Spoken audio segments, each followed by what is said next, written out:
bete banget ya, gagal mulu. Tapi kan kita Royal Bestie. Gue yakin kita bakal comeback sih. Terus kita bawa pulang Piala M Series deh. Enak lu kalau ngomong. Tim lu kemarin juara. Tim gua gagal MSC, MPL runner up 2 kali lagi.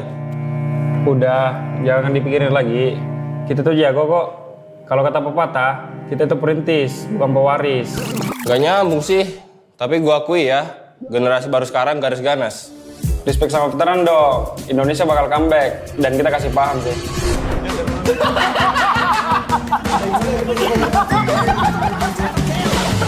Kayaknya gue ganti nama jadi Rini Tizi aja deh. Biar kayak kata sih, buat jadi juara. Tizi mah meta 2021. Lu kemana aja? Itu mah abang-abangan gue. Lihat aja, gue bakal jadi penerus kalau Tizi di tim Liquid. Tapi please, lepas Paniati. Sir, what's your command?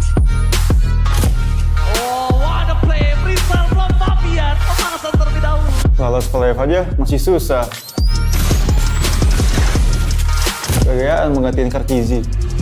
Iya nggak sih, Pe?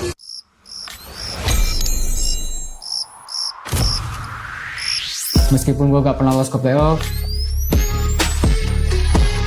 setidaknya gue pernah dipuji ke era lah. Berhasil mendorong Vitorino menjadi korban hasil kali ini untuk mendapatkan yang sebenarnya tidak tersentuh sama sekali dan Pedian.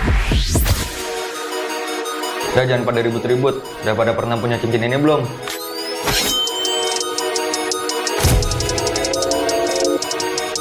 Misi dek. Gantian shift dulu ya. This is Keyboard. Alam bukan karena gua. Monster kill! Monster kecil kayak kalian masih main ranked. Intinya satu, konsistensi. Tanpa itu, hilang tuh kayak mereka. Hah? Kok kita sih jadi contoh jeleknya? Sorry guys, udah improve, cuma telat.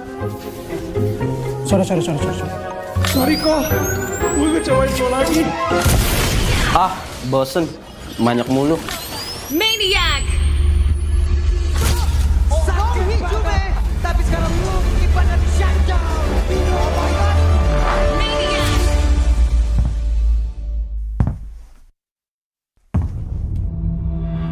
Mau adu maniak season ini? Pada sekarang daerahnya sendiri mereka bisa pisah, tapi masih ada pergerakan di dan gimana dirinya dikeroyok. Namun untuk sekarang ada satu buah situasi. You miss me? Tuan belum skala. Kita kasih paham bahwa era kita masih ada.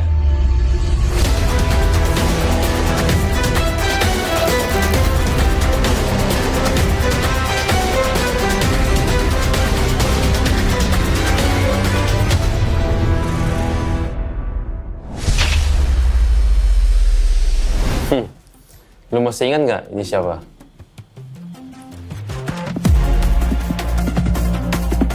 Boleh juga. Tapi lu tahu nggak di atas lu ada siapa?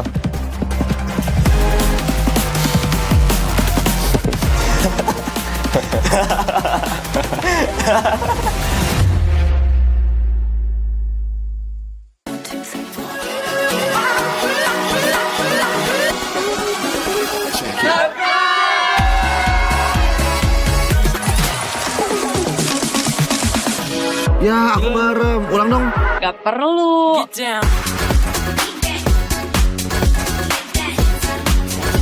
Guys, review.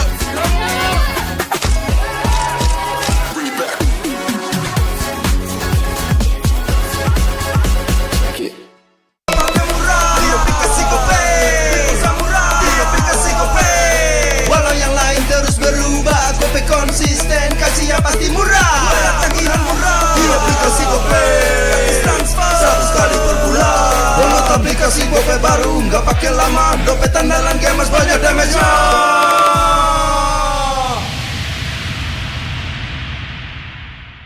Level up bareng Special Edition Good Day dan MPL. Temukan kode unik, lalu scan QR-nya. Buat kumpulin Diamond Mobile Legends yang banyak dan menangin juga skin kerennya. Cobain semua variannya sekarang. Sebotol Good Day bikin gay Good Day. Yo, Good Day MPL, woo, Good Day MPL, woo, Good Day MPL, yes, Good Day MPL, woo, Good Day MPL, yes, Good Day MPL, yo, Good Day MPL. aku udah nonton. Fix, Hijin tuh jahat ke Minjun. Hijin kan emang gak mau pacaran sama Papamu, mamamu, biarkan mereka. Di granat! Boom! Ya, gue kena ghosting. Terus ditinggal nikah sama Hijin. Padahal mereka udah cium. Anak yang nakal. Saatnya kau dan aku Pakai simpati buat nonton, musik, games, belajar, sampai belanja. Bisa pilih benefit sesuai keinginanmu. Tenang. Menang kalah, mabar bisa good time. Wah, good time Mobile Legends Bang Bang. Enak coklatnya, bikin semua bisa good time. Ini nih mainnya.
Bete banget ya, gagal mulu.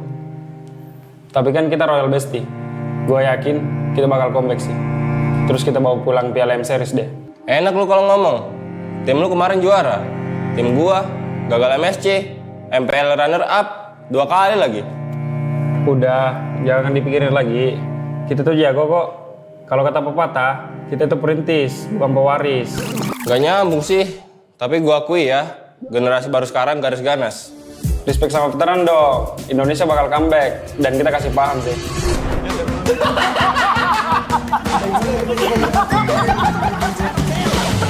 Kayaknya gue ganti nama jadi Rinetizi aja deh. Biar kayak kata sih, buat jadi juara. Zizi mah meta 2021. Lu kemana aja? Itu mah abang-abangan gue. Lihat aja, gue bakal jadi penerus kalau terus di tim Liquid. Tapi please, lepas Paniati. Sir, what's your command? Oh, what a play. Brisal from Fabian. Pemanasan terlebih dahulu. Lolos ke live aja masih susah. Gayaan menggantiin Kartizi. Iya nggak sih, Pe?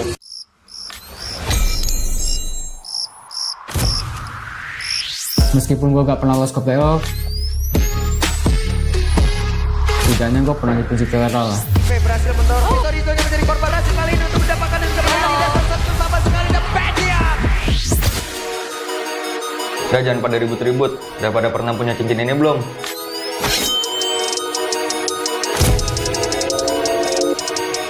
Misi dek. Gantian shift dulu ya. This is Keyboard.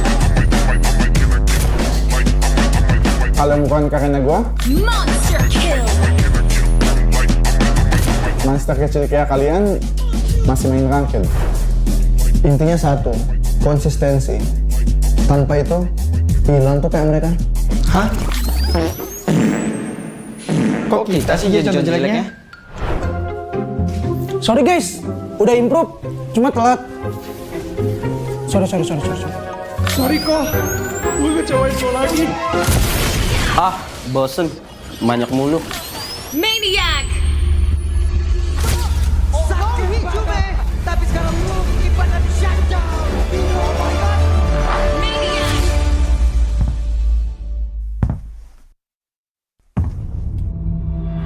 Mau adu maniak season ini? Pada saat daerahnya sendiri dikagak bisa pisah, tapi masih ada pergerakan di dalam dan di mana dirinya dikeroyok. Sampai itu sekarang bisa satu buah Johan. You miss me? Kita kasih paham bahwa era kita masih ada.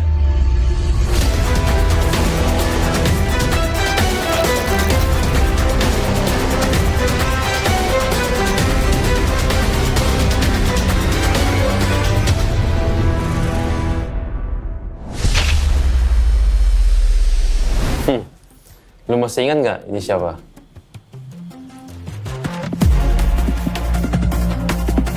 Boleh juga.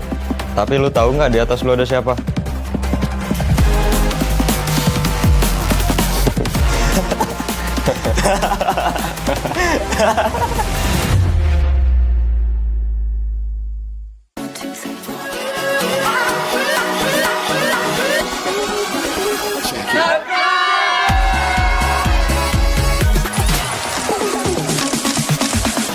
Ya, aku bareng. Ulang dong. Gak perlu.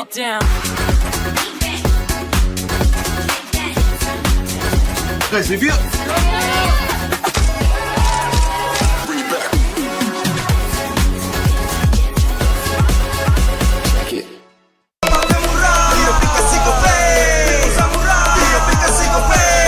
Walau yang lain terus berubah, Gope konsisten, kasihnya pasti murah.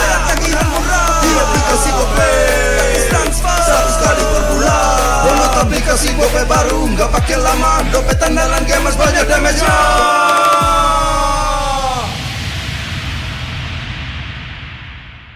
Level up bareng Special Edition Good Day dan MPL. Temukan kode unik, lalu scan QR-nya. Buat tumpulin Diamond Mobile Legends yang banyak dan menangin juga skin kerennya. Cobain semua variannya sekarang. Sebotol Good Day bikin GG Good Day. Yo, Good Day MPL, woo, Good Day MPL, woo, Good Day MPL, yes, Good Day MPL, woo, Good Day MPL, yes, Good Day MPL, yo, Good Day MPL, oh. Aku udah nonton. Fix Hijin tuh jahat ke Minjun. Hijin kan emang gak mau pacaran sama Papamu, mamamu, biarkan mereka. Di granat! Pung, ya, gue kena ghosting. Terus ditinggal nikah sama Hijin. Padahal mereka udah cium. Anak yang nakal. Saatnya kau dan aku. Pakai simpati buat nonton, musik, games, belajar, sampai belanja. Bisa pilih benefit sesuai keinginanmu. Tenang. Menang kalah, mabar bisa good time. Wah, good time Mobile Legends Bang Bang. Enak coklatnya, bikin semua bisa good time. Ini nih mainnya.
Bete banget ya, gagal mulu. Tapi kan kita Royal Bestie. Gue yakin kita bakal comeback sih. Terus kita bawa pulang Piala M Series deh. Enak lu kalau ngomong. Tim lu kemarin juara. Tim gua gagal MSC, MPL runner up 2 kali lagi. Udah, jangan dipikirin lagi. Kita tuh jago kok. Kalau kata pepatah, kita tuh perintis, bukan pewaris. Gak nyambung sih. Tapi gua akui ya, generasi baru sekarang garis ganas. Respect sama veteran dong. Indonesia bakal comeback dan kita kasih paham sih.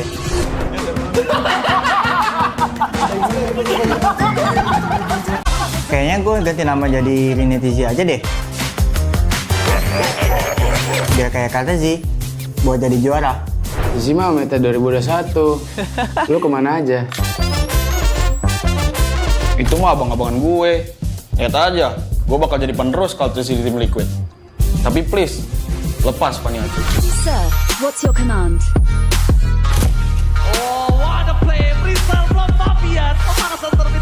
Lolos playoff aja masih susah. Gayaan menggantiin Kartizi. Iya nggak sih, Pep?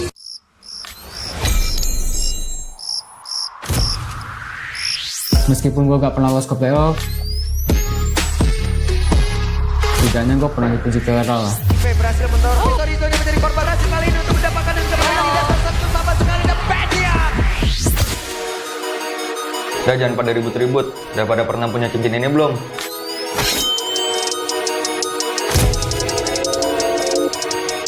Ngisi deh. Gantian shift dulu ya. This is Keyboard. Kalian bukan karena gue.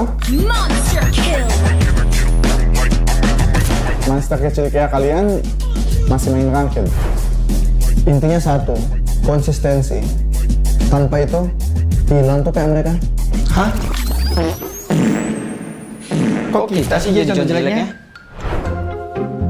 Sorry guys, udah improve, cuma telat. Sorry. Sorry kok, gue ngecewain lo lagi. Ah, bosen. Banyak mulu. Maniac. Sakti Hijume, tapi sekarang lu kipannya shutdown. Oh my god. Maniac.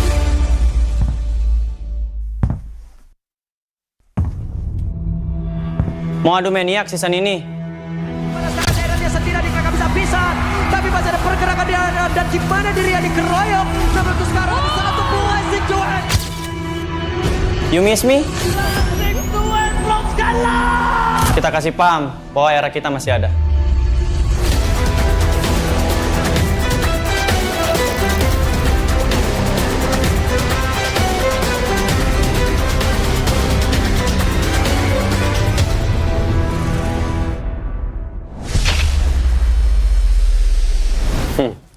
Lu masih ingat nggak ini siapa?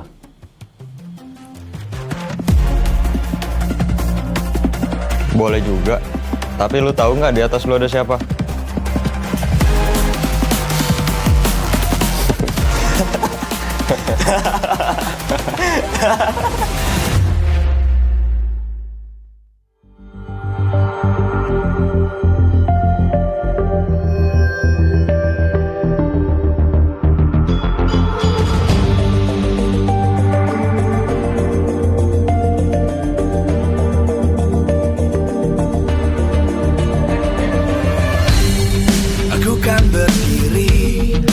Terus berlari, terus ke arah puncak tertinggi.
Live from MPL Arena, Jakarta. MPL Indonesia Season 16 is powered by Moontalk. Supported by Esports Federation of Indonesia. Presented by official tournament smartphone, Samsung Galaxy. Official e-wallet, GoPay. Official coffee, Good Day. We own this.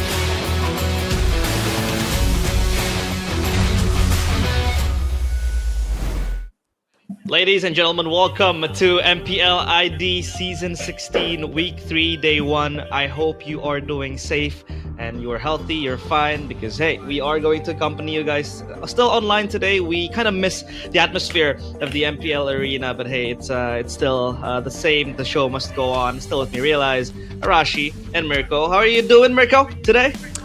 Hey man, I'm doing great here at home, chilling with my suit and completely dressed all the way to the bottom with my leather shoes too. It's not just the top part, right? We good. What about you, Rash? I mean, dude, I got the dress shoes on, man. You gotta dress to impress. Even when you're at home, there's definitely nothing casual from the waist down. It's all professional, man. Wait, Ain't that right, Realize? So I'm the only one who's wearing shorts? No, I'm kidding. I'm also wearing a full You're the only suit one admitting it. right here. You know, long pants and all that. But yeah, we are going to prepare ourselves for today's match because Navi up against RQ. This will be very, very interesting to see. Navi, we saw a resurgence coming in from this team where they brought in Andoryu and Ukir as well to the lineup. Meanwhile, for RQ, it's been kind of like a slippery slope that they were able to crawl onto. But what do you make of last week's performance from Navi, Arashi? I mean, I think it's really impressive. We already mentioned that there are some things that already seem impressive before, the new additions.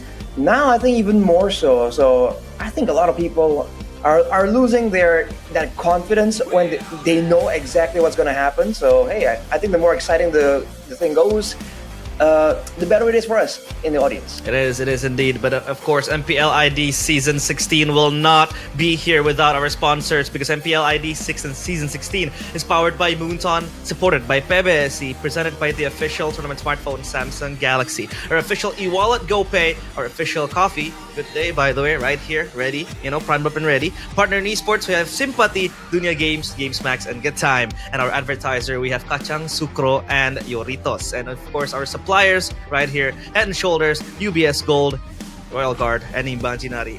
Man, I miss saying the sponsor spiels because now it's all on Bude, but hey, we can't really see Bude right here because we're not in the MPL arena. But yeah, the show still must go on. Now then, to you, Mirko, what did you make of Navi last week? Hey man, I think it's as expected. This was the lineup we expected very early on as well. I think week 1 with Andoryu and Ukir being announced before week 1, we expected them to play, make their debut, and even after week 1, we were like, all right, week 1 might not be the Andoryu Ukir lineup, but for sure, week 2, day 1, it'll be Andoryu Ukir. But even then, it was still Worshipful and X Magic, so kind of created a big question mark around everyone's minds, including me, as to like, is Andoryu Ukir just not doing good in scrims? Do they still have communication issues? Turns out, I don't know, and I don't think even Navi knew why they were playing, because they played so well in their second match. In the second match of week 2 when they debuted, because dude, it was just clean. Up against Alter Ego's rookie lineup, sure, you can still say that they must be tested first. They have to go up against tougher opponents, and I think that's what we're going to get here, right? They're up against RQ, the second place team from last season. They have a few changes of their own as well, but still, it's kind of like the same foundation up against the new 2.0 refined version of what I think is going to be the winning lineup for Navi against RQ. I'm very happy to see that Navi are able to pick up wins after wins, because they try to beat their own record of going winless for quite some time. Especially they were able to get that monumental win up against Alter Ego.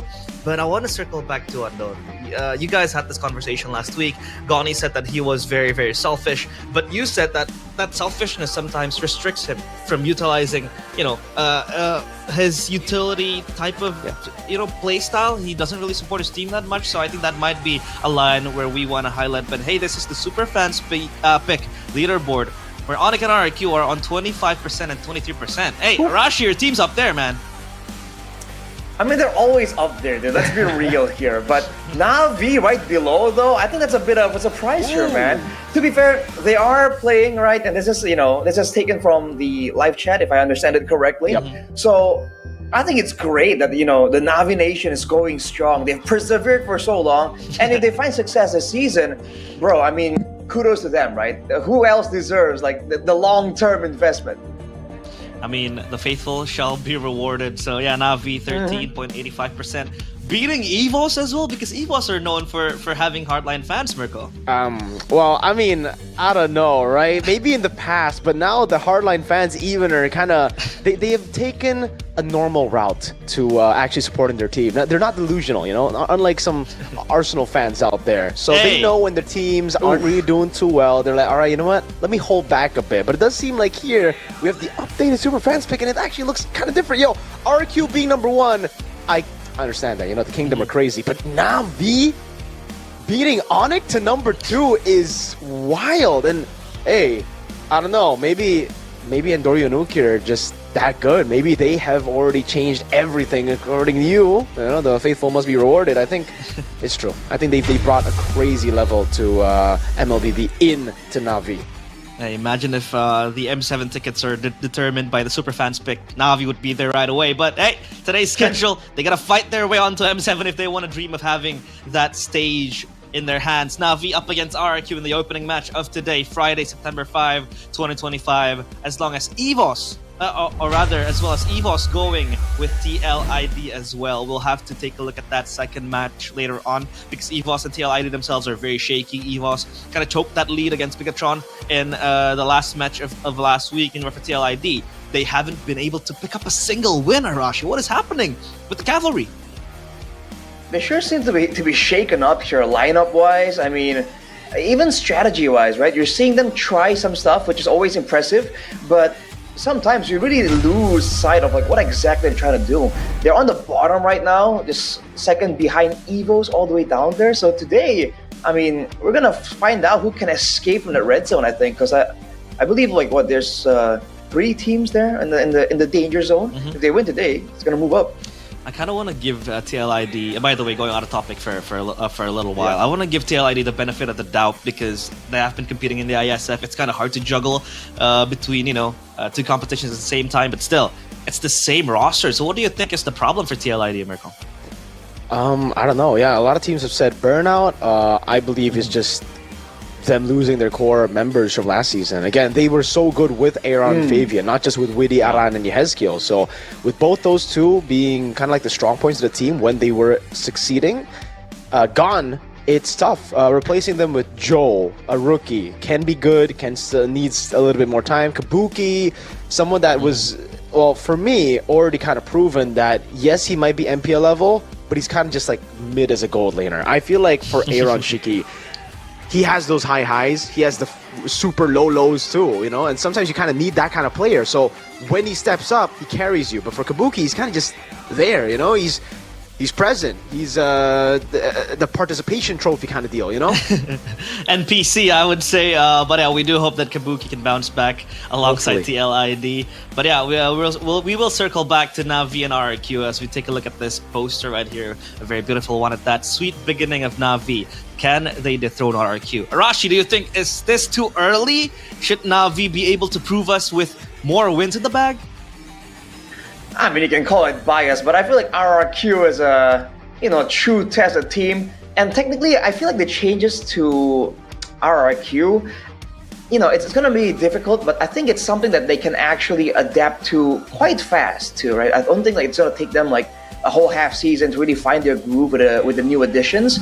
And we've seen great things already. So small mistakes need to be ironed out for sure. But I think that Na'Vi, they're going to put up a great fight, but in the end, I think RRQ still got it, man. Yeah, RRQ, obviously, these are the stats, but Andorio and Ukir, the newcomers #1 for jungler average kills in MPL ID Season 16, and #1 for mid laner average assist in MPL ID Season 16. So it's like yin and yang. One wants to go for the kills, and one wants to support his team from behind. So is this a new, duo mid lane that is duo mid with jungle and mid plus the roam later on? Should this duo be feared in MPL ID, Mirko? Yes, for sure. Okir and Doryu, even when they were part of Smart Omega, who didn't make it to the playoffs, unfortunately, and sometimes actually did make it to the playoffs but got knocked out on day one, they were still leading the charge when it comes to the stats of most kills in MPL Philippines. Again, that region is kind of notorious for not having a lot of kills. So the fact that they are able to be that aggressive in MPL Philippines, still finding the success in MPL Philippines, a much more competitive league than our own as of yet, it just goes to show you that level of understanding what you need to do in any situation. And I think that's also something that RRQ do really well. That's why this matchup is going to be top notch. Who will be better? The big question will be, for me, Andoryu versus Zunesh, Edok versus Apro, because it's a veteran, it's a young blood versus a rookie. Yeah, that's going to be very interesting. But for RRQ, Zunesh, Rins, and Edok, the trio mid we've been talking about too. Zunesh, what do you make of this new jungler for RRQ, Arashi? Have you been able to spot out his strengths, his weaknesses maybe? He seems to have a bit more inclination for the aggression, which is always good, right? That's a bit of criticism that a lot of people have had for RRQ. Hey, the jungler, it's great, it's good, but he can't really be aggressive. He can't really be like the main carry. I think Zunesh shows a bit more of that possibility, but again, due to the small sample size, and of course it's very early on in the season, I think we haven't really seen him fully proven yet. I don't think we can really confidently say that he is better or even gonna be anywhere near the best. But again, the signs are there, the building blocks are there, and if you want to trust in Kescute, as RRQ's fans always do, I feel like there's potential there to be built up upon. And I think for now in week 3, that's enough for us to have good expectations at least. Trust in Kescute. There's one team that didn't trust Kescute. You tell me who it is, but yeah, we'll just have to see and wait. Will Zunesh be able to fare up against Andoryu? Because it seems like RRQ are still sticking to their core, still sticking to having a full Indonesian lineup, wherein a few other teams like Na'Vi, for example, brings in Andoryu and Ukip. But then, does this put Na'Vi on a handicap because they gotta rely on Andoryu and Ukir? Or do you think that the other members are stepping up? Maybe Cars up in the XP, Sive, the main man for Na'Vi for the past few seasons. Do you think they can step up to the plate as well, Mirko? I really just hope Dyron comes in to play. I don't know, right? Like, Rez has been doing really good for the team, but, Dyron's my boy. I think everybody kind of knows Dyron as the best XP in Indo. And the fact that he's just sitting on the bench, it's kind of sad, like to see the best XP in Indo, someone we rated super highly, sit on the bench.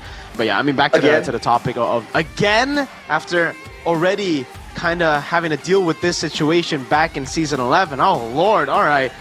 In Season 12, too. But yeah, going back to the topic, I think Cars has been great for the team. I think especially as he transitioned back to XP with Andoryu and Ukir, we got to highlight that. He's been amazing. Without Andoryu and Ukir, he's been very bad. Like, seriously bad. The whole team has. Only Shive has really been able to perform without Andoryu Ukir. And here we go for the team lineup of the day. RRQ Hoshi with Rez, Zunesh, Rins, Edok, and Toy. So no Dyron still for the Royal King. Still no Dyron. They're still going to be entrusting Rez. Ladies and gentlemen, welcome the Kings of Kings, RRQ Hoshi. Man, RRQ, let's see how this plays out, man. They're sticking with the res, so not only as aggressive, as playmake heavy, but maybe the stability is what they require against this version of Na'Vi.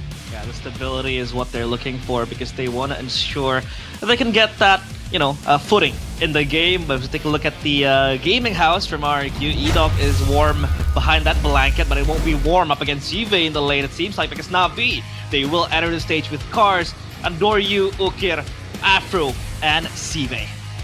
Can they continue the win streak with Andoryu and Ukir? Na'Vi Nation, will your trust be rewarded? Welcome to the stage, Na'Vi! Will the improvements they've had be enough to really dethrone the Kings here? do they have what it takes, aggression-wise, strategy-wise? We're gonna really see here what's the approach they're gonna use to really get the better of RRQ. All smiles in the Na'Vi base camp right there, with Coach Do as well behind to help them around. So we'll have to see if they can maintain this atmosphere, this environment that they're able to harness and finally create happy moments for them, because it has to be tough losing time and time again. As we take a look at the audience topic voting now, with this lineup, can Na'Vi secure a victory over RRQ? Yes! Na'Vi will take the win. What do you think of this, Arashi, up against your own team? Dude, that's presumptuous. I mean, I see why people would feel that way. I see, the logic behind it. But dude, this is RRQ we're talking about. I feel like it's really early to get a 64% vote. I thought it was gonna be a somewhat more even. That's certainly surprising for me. Mirko, any thoughts on that? Surprising for me too, man. But we are on the English stream, so technically we do have more Na'Vi fans maybe than RRQ fans, maybe more haters as well of RRQ, right? With such a massive fan base that RRQ has, you bet you're gonna have to deal with a lot more haters than any other team. So first pick selection 2 for Na'Vi. This is interesting for Na'Vi because unlike most of the teams in MPL ID, they've actually gotten more wins on blue. Again, let's see, for RRQ, their win rate is actually red. There you go. So blue side, I think Na'Vi is one of the only teams who have a positive blue side win rate. Kind of seems like they are able to dictate the draft starting from the first minutes of the drafting phase. But what do you make of that? Is it going to be them again dictating the draft, Arashi? What do they have in their draft that makes them so special? Well, again, the flexibility and also now a more solid option available when it comes to different approaches, right? They want to play aggressive or defensive. They do have options there. But I think again, with Keskiut at the helm, RRQ, they've faced great drafters before, and usually you don't want to be too comfortable going up against Keskiut, because that's where he's gonna catch you off guard. And here we go in the drafting phase, presented by the official tournament smartphone, Samsung Galaxy S25 series. A set of bands, the Fanny taking out the Uranus and the Kalea, respect to. Meanwhile for RRQ, it is them still banning the Wanwan, the Chusin, and the Yisunshin. They go for the CC and Farsa on 1-2 red. This is a very strong combo coming in from RRQ. Any thoughts though, Mirko?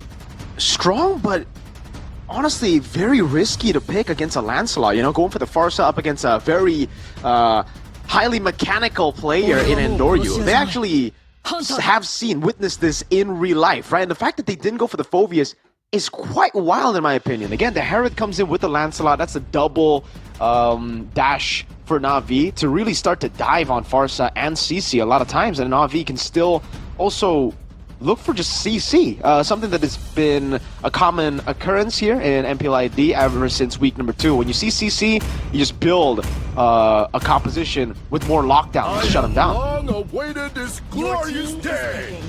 Yeah, you just want to fight fire with fire, basically. So crowd control is a solution for CC. Now for Na'Vi, they're going with the the different approach. They just want to have the mobility. They want to have the chase down.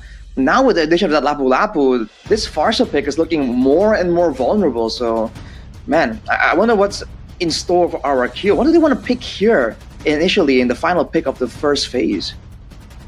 The Lapu Lapu pick seems to be very strong. But again, up against the CC, I think CC has been the poster girl of XP lane in MPL ID so far. In MPLs, basically. definitely. It used to be the Terizla, but now it's CC. So, hey, there goes the CC, a very strong pick enough for RRQ. They want to go for the Kacha. What for though, Mirko?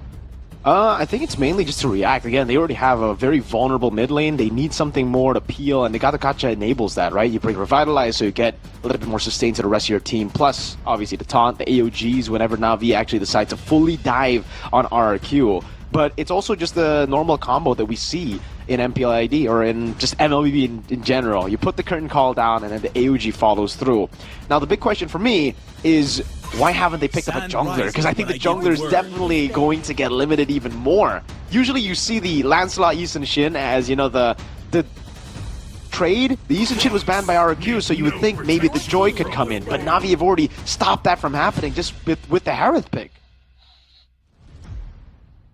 They're even bringing out the box check here, Na'Vi. So they're kind of aware that RRQ wants to have that rotational speed. With the Khalid already banned out, I think that's the one thing that they're kind of aware about, right? We've seen how good a Khalid can really affect the mid lane, allowing more rotational options. So with the Gatot and Farsa, I feel like, again, rotation is what RRQ wants to look for. But if they want to go for that kind of approach, I feel like they need a bit more of a playmaking hero on top of the Gatot Kacha. Because at this point, even if you have the wings by wings on Farsa ganking around the side lanes without a good setup, I don't see how this lineup from RRQ is really going to operate. I'd argue that the Gatot Kacha was picked up to kind of peel for RRQ, but they go for the Joy Ban. So now, limited picks for the Assassins or for the junglers. It's not going to be the Moskov being picked up. So what do they go for the jungle here for the side of RRQ? I think the easy answer is the Hayabusa. I don't know why they actually banned out the Joy. I thought, again, with the Harith pick, you've kind of taken the Joy out. But yeah, they've actually banned the Joy, given an opportunity to RRQ to pick up the Hayabusa, which has been picked before, unless Na'Vi have a way to deal with it. But what's it gonna be? Do they go for Cho now in Rome? Get that mid prio together with the Juice? No, the Juice is actually taken away. And you can't really go for Yve either, because RRQ have a really solid box to play with. Yeah, certainly a bit of a puzzle here for Na'Vi. In theory, they want to go for something a bit more divey though, I feel, right? If they go for something like a backline, it's gonna leave them vulnerable. So actually, a bit of both technically. A Kimi, good clear, good early game power as well if they want to brawl out the level 1, level 2 situation. And they can kind of bait out engages with the Traction Pulse. Not a bad idea, but I feel like it's going to be tough for them to catch RRQ if they're only relying on the Traction Pulse and the Glorious Pathway. And as you predicted, Mirko, the Hayabusa comes through. Yeah. I don't know about the Hayabusa pick being left open like that. I think RRQ Hoshi got more of the advantage here in the game, just through the snowball though. Big contention point will be on Turtle 1. That turtle is going to be very, very important for both teams, rather for RRQ too, because they want to activate the snowball. Late game though, the Harith does fare well, especially up against the Moskov, but at least the Moskov late game is going to be a different monster too. So take a look at the draft here, the counter indexed for both teams, favoring more towards Na'Vi, Arashi. A counter index was and lineup rating wise, more so on Na'Vi, but hey, you have no idea how this early game is going to play out. I think KSQ definitely have a plan here. Will RRQ cook, or will Na'Vi be able to entrust even more faith in the Na'Vi Nation? Welcome to MPL ID today. Land of Dawn we go. First match of day 1. It is Na'Vi up against RRQ Hoshi. Let's see it. Will RRQ be able to derail the hype train of Endoryu and Ukir? Or will it be the Kings forced to bow down to the new kids on the block? Looking at the clash of the young bloods right here, Ukir against Rins. See, again, the aggressive nature from both laners can be understated, but already you can see Rins getting bullied out. Edo wasn't there to really contest the early levels. That's a lot of damage though on Ukir. Quan Shadow coming down too. Apro still able to save the Revitalize. Actually not going to be used at all. And Doryu going to be chunked by Rins here. Stunned out. The Revitalize finally coming down. And Zunesh will pick it up with the Retribution. And Doryu forced back into his own jungle. Is that a winning trade for RRQ, Arashi? I think it is, man. They did a great job. They're stuttering, they're engaged. They didn't really go all in, knowing that Ukir wants that to happen, right? He wants to spray everyone down, do tons of damage. They actually waited and then went for short bursts of damage that kind of suits their composition. Looking at the emblems with GameSmax, though, you see the tenacity built by Rins. He understands that there's a target on his back.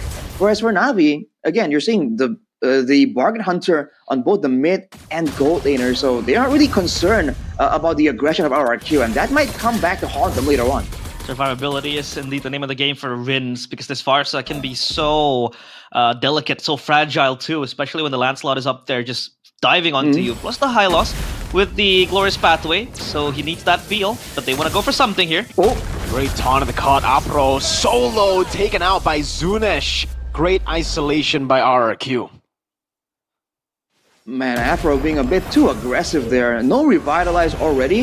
He walked up, and now with him just now spawning back, I think RRQ will get this turn no problem. Ukir almost gets taken out as well, but Andoryu trying something. Yeah, he's kind of a tough spot. Actually doesn't land the puncture. He's all alone, but he gets the entry, wins it out against Zunesh. Wow, Andoryu. He's able to make amends on the bravest fighter being popped by cars, but the puncture didn't land. It meant that he had no reset on that puncture. At least he got the turtle, but hey, look at the talent predictions by GoPay. Navi for four of us, and Arashi and Lim. Hey, on RRQ side still, repping the Kings of Kings. Man, kind of a weird spot for Papolo to be. Oh, hang on a second though, Apro. Oh, Dead. Just gone, deleted right there. What is happening here, RRQ? They're making very good choice of that early game. Hold on, the kill again. Ukir's gonna go for the chase down. Zunesh gunned down by Ukir on the Kimmy. Up top, it's a 1v1 duel right now with Cars winning out in the battle and clearing out the lane to get the tempo on the map. great moves here from both teams, honestly. Navi is doing a great job kind of striking back, but in the end, it's only one kill, and it is onto Ukir, but technically that's RRQ kind of overextending. If RRQ wanted to play the disciplined game and let go and make sure that they don't give up kills, you know, even though they'll miss out on the kill, they'll be fine. But Navi somehow, by the way, is winning on a lot of these neutral objective contests. I don't know, man. That's a kind of a creepy thing to be seeing here in the early game, because you get the feeling that this might kind of hinge on a big Lord or Turtle take. Creepy is the word. Let's take a look at the audience prediction. Mostly still Navi, but Cars pressured. He will be fine, will he? Great flicker out, but the lethal ignition still was taken on him. So big resources burnt out. Flicker, bravest fighter too. Navi get the mid prio, but the turtle is still 10 seconds away from spawning. Ooh, alright.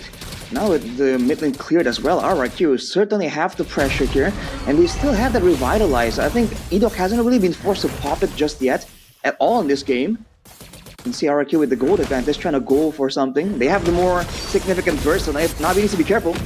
Phantom execution not landing there. It's going to be chase on Rins, but a Thorn Rose to Rins. Still able to get away with the wings by wings, and the curtain call locks him down. That's an SOD landing as well as Edok gets caught in. Some Enforce coming down with Chive, doing a whole lot of damage with the chrono dashes, and gets one. Cars with the bravest fighter gets a stun over to Toy, who has Flicker. That's a good immobilization, but there's no capitalization just yet. Chive waiting for the cooldown to be back up as Zunesh walks in with a Shadow Kill and Retribution. Used up Chive, able to survive now, and that's no retry on RRQ, which means Navi should get this for free. Rin still flying by, and it is Andoryu without a retreat picking it up. Wow, our RRQ looked lost in that team fight. What happened right there, Arashi? Seems like they really wanted to go for a decisive pickoff. They went for the big ultimate, right? The AOG, the Feathered Airstrike, but they were unable to get anyone. And once that happens, you saw them kind of scramble, try to find anything, and even Zunesh tried to go for a solo kill and use the retry, because there isn't really much option left there as Rins tries to get Cars. Ooh.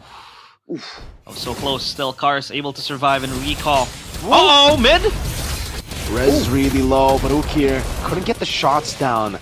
And so far, it doesn't look like anyone has picked up the Sky Piercer just yet. Yeah, he's gone for the normal. Blue team turret has been destroyed. Right. No real Sky Piercer rushed out just yet. But now that Rez has had the War Axe, I think he's going to have a bit more presence in these team fights, right? More sustain, more damage, more kill threat as well. The thing with Navi's composition is that everyone is so far up in the front, but they can't really force a proper fight. So if they take counter engage, they might just win it out. No AOG for Edok. Two magic damage dealers doing a lot, but Toy got a great Spear of Misery to stop that from happening. That's a beautiful pin down right there. Just trying to delay the advantage of Navi. But yeah, two glowing wands purchased by both mid laners means that the roamers don't really need to rush that dominance ice to go for the anti-heal. Edok! Ooh, great pick. Wow, with the traction pulse, the cancels on the AOG. That's a quad shadow not landing. And RQ, again, are forced back. Their frontliner is down. Again, Edok, no revitalize, and on low HP, just walks into the mid lane like that. And it doesn't seem like the team was ready to back him up, worst case scenario. So it seems like when things go their way, they do have that foresight. But when things don't, right, when the plans go south, they seem a bit more lost compared to how they usually are. It's a bit of a skirmish here, though. Great Phantom execution there to escape. Toy Still gonna hold his ground. Cars walks with the Brave of Spider, goes for the stun on Rez. Immobilization, Rez caught under the turret. Feathered airstrike doing a whole lot over the Cars. The traction pulse and a flicker route from Cars here. And Doryu sent up top. That's him with the quad shadow landing. Zunesh looking for the kill, but it's a good move by Doryu with the puncture to escape, and they can't even get the turtle. It feels like the Lancelot isn't given time and space to play this game, Arashi. What do you think? It's just the rotational speed, right? Again and again, whenever Andori is trying to disengage, can't really get anything. Oh, SOD! Kind of grazes by there. Finally, now Araki goes for the turtle. Now Andori is nowhere to be seen. Better airstrike. Great AOG with the curtain call, locking him down as Afro pops in the revitalized Edok all alone. Zunesh able to get the retribution down as Cars will fall to Zunesh. Still Edok by a whole lot of time. That's a double kill, but a Thorn Rose finally gets Andoryu on the board. It's still a win, or is it?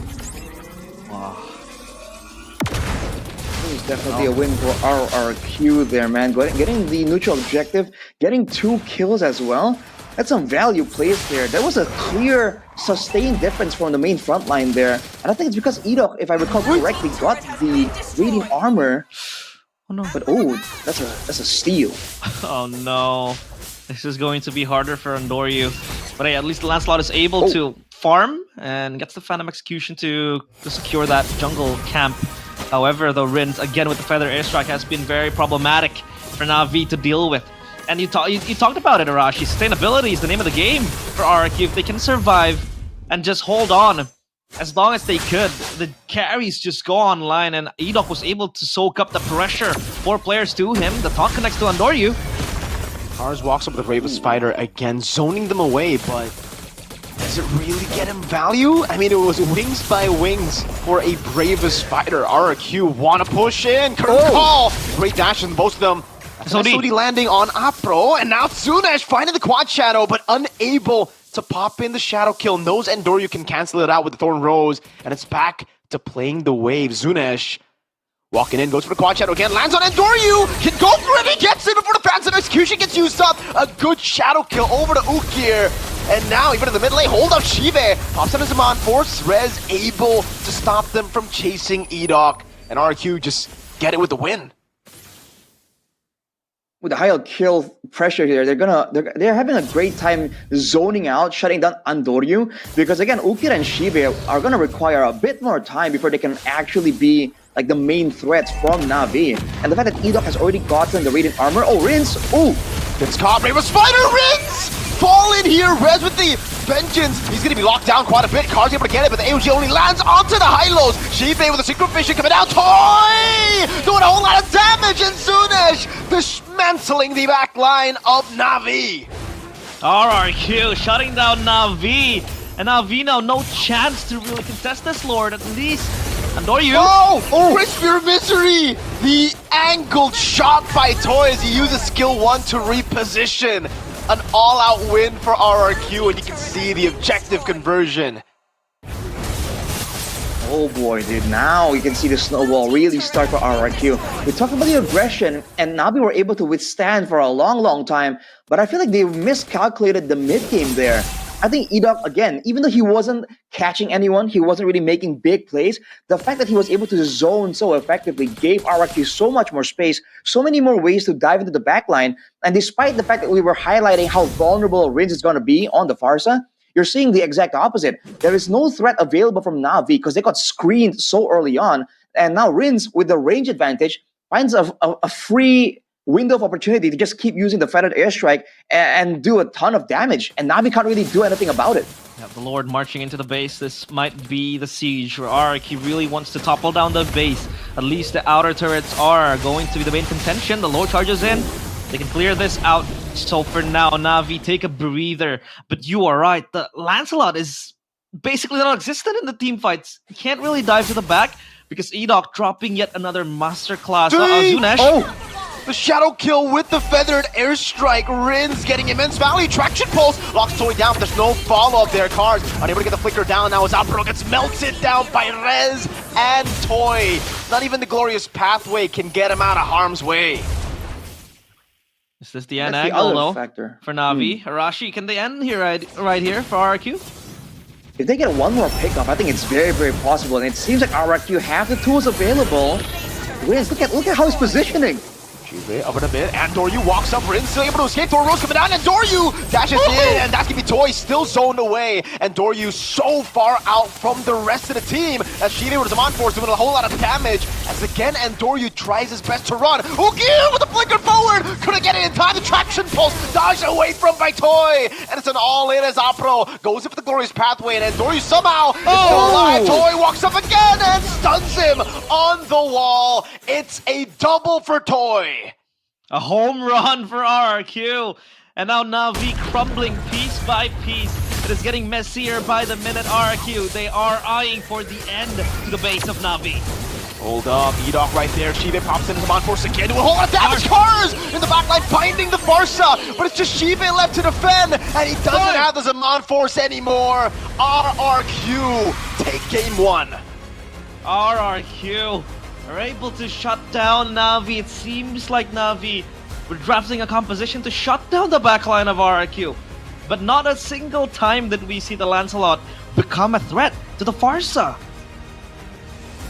There's just way too much danger, man. Especially by the time that he wanted to try and do something right, by the time he actually wanted to get online, get active, the countermeasures were already there for RRQ. So you're seeing him really shut down at every single level. And the thing is, he was the only one available to try and make something happen. Everyone else had this more of a counter-engage type of posture. So again, they're just waiting for the mistake, but RRQ just never gave it up. It really never did. Very, it was very just hard. so tough for them every single time, constantly looking for fights, Na'Vi, but never getting the one they needed the most to actually win out on the objectives. The only time they got an objective was when they just brute forced Andoryu in, winning out in a pure entry battle. That's it. The rest of it, they were just way too disconnected. They were outplayed, I would say, by RRQ.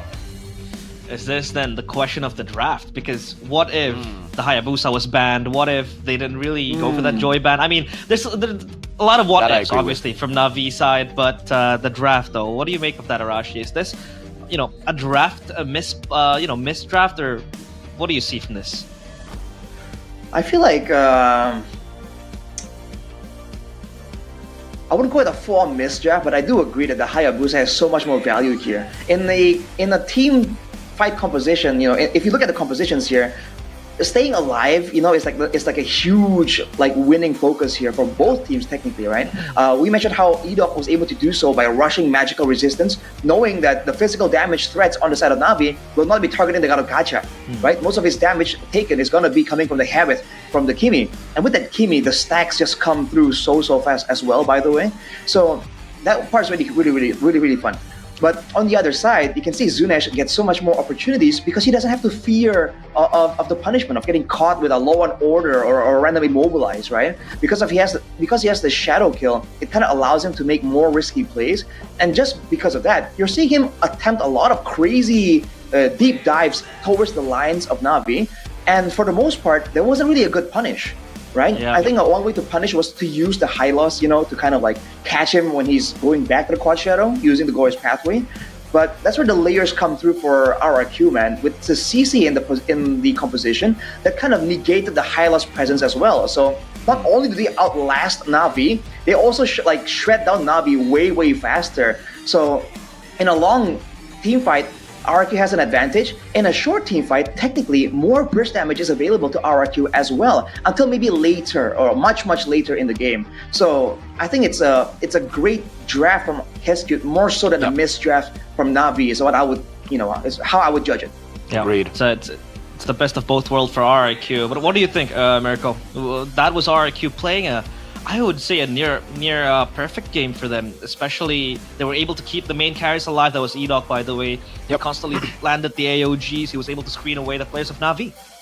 Yeah, I know. I agree with Arashi. I think I said this also right before we saw the lineup rating. The lineup rating actually did favor Na'Vi, but I said, I like RRQ's draft. The way that they can actually set up for everything that they've got in this game just shows you how important Turtle 1 was. And it wasn't really about getting the turtle, more so it was just the setup before that. RRQ got so many wins early before that turtle take, so it ended up being a loss for Na'Vi despite taking the turtle. And yeah, Toy definitely deserves the MVP, a phenomenal performance by him.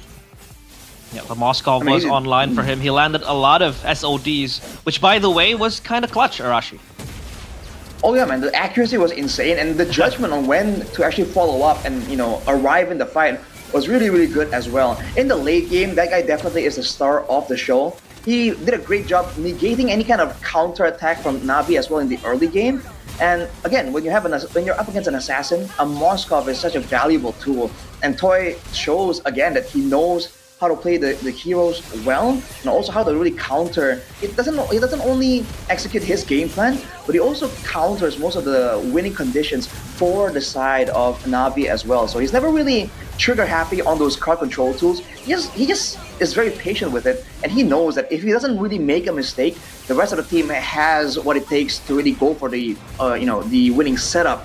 Has a better way of winning the front to backs, the burst damage as well. So he didn't have to do anything too crazy, and still he found windows to really impress us. Like there, punishing the mistakes, this SOD backwards to catch Andoryu as well. So these are all plays that did not need to be made by Toy, and they would have still won the game.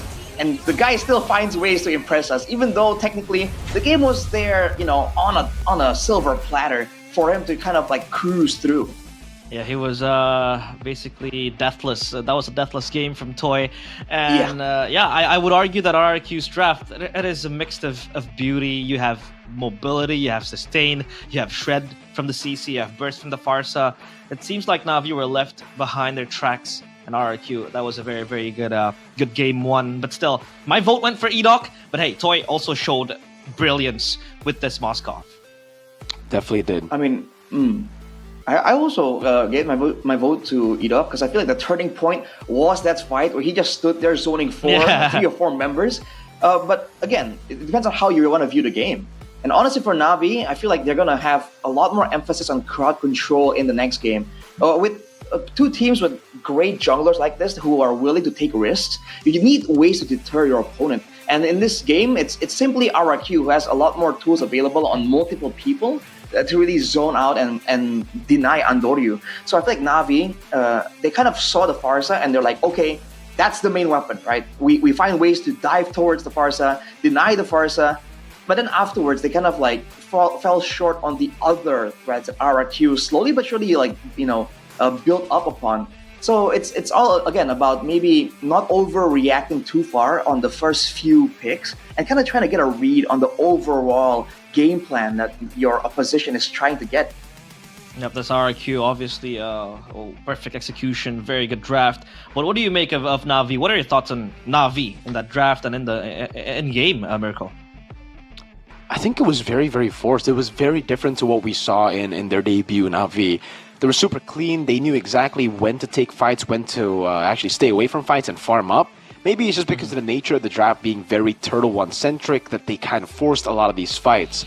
But it was definitely not, that kind of game from Na'Vi. It wasn't the game that we expected, again, with them in their debut, making it really clean. Like, it was just discipline. The whole route, like the whole take for Na'Vi when Andoryu and Ukir joined it was just discipline. That's the one word you can use to describe their performance. Here, it was much more rushed. It was much more aggressive. It's much more Na'Vi. Yeah, I'd argue as well that maybe this is because the fact that they are also facing one of the best teams here in MPL ID, RRQ. Could be. The pressure might be on them as well, but hey, we still have 2 more games to go. They can still reset. A possible Game 3 could be forced by Na'Vi if maybe they go back to their winning ways, if they're able to go back to the drawing board, kind of reinstate of what worked in their debut, especially with Andoryu and Ukir back on the lineup. So yeah, Na'Vi, it's time to fix things and possibly just force RRQ to a Game 3. But do you think this will be a 2-0 rush, or a Game 3 is looming somewhere behind? See, my initial prediction was a full 3-game match, but from the looks of it, it's very possible for RRQ to pull off a 2-0 here. I feel like a big factor we have to talk about as well is Apro's positioning in the early game. Again, you can say that he's forced to do so as well, but he was walking up into like danger zones, when the team wasn't really ready to do much. And the revitalized difference, you saw that Edok was using it. I saw maybe like 2 or 3 uses from Edok versus like 6 or 8 coming in from Afro. So he was using it almost off cooldown, basically. Yeah. So I feel like if you want to talk about Na'Vi being clean, right? I feel like it needs to start from the roam position as well. He needs to understand, okay, where am I actually gonna full on commit, use the revitalize, sacrifice my life even, and where is it, better to just skirt around the edges, get the info but not really push the advantage too much, especially against a team like this that knows how to punish. Mm-hmm.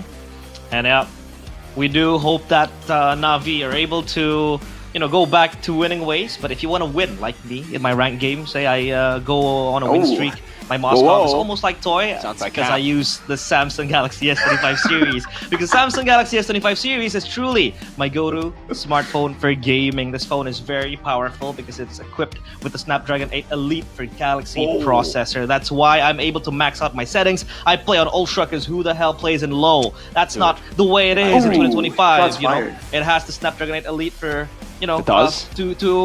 to help get that ultra setting as well, and it also has the built-in 3 nanometer architecture, making it the fastest processor in the current Samsung Galaxy lineup.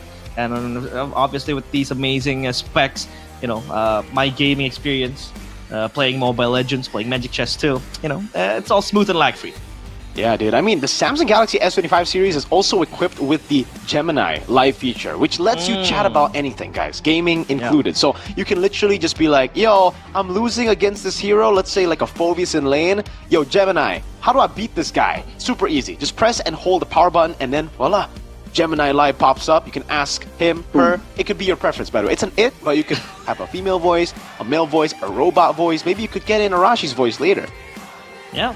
that'd Kind of be cool, import that man. voice. Yeah, Arashi's voice telling you to maybe build an item that you need, or maybe Arashi's voice telling you to just turn off the game because he thinks you're bad. Yeah, and it's with my voice telling you to get it now and get a cashback promo up to 1.5 million IDR, buddy. So hurry, because the promo is only available until September the 15th, 2025. Special offer for MPL viewers as well. You can get a free 25-watt travel adapter if you use the voucher code MPL S25F. Right? So if you want to try out the features of the Galaxy S25 series, visit and experience it in the near Samsung Experience store, and you can check out that AI, that camera, that battery, that performance. And once you do that, what are you waiting for, man? Buy it now and visit samsung.com/ID, or scan the barcode you saw earlier and click the link in the pinned comment or the YouTube description. Yep, just chill out because AI understands you with the Samsung Galaxy S25 series. Gemini understands me. If I'm very sad, if I'm very, very sad, I'm kind of depressed because I'm on a losing streak. Hey, Gemini becomes my best friend. Talk to her. How can I recover from sadness because of this lose streak? She or he, your preference, helps me a lot. Wow, Gemini sounds like a real one, man. Like the one you don't want to leave behind. Yeah, one of the that's boys. True. I don't leave my friends behind. You can ask Arashi that. Really? Yeah. Okay, we're united. I thought we were gonna. Never mind. Let's because I was gonna bring up how realized, he goes and does all these fun things and never invites his friends. So I never forget my friends. That's why I always keep my Samsung on my pocket, because I have Gemini everywhere. But hey, it seems like Na'Vi, they need Gemini 2 to ask their winning conditions in game 2. What do you think, Arashi? Then, the win con for Na'Vi. Who do they have to play for? Where do they go here? How do they draft for game number 2? I feel like it's not a question of who they should play for, and as much as like deciding exactly who they want to play for. You get what I mean? So it's not like, okay, if Andoryu we play for Andoryu, we win, or we play for Ukir, we win, or we play for Cars, we win. It's more like if we decide to play for one person, we need to make sure that everything is kind of like set up for that guy's success. So if they want to play with Cars as the main carry, I feel like there are ways to make that happen, right? We've seen the EXP lane absolutely pop off in the current meta with all these aggressive picks. But if you want to do so, right, then, you want to add some building blocks on top of that. If you want to have a high damage EXP lane, then maybe you get a roam that can supplement the crowd control and, something like that. So I feel like it's less picking who to carry, more so than like kind of rounding out the composition properly. And again, I think the first step in doing that is from the roam position, because Same thing with like RRQ. This is a team that likes using their roam position so aggressively. And even there, you saw that Edo was playing it very chill, dude. He went for maybe like 1 or 2 like real engages when it comes to like the taunt. The AOG is a different story. It's more of a follow-up, right? Or a peel tool. But he wasn't risking much at all. He knows that there's no real need to do that. And that's how they're able to get that kind of efficiency. They're able to have the Revitalize available in the fights that actually matter. So I feel like there's a bit of a roam gap displayed in game number 1. And that could be from the draft. So we'll see if the drafts can kind of round it out more and allow Afro to actually have a fighting chance here against Edo. Back on the drafting phase, presented by the official tournament smartphone, Samsung Galaxy S25 series. They go for the same bands, Miracle. The YSS also cut off, but they don't want to go for the Lancelot, they go for the CC. Wow, alright. CC first pick here is good because it is rarely a losing lane. But do you really want to give Zunesh a Lancelot here? And I don't know. I don't know. This RQ looks to be, you know, a team that can really punish the CC. We didn't really get to see Na'Vi punish it again. They went Lapu Lapu instead of like a full CC tool. And it's an Arlet that comes through first. They know they don't need to pick up Lancelot just yet. They can go for the Arlet first, wins out in the lane. It's actually a skill matchup, but hey, if you're a good Arlet, you should be able to win out against the CC.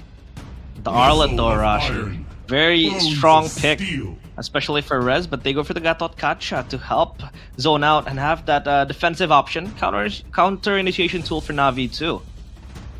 Well, now the foot is on the other shoe here. Gatot switching sides technically, as well as the CC. We'll see what they want to go for here. I think, again, like Mika mentioned, the jungle is going to be so important, and it is not what they go for. Selena as a solution to that immobile Farsa.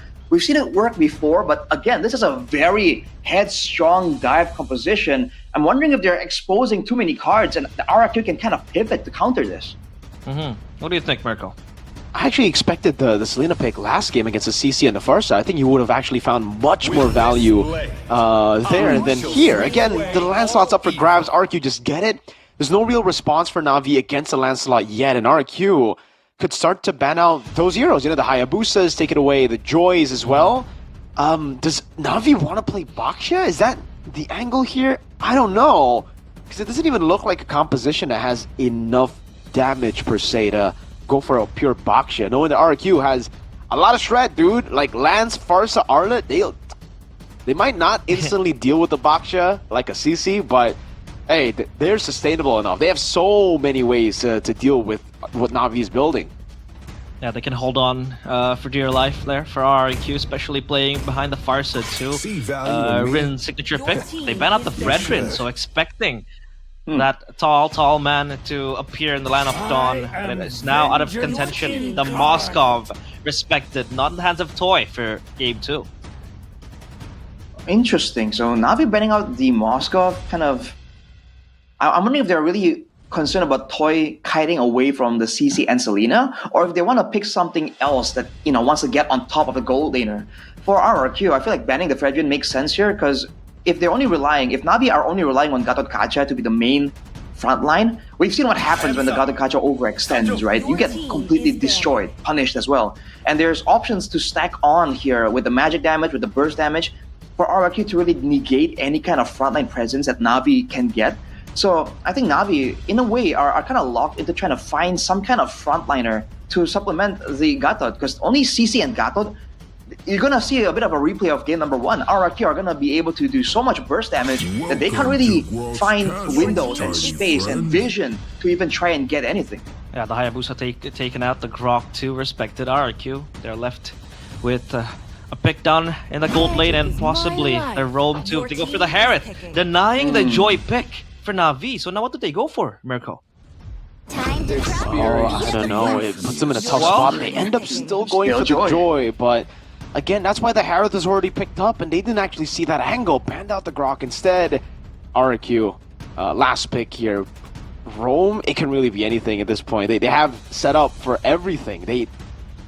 What would be the best choice here for Edok? Would it just be a Cho, clear the wave in the mid lane and get the prio? Go back to Oh, your that'd be a dig. I was about to say. Tigreal. Big Enoch AoE. special. Arashi. Yeah, I mean, good crowd control against a full-on dive composition. A ways to push away everyone away from your backline. Technically, if Na'Vi are still trying to dive onto that Farsa, it's not as dynamic, but I think it will do the job. I was thinking something like big crowd control or sustain, and crowd control is the way they've gone for. With Enoch available to them, I feel like it's a bit of a no-brainer. We know what Enoch can do on this Tig. Well, let's take a look at the draft index, though. Counter index favors RRQ 0.1, but still lineup rating favors Na'Vi. Let's see if Na'Vi can still hold on to the faithful and possibly push us to game number 3. Because if you want to be the best, you gotta beat the best too. It's Na'Vi against RRQ Hoshi in game number 2. Land of Dawn, we go. Let's see whether it's going to be a full clean sweep with a signature Tigreal on the hands on the machine. That's not the machine, it's the engine. I mean, we've called him so many different names here, E-Dog, man. What do we call him, guys? Do we call him the X Factor, the Catalyst? I call him Mr. Handsome. What do you call him, Arashi? Interesting. Mr. Handsome.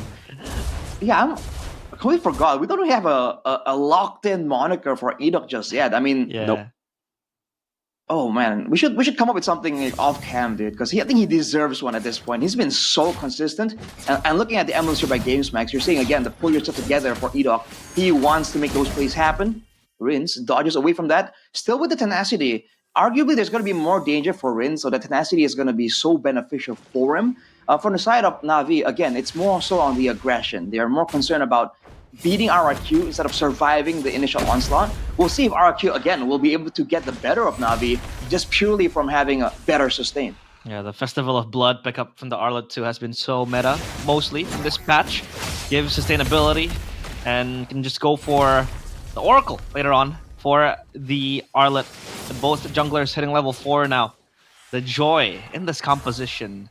Kind of hard to pull against the Harith, but what do you think of this Joy, Arashi? Hold on a minute, Noryu! A lot of damage.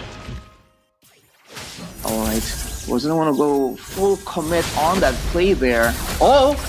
Great arrow landing on Zunish of all people! And that's first blood to Endoryu. A pick that Arashi was about to talk about. Is this Selena the answer though, Arashi? I mean, dude, he got so greedy for that buff, man. And as a result now, free turtle for Na'Vi. Definitely an overstep from RRQ there. Gotta respect it, man. Early game Selena, that's a massive problem. Honestly, the Joy against the Harith, I feel like, again, it's more so that there's not a lot of options here. Na'Vi, again, are planning on shutting down the Farsa more so than anything.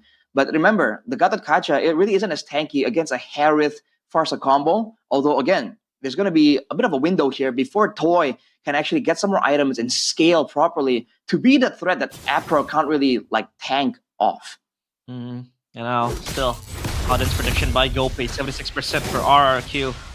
Nothing changing quite significant just yet. So as of now, the Kings of Kings are still the favorites. But if you take a look at the rotations now coming from Na'Vi, it seems like they are exerting more pressure early on, giving Noryu time and space to just farm up a bunch because he was doing that as Lancelot, but only the turtle was his highlight play. So at least for now, the Joy can kind of dive in constantly to the back. Enoch will try to scout for information, but Afro is just waiting in the wings. So for now, Na'Vi just focusing on that early game, playing discipline and not forcing fights like they used to in game number 1. No real need to actually force out these fights, man. They can play it slow as much as they want and then just build up to a lead that they already have technically, right? So they can just constantly use this lead. Rins is very compromised in this position. RRQ will have to group up together up top. Shive able to dash away. Oh, almost getting the kill. Last turret shot, not able to get Zunish down. RRQ find a cheeky pickoff in the gold lane. Shive was not expecting that, man. That's a small win with only 2 members, so the rest of the team are rotating towards cars. He's able to get away. Again, RRQ just trying to get as much pressure as they can here to set up for the neutral objective. And Doryu popping electrifying beats right as the turtle spawns. Yeah, temporal rain, but I don't know. Is it going to be up in time? Fight this. Oh, final slash. Ooh. Oh, he's out of there, man. That's an Abyssal Arrow landing on Edok. Apro doing a bit of damage, but it's only Agatha Catcha sent there. Edok is such a threat. He's there, not using Implosion, and that makes him such a big threat. Again, the AOG comes down. That's going to be the shove. Apro able to fight it in time. Now it's an all-in over to the two members, and Doryu taken down. Apro will follow next as well. Great rotation by Toy. RRQ, 5-man strong in that team fight. The rotation's coming through.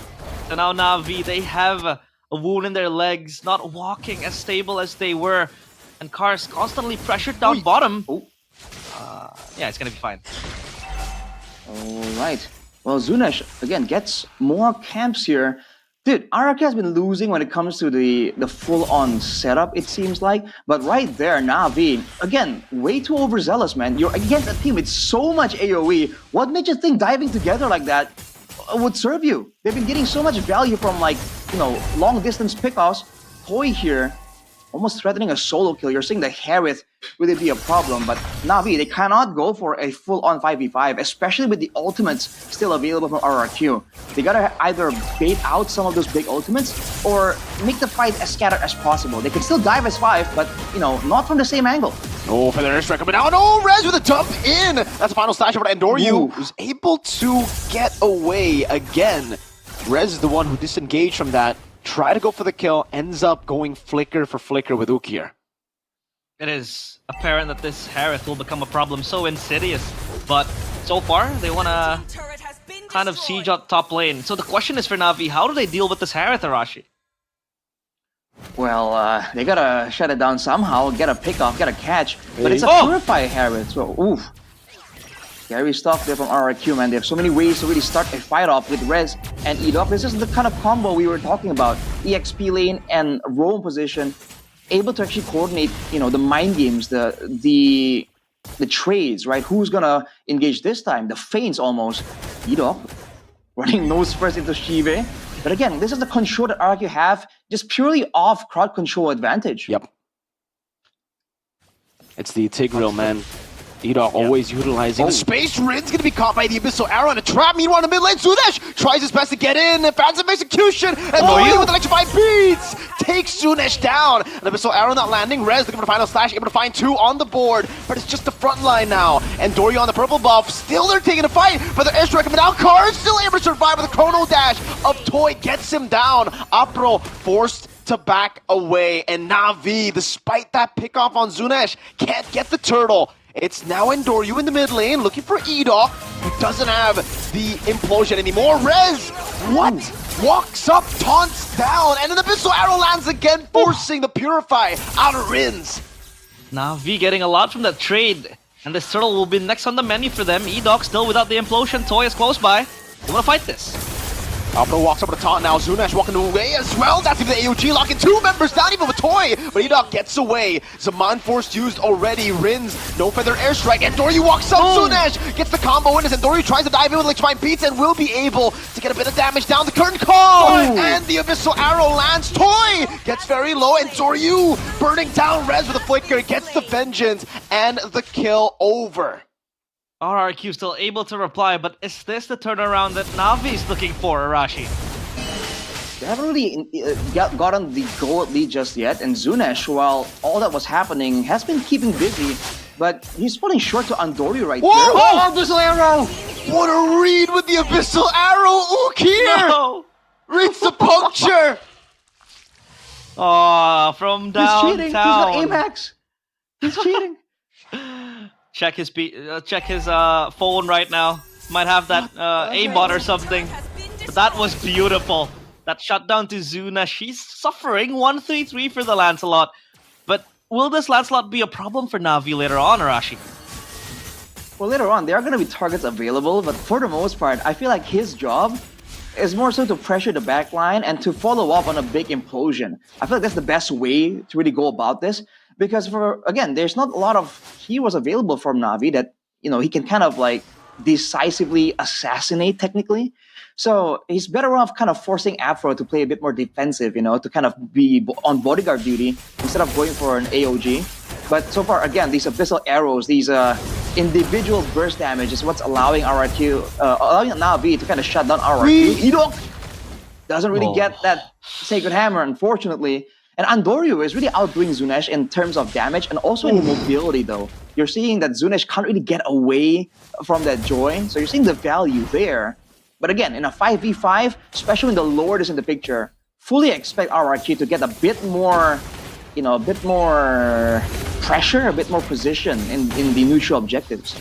Unless battle, though, purchased by Zunesh. Same goes for the Blood Wings for Rin, so he has that safety net, the shield, but as of now, Na'Vi, they're still scrambling, looking for scraps to feed on themselves. RRQ always on guard with a very high shield up on the skies for them.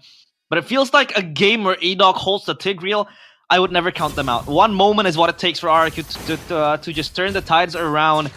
But not for the Lord, it's going to be danced up on RRQ. They have the rotations coming in, and they want to get prio on this Lord. And don't forget that RRQ, they have like 2 Purifiers to work with. Na'Vi only have 1. So again, that implosion threat becomes that much more fatal here if Na'Vi don't position correctly. So far with the advantage that they have, even though it's only a 500 gold lead, they've done enough to kind of demand RRQ's respect. So fortunately, almost a read on the flicker there, but yeah, continue Arashi. That's just a flicker burn for Ook here. I think RRQ might just go and set up for the Lord again, this time holding it. Yeah, I was about to say that they've demanded RRQ's respect. As I say that, though, RRQ wrestle it back immediately. They spot Andoryu here, so what's the move? They can kind of go for a punish, get him on low enough that they can't be a 50-50? No. Or, no, they might go for just wait for a bigger full-on team fight. The Joy is up there, though, very far. The junglers are close by Andoryu. That's an all-in, great stun! Andoryu able to escape just a bit, but Zunesh gets the basic attack. And Doryu is down, and Na'Vi will have to concede this one. There's no way they fight it. Curtain Call already over to Rez and Edok. Big resource burnt down as Zunesh goes for the Thorn Rose. Seems like they still want to, despite the kill on Andoryu, want to look for it. Rez with the Vengeance constantly here. 2 times, I believe he actually missed the reset on the second one. Gives Cars all the free reign. That's going to be the final side of the Vengeance coming down as well, but there's no follow-up just yet. Edok still looking for the play. Shiva in the back, poking him down. Cars very low, gets away with a dash again. That's an arrow, dodged away from Apro, looking for the play, but Zunesh sticks his retreat and gets it down. Na'Vi again, just crumbling. Cars want to go for something. No, couldn't get it. The EOG didn't land. A taunt does, however. Raise! Final slash, picking the 2, all back. Apro able to dodge away now. Zunesh caught in a very tough spot, but gets away in time. Edok gets the implosion, brings him back over to Toy, but will end up dying as well. Arashi, break that down for us. Man, it's just RRQ again with the Sir Rin special. He walked up to a Joy on a Farsa and kind of facilitated the assassination. What the heck was that, dude? That is not the usual Farsa gameplay. And afterwards, again, the setup layering. There hasn't been a fight where Edok and Rez have used their ultimates at the same time. So there's just so much danger, so many things to kind of consider. And now look at this. And Doryu is kind of stuck behind enemy lines. He will be able to get out though, but look at what RRQ are able to get off that sequence of events. The big fight, the Lord, the turrets as well. With the vision depleting for Na'Vi, there's going to be less opportunities for Ukir to go for those abyssal arrows as well. So RRQ, they got a lot of value from that that chain of events. It's a party for the Kings of Kings. And so far, Na'Vi are caged in the second half of their map, their own territory. For RRQ, it's all about the farms. They're able to get the shove down bottom too. So they're able to accelerate. The minions just marching in. But yeah, again, Na'Vi just looking to stabilize things. Now the question is, how do Na'Vi get their own victory here? How do they turn this around, Arashi? They might want to play with the side wave pressure. They tried to do that. That's why Andoryu was kind of all the way up there. But RRQ responded fast. Again, the rotational speed of the Wings by Wings is allowing them to do so much more. Purple Steel as well right there. But Rez... Yeah, all alone. Pops to the final slash. Edok leave her to play again. Apro still holding him down. Rez gets a solo assassination. Cars and Ukir looking for the trade down. Rez taken low, taken down by Ukir. Still Andori waiting in the bush now as Rinse pops in a feather. Airstrike on Zaman Force, takes Cars down, even with the vengeance. Andori running him down, doesn't have enough damage, he knows it. With the Zaman Force still there, decides to clear out in the mid lane. Zunash still there as well. Phantom execution, walking over to Thorn Rose too. Zunash making a big mistake, but the base is wide open. Ukir and Andori, the two new recruits there to fight it. Rinse gets taken down by the turret. Ukir looking to clear, Andori very low, still Toy! Jumps in again, saves the game! 2 seconds for Shive. A big cannon minion still alive, but Shive gets up in time to stop RRQ from taking the game away. Na'Vi still holding on a thin thread. RRQ, their celebrations halted because the minion, that cannon minion actually, did not push further. So now Na'Vi, they have to reset. But how long can they hold Arashi? In theory, right, if they really get the ball rolling, they can only rely on Shive still to go for wave clear. So this composition off the bat doesn't really have the best clear. I feel like if RRQ get a solid Lord take in the next one, they can set up for a proper 3-way push, a big team fight, and they can end. So Na'Vi's window is now to try and find something, right? A big Abyssal Arrow, an AOG, something like that. They gotta try and make the move before RRQ make the move for them. And as of yet, Arashi, I don't think Shiva has any Skypiercer stacks. I think he's died. Oh my lord, No. Edok. That's a great position here, and RRQ are holding on the Lord, so it's a forced error over to Na'Vi. They have to make a move. If they go in, that means Edok has free reign to flank all of them. The missile arrow lands on Rez. That might be the taunt. Yes, it's a full lockdown over to Rez. That's the first Skypiercer stack taken away as Edok comes in with the implosion. No, he actually holds on to it. Gets the implosion, but Purify comes in as Enorio is able to escape with the Blood Wings. Now gets taken out by Zunash. Cars and Shive up against 3. Edok taken low. That's a Thorn Rose by Zunash, and the Lord was taken by Na'Vi, which gives them a bit more space to breathe. A steal for Andoryu, a steal for Na'Vi too. They get that Lord for themselves, but obviously this Lord won't be able to achieve much things because Zunash is there to respond. But Arashi, that was an insane turn from Na'Vi. Hold up. They gotta play with this. Zunash pops in everything. He's used all his resources. 1v1. He gets the puncture away, and that's about it. Na'Vi, yes, cannot do anything with the Lord. They're able to delay the game a bit more. Here's the replay here by the official tournament smartphone, the Samsung Galaxy S25 series. It's the full-on burst towards Rez, so that's a huge amount of damage taken down. But then Toy afterwards, he got so low all during the beginning of the fight that he gets taken out. And at this late stage of the game, even if Shive is low on skills without any stacks on the Skypiercer, if Toy gets taken out, that is still a late game level 15 Granger. So I think RRQ needs to respect Na'Vi a bit more. All the way from that base fight, man, I think RRQ really jumped the gun and thought they had a full-on rush finish. Now they're going to force to contend with Na'Vi, who is catching up. Again, the same win conditions still apply. RRQ are waiting for the big 5v5, but they got to be more proactive here. Andoryu? Gets out. Yeah. He gets out. Pops the electrifying beats though. That'll be quick on cooldown. But I think another underrated aspect of Na'Vi is the fact that they can poke from afar. I mean, sure, Rinse can do that too, but they have the Granger with a Death Sonata and the Rhapsody, plus maybe Ukir just zoning out, looking for information, scouting with an Abyssal Arrow, so at least they can open up the bushes and maybe just force RRQ into an unfavorable position. But as of now, it's RRQ all over the map. Again, Edok looking at his positioning. He's always looking for the flank angles. He hasn't been frontlining that much, but the Abyssal Arrow lands, and Rez is going to be fine. Takes a chunk off of Zunash, looking for the chase, gets the puncture down. Wow. Phantom execution. Zunash able to get a lot of damage down now. Toy looking for the angle as well. Edok gets an implosion! Over to 2! An AOG forced out of them now. Demand Force used up too. Apro still able to survive for a bit, but it was inevitable. What a play by Edok! Mr. Playmaker again and again. He was looking for that angle. He got it. Andoryu. Stunned up, buys. Oh, it was Apro with the Immortality buy. And here comes in Shiva! Taken out by the final slash of Rez. Rinse walks up a bit too aggressively. Pops in for the airstrike too. And Doryu can't get anywhere out. Rinse gets a solo. And RRQ clean sweep Na'Vi. Na'Vi schooled back to their classes by the Kings of Kings, RRQ. Hoshi, again, getting that win with convincing fashion too. So Na'Vi, they're gonna stumble after what was a honeymoon phase yesterday against Alter Ego. Man, what a game there. RRQ, they kind of lost control towards the end, but man, they recovered so well. And the moment we see the Tigreal, you mentioned it, Realize, it's never really over. You don't really count the game out when the Tigreal is in the picture. But this fight, dude, RRQ were able to force so much from Na'Vi before the engagement happens, and Edok just came in all sneaky like.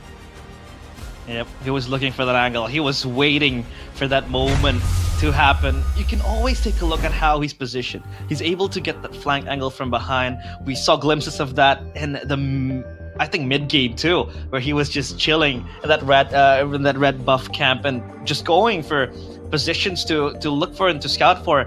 And there goes the implosion connecting, which we haven't really seen a big moment come from him, but that was the game-defining moment coming in from Edok. So RRQ, with this win, they're looking much more confident after what was a stumbly road last week. But for Na'Vi, man, it looked like they recovered, but it seems like there are still holes in this team and that needs fixing, Mirko. Yeah, I think there definitely are still holes in their game. I think, again, especially up against a team like this, like RRQ, who are just so systematic and who have an amazing drafter, it's very hard to punish on mistakes. Because I think for Na'Vi, again, just being disciplined alone has been their strength in the previous matchup against Alter Ego. Being disciplined means having a better setup, right? And being able to constantly capitalize on small mistakes from your opponents. If your opponents don't make those small mistakes, instead are the ones being very proactive and being clean with the leads that they get in the early game, it's really tough to look for those angles if you're just relying on mistakes. So it's still a good show for Na'Vi. They went toe-to-toe up against our runner-up of MPL ID. Was it enough? No, but this shows again the potential that they have. They still have a whole lot of it. Hopefully they can improve as we get to the second leg later on. I mean, we're still in week 3. Still a long way to go. 6 weeks, if my math is correct. We are still 6 weeks to go, so yeah, this potential, the ceiling is still there for Na'Vi Rush. Yeah, definitely can build on it, and you can confidently say that you cannot count Na'Vi out, which, considering the context, right, is already a massive deal. And honestly, for RRQ, I really feel like it's tough for Na'Vi as well, because back then you kind of know where the plays are going to come from, but for better or worse, you can see RRQ being a bit more, being a bit more confident, a bit more proactive, because if you look at it, the whole team, every single one of them were making plays happen, right? And you can say that it kind of leaves room for mistakes to happen, and we did see mistakes happening, but dude, when it works out, it looks so good. Zunesh burning out the flicker, burning out the ultimates. You saw Edok, after there was one fight where his implosion was kind of lackluster, and then finding that one, Rins with that 1v1 play. This guy is the guy who's been hated on for so much for being too aggressive on the Farsa, up close and personal. He, 2 or 3 times this game, he went up close and personal against a Joy. Not just any Joy, Andoryu, who's doing really well in that position. On the Farsa, he just brushed off the criticism and says, hey, this is what you get, okay? You take it or you leave it. And you get it. When it works, it's just great, man. You can see how it can be punished, but if they can clean up overall, S5, and have every single one of them, be active as a playmaker, but still be that much more polished and calculated, I feel like this is a scary version of RRQ, man, because you have no idea where the play is going to come from. And that's partially why Na'Vi got completely blindsided there, because they had their eyes on Reds. Yep, that kind of left the Farsa unscathed, I think, for what, two games now, because the Farsa was basically just untouchable. So yeah, that ends up match number 1 between RRQ and Na'Vi. So we do hope that Na'Vi can bounce back, and RRQ, they have to prepare themselves for the match in the Royal Derby. But hey, as of now, we want to give away GoPay coins, in which in our annual, weekly Buggy GoPay, because GoPay is MPL's trusted wallet, and we will be giving rewards worth of 5 million rupiah. I gotta scan it, bro. Balance. Hey, you're on duty. I'm ready. So you gotta hold ready it. to scan it. As always, don't forget to download the GoPay app first. Log in and get your phones and your cameras ready. Get your Samsung phones ready. And once the QR code appears on the screen, scan it right away and claim your GoPay reward. Usually this is Bude, always giving away. We want to be generous too. We want to be philanthropic, if that's the word, to you guys as well at home. So yeah, just have to wait and see until the QR code pops. 3, 2, 1. There you go. I got it. Scan right away. I got it. You got it? I'm the first guy to get it. I'm the first guy. Oh, how much did you get? 5 million rupiah? Hold up. I'm still waiting. I'm still waiting, yo. A lump sum of 5 million. I'm still waiting. Hold up. Okay. Is it working? Are you blacklisted? Because you've been scanning quite a few codes, man. I'm just saying. Yeah. Not only the GoPay codes. It might be on Good Day codes, the Diamond codes. Has been scanning all Gotta find kinds of value codes. everywhere you see value, That's all right? true. You gotta That's find true. it here. The Ubez goal, when you saw the vending machine just, 3 seasons ago, you had to go for it. Me and Arashi didn't realize you weren't there yet, man. But we I are wasn't. always value abusers. We're VAs, man.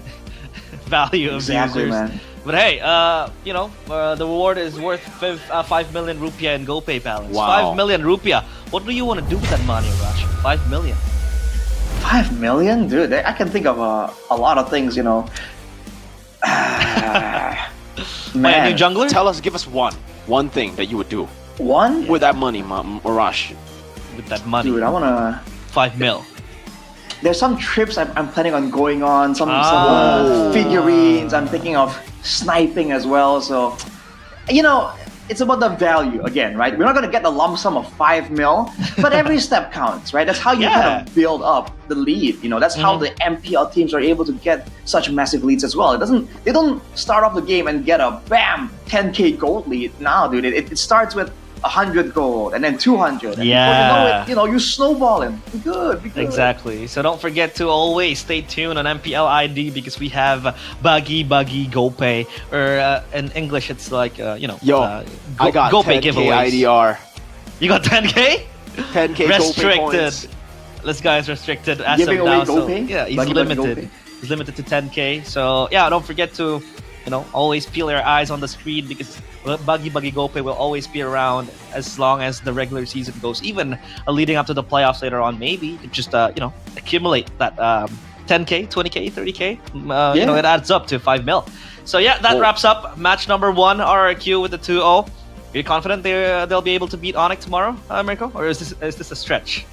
I think Onyx are on a different level, but if RQ can do it with Rez and Zunesh, I'll just do the pose. This is what it will Dude. Oh, Absolute Rashi? cinema. What do you think? I think there's a really good chance. I see the potential here, right? Again, I told you, if they can really be that clean, right? The playmaking, the mind is there. The cleanliness, for lack of a better term, the polishedness is what I think they kind of like right now. Because again, new members and all that. But again, if they can go for the small values, build up on it, grind like David Goggins, you can make a small thing, multiply by so many times, man, like by 9 times, 10 times, you name it, dude. So it's only about that consistency and that, that polish. If they can get the gameplay clean, I think they got it. As Goggins once said, Arashi, don't stop when you're tired, stop when you're done. Goggins. David. Yes, sir. Goggins. Also, That might be what he usually the mindset. says, motivation is bleep. He also says, who's going to carry the boats? And the Stay log? hard, is what he said. Stay He hard. does say that, dude. And RQ did stay hard in that game. They were able to pummel down Navi. Oh, man. So yeah, we'll just have to wait and see what is in the table for number 1 Navi, obviously, because we talked about it. They have a high ceiling with this roster. How far can Andoryu go? How far can Ukir go? How far can this team go? Because it has been quite some time since we have seen them grace the stage in playoffs. But for RRQ, it's a matter of if they can kind of fulfill the big shoes that have been left open. I mean, Dyron obviously not in the starting lineup anymore. We haven't seen him for weeks. Man. And then you have Zunas just replacing Sutsujin, right? So yeah, we'll just have to see if RRQ will be able to maintain this level. But I do think we have an interview with RRQ, so we'll just have to wait and load up. I think Arashi wants to take this one because you love your RRQ boys, Arashi. He's the kingdom messenger. He's the kingdom's messenger, bro. He's the prophet. All right. from the kingdom. Whoa! The prophet okay. of the kingdom is wild. That's a bit of a leap there. Okay, I mean, I'm looking forward to see what they have to say. That's a. Are we going to get it soon? Realize what's going on? We're still waiting for. Obviously, Arashi, we're waiting for online. you, we can't. Arashi. We can't have them directly on stage. Yeah, we're actually waiting for you, Arashi. We do You understand make- your schedule is kind of You're packed. the messenger. You must go Yeah. over to their quarters and ask them if they are ready. Yeah, you have to probe and ask them to come out. You're the messenger after all. Arashi, open up your scroll and call them out Arashi! now. Well, I want it now. Now, let's see it. RRQ with Arashi. Sehat, alhamdulillah sehat. Alhamdulillah. Idok, gimana tadi momen terakhir yang kau lakukan itu komunikasinya seperti apa tadi, Dok? Ini follow up-nya bagus sekali deh, teman-teman. Materi aja aku lihat gua. Kelihatan itu udah wajib. I'm actually hearing them. Hang on a second. What's going on? Mantap kali, Le. Ini ada lagi Tapi- pertanyaan dari Romo ataupun Ibni. Toy, boleh nih. Tanyain dong Toy, untuk game pertama tadi tuh Moskopnya bisa predik tembak pakai ulti ke Lancelot gimana itu Toy? Enggak, itu mah oke aja. Oke. Ayo. Ya serius oke aja tuh. Tapi match up sama CV susah nggak sih planning? Susah. Kenapa tuh susah? Tapi apa? Susahnya kenapa? I'm actually not hearing anything from my end. So, Karena si T kan bisa dibilang powernya di harit bat kan, jadi susah lawan dia. Oke. Om lanjut silakan Om. Oke. Tapi pertanyaan satu sih, kan tadi katanya Toy itu susah nih ya buat ketemu dengan Sive. Menurut Toy sendiri, Toy gak digengking sama sekali sama Navi, kenapa tuh? Apa? Coba suaranya kecil. Gimana Om? Kok tidak digeng sama sekali dengan pemain Navi? Emang rotetnya Navi ini cuma seputar EXP, jadi kamu cuma 1v1 aja tuh di gold lane. Well, it seems like Mirko needs, or rather Arashi needs his scrolls ready. And yeah, we can't really hear them from our end, so we'll just have to wait. And I think Mirko will be the new messenger.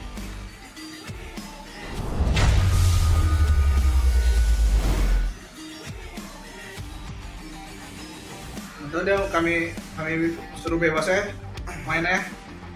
Dia tadi minta lanci, tapi dikasih Arlot. Ya udah, Arlotnya kayak lanci tadi. Iya dia sempat solo kill kan. So they initially wanted Lancelot, but they just picked up the Arlet. They said, whatever, they'll just let the boys play whatever. Kemana bebas tuh ya? Bebas. Kami ikut aja ya. Nah, tapi We'll just follow whatever dua pemain Cascade luar. says for the draft. Tanggapanmu untuk ke mereka itu? Ya, dua player luarnya berpengaruh lah dari segi gameplay buat ngerangkul yang tiga yang lain sih. Jadi banyak perubahan di gameplay Navi. There's a lot of difference between the gameplay of Navi with and without Endorian Ukir. They really have impacted the team. Pertama perdana nih ketemu nih. Menurut kalian ada chance nggak mereka lolos ke babak playoff Navi? Will they make it to playoffs according to you guys? Chance masuk playoff sih ada. Soalnya kan bisa dibilang mereka baru main For the chance to playoffs, yes, I think they have a chance. Kelihatan banget lah. Mungkin butuh beberapa match lagi untuk mereka bisa. They haven't really seen their full potential. They need a few more matches, I think, for them to show their Oke, potential. ini terakhir nih, Le ya. Jadi di Navi tadi ada 2 orang baru. Kalian juga nih kan ada 2 orang baru. Jadi lebih kuat mana? There are 2 new players on Navi. You got 2 new players too. Orang baru anak-anakmu yang sekarang. Who's better, 2 new players from Navi or RQ? Of course, it's our 2 new players. Of course, we got the better new duo.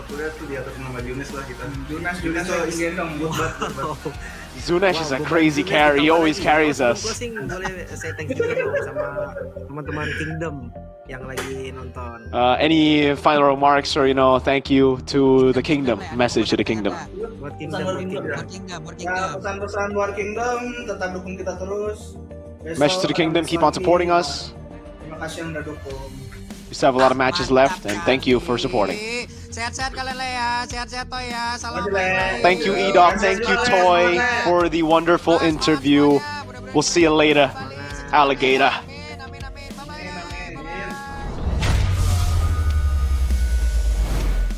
So Mirko is apparently Kingdom now. I'm so Kingdom right now. Yeah. Try to cut your hands, bleed orange and black maybe. No, I'll bleed BTR. That sounds terrifying, dude. You bleed orange and black? That sounds like Yeah, an you gotta go infection. check with the doctor there. That's what happens, That's you know? true. Yeah, but that's also, true. But don't cut yourself. Don't. Just don't. Don't. Don't. No, don't inflict self-harm upon yourself Ew. unless you like to play Harith. But yeah, we'll have to see the replay later on as we take a look at the replays and the highlights here. What would you make out of this, Rashi? Anything you want to highlight maybe? Well, again, you can highlight the performance, a different look from RRQ, a bit more flexible, and not really as overzealous as they kind of used to be, right? Because I feel like this is a bit more calculated. They used to have like higher highs and lower lows, but right now with this consistency, this man still is the player of the match. Yeah, Mr. Playmaker, presented by the official tournament smartphone Samsung Galaxy S25 series. He is your player of the game. He is the main man to make the plays happen. But, early on, it looks like it was coming up roses for Na'Vi. They were able to get a pick off on towards Zunesh, the man you really want to take down early on. But it seems like from there on, it crumbled. And I would give a shout out to Rez too. With the Arlet, he was so brilliant. The final slashers connected. He was able to chase down with the Vengeance too, getting the resets and just pinning down the members of RRQ when Edoc wasn't there, when he was far away from his teammates too. And this solo kill towards Sive was also the icing on the cake. And because of Rez's presence in this game, again, they were kind of caught blindsided by Edoc, first of all. Later on, I think we're going to see that moment again. But aside from that, it also allows Edoc to play this Tigreal as like a bit more of a Franco, right? He's here to kind of catch your main damage dealer and make sure that the damage output goes down to 0. That's what he's able to do, and that's how he's positioning, always in the back. And this is also the fight where he went for a big, multi-person implosion, but it ends up being a bit late, right? That's why I think Toy got so low there, because he was looking for that perfect moment. But afterwards, he identified, what his job was, goes for this pick right here, understanding that if Na'Vi get caught, probably a done deal, a full-on end or even a Lord take. And from that play, I think Na'Vi lost all semblance of control. They tried to go for these big plays, try and match RRQ as well. And again, if it worked out, Na'Vi would have gotten some more time, but unfortunately, RRQ, every single one of them were just doing really, really well. So I think that's just a wrench thrown in the plans of a lot of people when it comes to trying to deal with RRQ. Because for the longest time, if you can stop the engageability, right, from the EXP lane and the roaming position, then you're good against RRQ. But now you're seeing that, man, I mean, Zunesh, despite the fact that he got taken out 4 times here, there were moments there, man. He was willing to try and take those opportunities and be a real problem. He at least demanded that respect, even though, he is not that clean kind of player. So if he gets a bit more experience, he can get a bit more of a read on these MPL level games, I think he can be that X factor that RRQ have been needing for a long time. Any thoughts, Mirko? I think so. I agree with Arashi. I think it really comes down to how they clop together, right? Like, so far, we've seen very mixed results from this team. Again, sometimes doing really well, sometimes being a bit slow on a lot of those rotations. Again, even the Kingdom have been kind of vocal on social media saying like, yo, I don't really like Rez, I want Darren, I don't really like Zunesh, I want Sutsujin. But it's always a process when you have new members on the team. And for RRQ, that's what it looks like right now. It looks like they are just trusting this lineup. Initially, all of us thought this was an experimental lineup. This was only going to last the first 2 weeks. Maybe even a lot of us, even me included, thought it was just going to be a 1 week thing. Turns out, no. This is what they think is their strongest 5. At least at this point, right? There's no way they would go back and say, yeah, never mind. This whole thing was an experiment. It was a social experiment to see what you guys think. And then now we'll deploy Darren and Sutsujin, right? I don't think so. And this kind of adds up, to RRQ too. This team is a legendary team and is not known for trusting the process. They are mainly just trying to replace their best players with even greater players for an org as legendary as RRQ. So with them now trusting the process, giving time for the players coming in from MDL, giving time for the younger players to develop and to bloom, it adds even, greater, I think, horizons for the team. Yeah, I think there's definitely a lot of potential here. And I wouldn't put it beyond RRQ to come up in like week 4 and be like, hey, you know what? Actually, I think that's something we can't really say is impossible. But again, I feel like with the performance they're having right now, we still have to wait and see how they do against the higher tier teams in MPL ID for sure. But the signs are there, right? The signs are there, and if you want to trust the process, I think it's quite the encouraging thing for RRQ thus far. So I think if they, I think they can have a lot more surprises available as well. Because if you look at the hero pool as well, I feel like we're seeing a lot more differences, right? And there are a lot more options available when it comes to the flexibility of the players. So in a way, even if they don't perform as well individually, if they can perform at an adequate level that allows our KSQ to get so much more value in the drafting phase, I feel like that alone, right, is something that you have to kind of account for. Yeah, I think their true test will come tomorrow in the Royal Derby, right? They have to be primed up and ready up against Onyx, so that's gonna be their match to win. They have to win that match to really cement themselves as a true competitor in MPL ID Season 16. But as of now, it is them picking up the points, picking up that win up against Na'Vi. Free? Did you hear free? Oh, free! Oh, actually free? WDP? Free? Just like that win that RRQ got, it is as free as that win with the WDP. Come on, now dude. we have Damn. with GoPay Games. GoPay Games is your go-to app when you want to top up for your games, diamonds and all that. If you want to buy the Starlight later on, you can get that through the free WDP. Scan the QR code straight away and get yourself free WDPs. What's a WDP, Arashi? Weekly diamond pass. So you can get those diamonds and you can pass your class on those lame skins and get the good skins, right? Because skins get wins. That's a fact, right? There's a reason why your favorite players run those in the Land of Dawn, right? If skins don't matter, right, they'll just run default. Exactly. Do we Iman have a actually player? never uses skins, so There you go. Yeah, I was about to ask, do we have a player that uses vanilla skins? He's kind of but weird, it though. seems like Iman is there. He's an outlier. Iman's my goat, though. He's statistically irrelevant. He's statistically irrelevant. That's one guy, and then everybody else who's good uses skins, right? Even Carl Teasy, the goat of MLBB, uses skins. So yeah, skins wins games, but sometimes it feels like it's visual clutter in a long drawn team fight. Sometimes it gets very eye catching. But hey, another eye catching thing is vote your champion.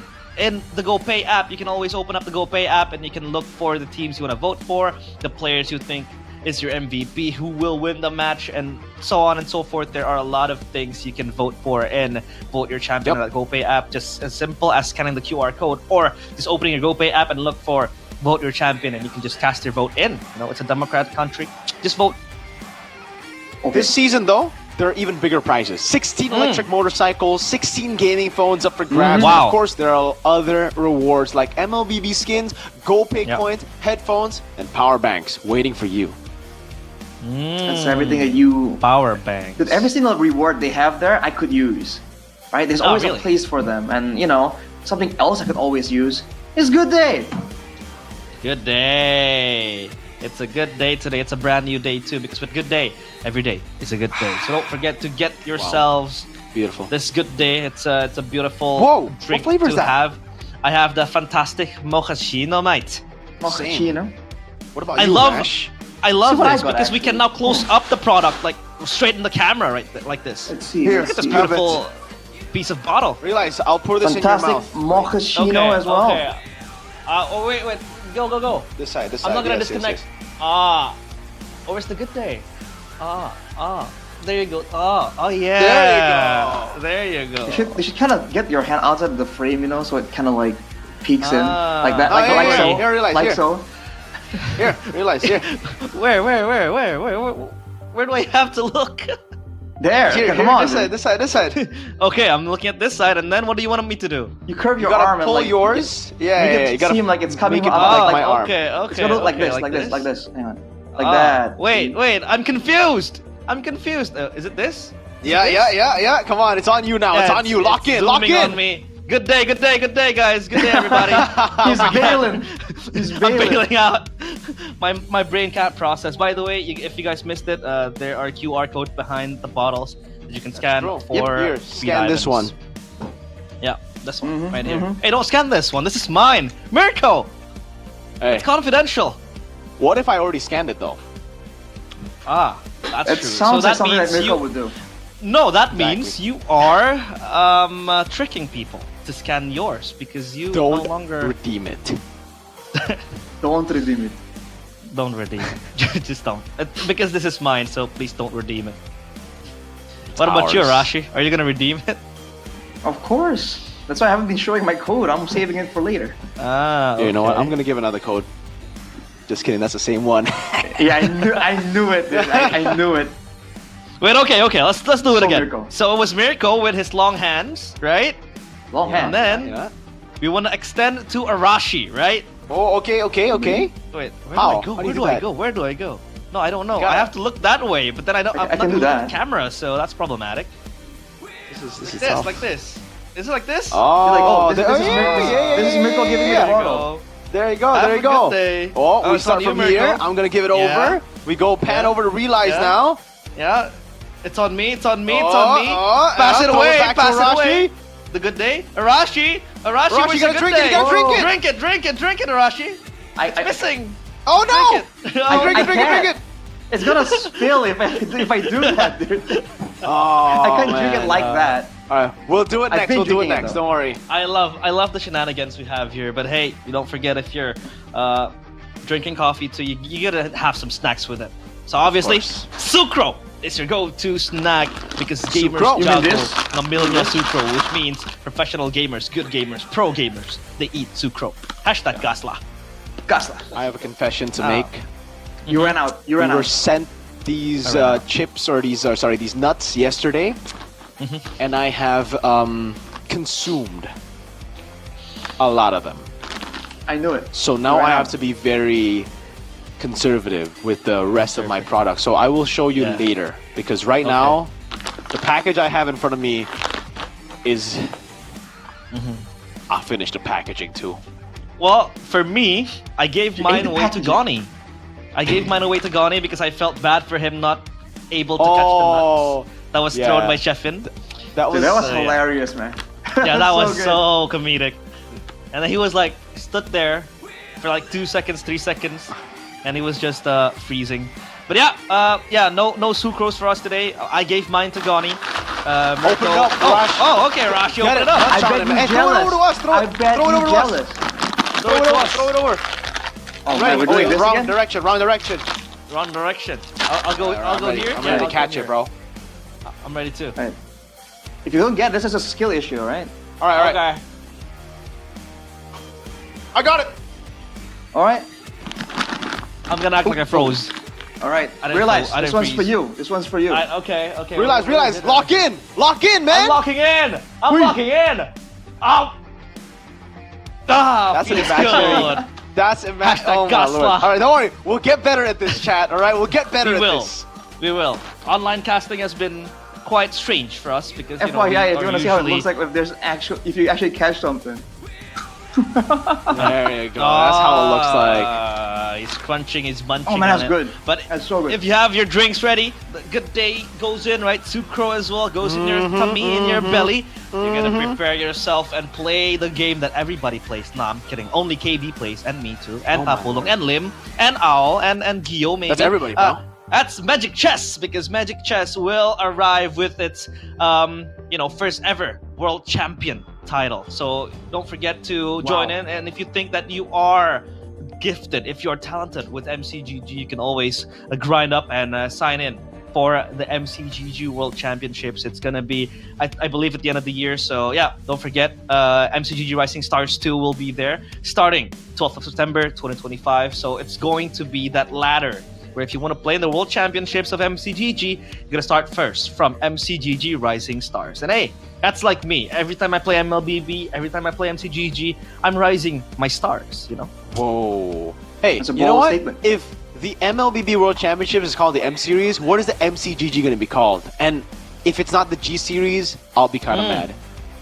I think it's gonna be the, I don't know, Chess World Championship? Nah, That's just chess. What? That sounds awful. Magnus Carlsen. By the way, Mirko, Arashi, we are back offline. Let's go! Because starting next week, starting the 12th of September 2025 on a Friday, we will be back on the MPL Arena. So don't forget to get your tickets at idstripmpl.com/ticket. I got that right, by the way. So yeah, don't forget to buy your tickets and just be ready to glaze the stage again on the MPL Arena. You see, glaze the stage? Glaze the stage. Because you're going to glaze it. Because the players are on the stage and you want to glaze the players, right? Yeah, That's it's true, like that's Merkel true. glazing Eman 24/7. So Glazing my boy Nanail as well, man. Look at them. They're looking Nanail. clean in their game. How about Jew, Outside is bro? it? What about Joe? Joe? It's not Jew, man. It's Joe. Alright? It's Joe. It's Gobs and Yazuke as well. I don't know if Yazuke is actually going to play after his performance against Na'Vi. I think Rin might be the main man, but Shogun versus Zunesh. Shogun. Shogun was great, man, but you know, Zunesh was pretty good too. Solid stuff. Oh my that's lord. biased. Arashi's favorite, Mueza against Beloy. Weza and Baloyski. But hey, that has been us in match number 1. We still have match number 2. EVOS against TLID. TLID still winless. Can they get their win?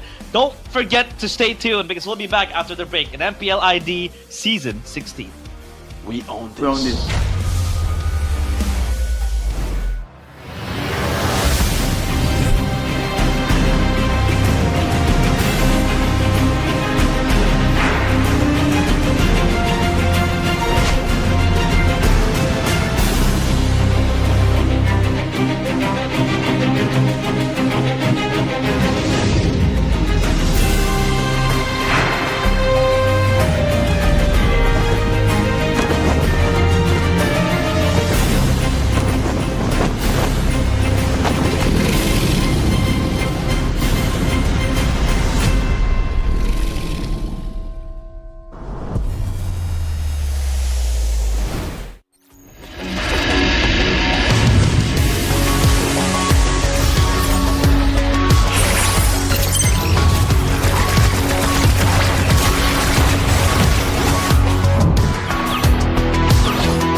Bete banget ya, gagal mulu.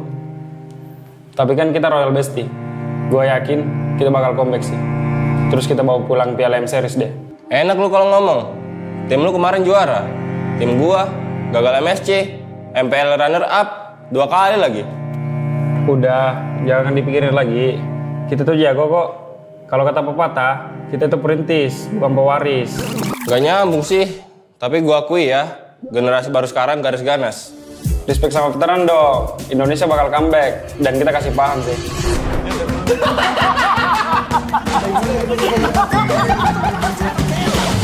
Kayaknya gue ganti nama jadi Rinetizi aja deh.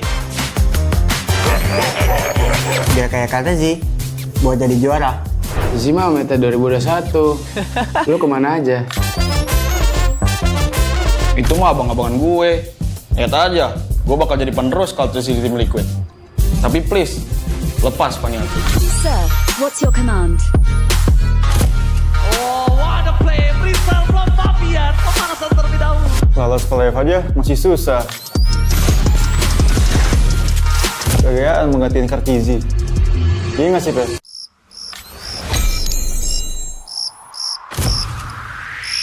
Meskipun gue gak pernah lolos ke playoff, setidaknya gue pernah dipuji viral lah.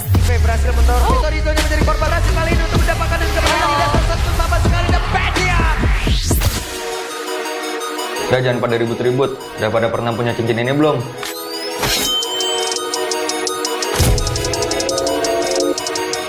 Ngisi, Dek.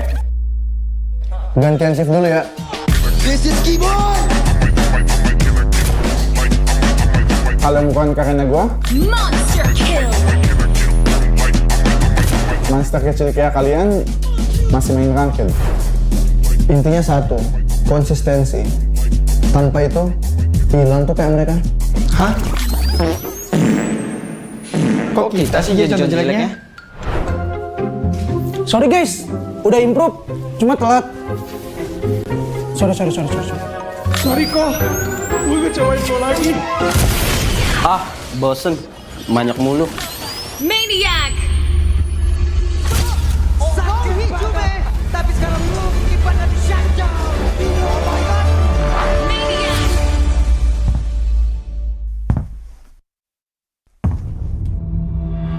Mau adu Maniac season ini? Daerahnya sendiri mereka bisa pisah, tapi masih ada pergerakan di dalam dan gimana dirinya dikeroyok. Namun untuk sekarang ada satu blessing Johan. You miss me? Tuan Blok Skala. Kita kasih paham bahwa era kita masih ada.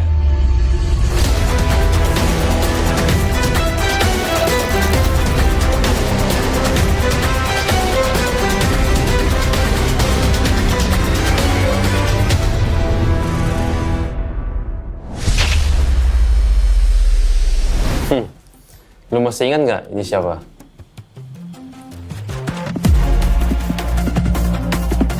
Boleh juga. Tapi lu tahu nggak di atas lu ada siapa?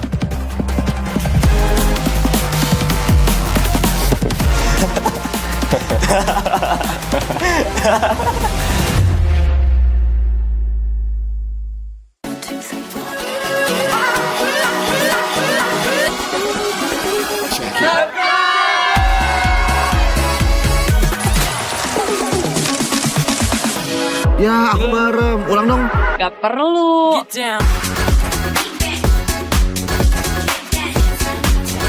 Guys, review.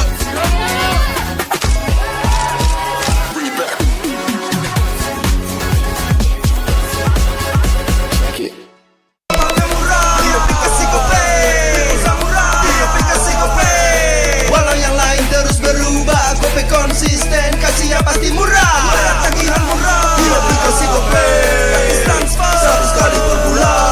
Download aplikasi Gope baru, nggak pakai lama. Dompet andalan gamers banyak damage-nya.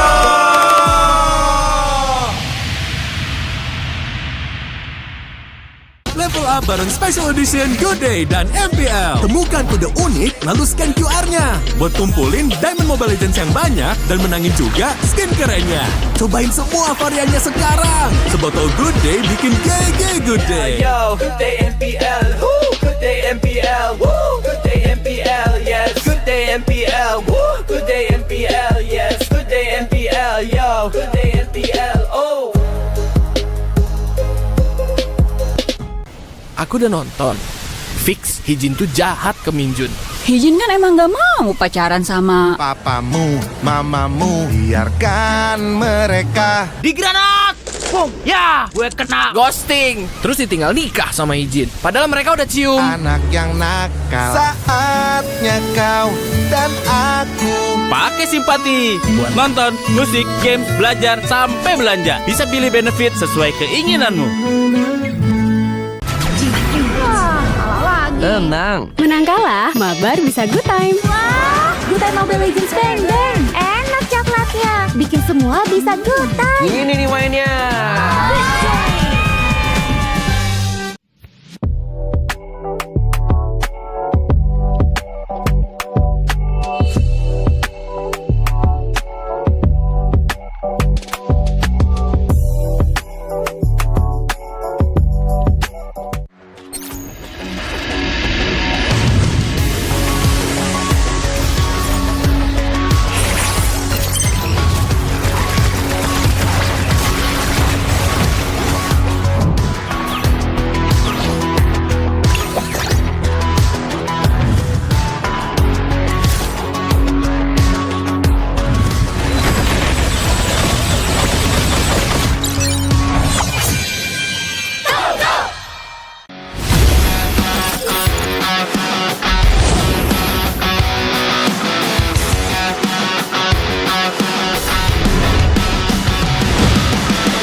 Bete banget ya, gagal mulu. Tapi kan kita Royal Bestie. Gue yakin kita bakal comeback sih. Terus kita bawa pulang Piala M Series deh. Enak lu kalau ngomong. Tim lu kemarin juara. Tim gua gagal MSC, MPL runner up 2 kali lagi. Udah, jangan dipikirin lagi. Kita tuh jago kok. Kalau kata pepatah, kita itu perintis, bukan pewaris. Gak nyambung sih. Tapi gua akui ya, generasi baru sekarang garis ganas. Respect sama veteran dong. Indonesia bakal comeback dan kita kasih paham sih.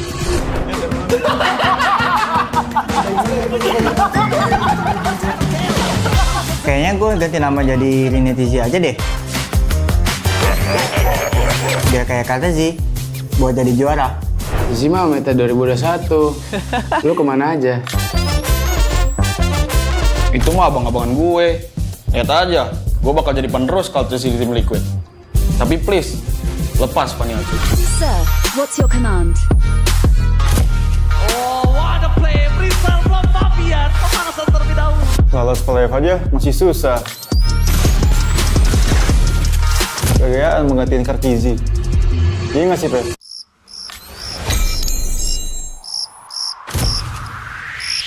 Meskipun gue gak pernah lolos ke playoff,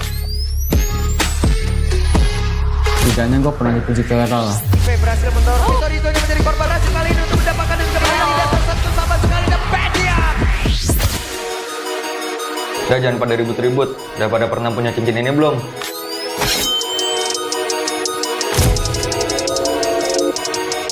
Ngisi deh. Gantian shift dulu ya. This is Keyboard. Kalau bukan karena gue, Monster kill. monster kecil kayak kalian masih main ranked. Intinya satu, konsistensi. Tanpa itu, hilang tuh kayak mereka. Hah? Kok kita sih jadi contoh jeleknya? Sorry guys, udah improve, cuma telat. Sorry. Sorry kok, gue ngecewain lo lagi. Ah, bosen. Banyak mulu. Maniac. Sakit hijau, tapi sekarang lu kipannya di shutdown. Oh my god. Maniac.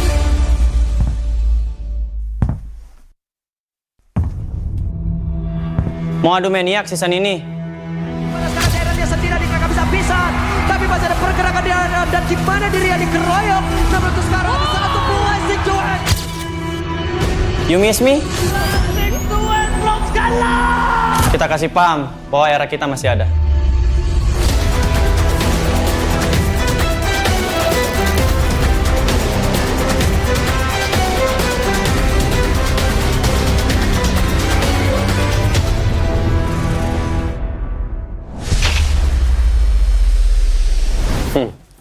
Lu masih ingat nggak ini siapa?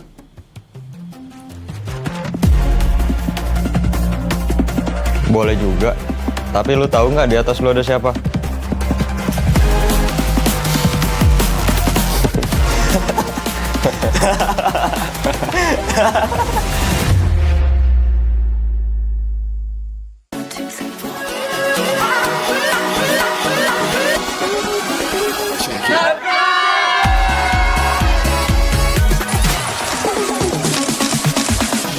Ya, aku merem. Ulang dong. Gak perlu.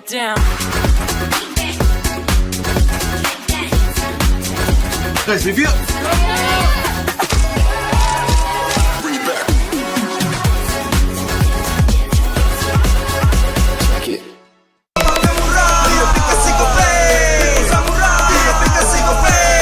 Walau yang lain terus berubah, Gope konsisten, kasihnya pasti murah. Tagihan murah di aplikasi Gope. Transfer 100 kali per bulan. Download aplikasi Gope baru, nggak pakai lama. Dompet andalan gamers banyak damage-nya.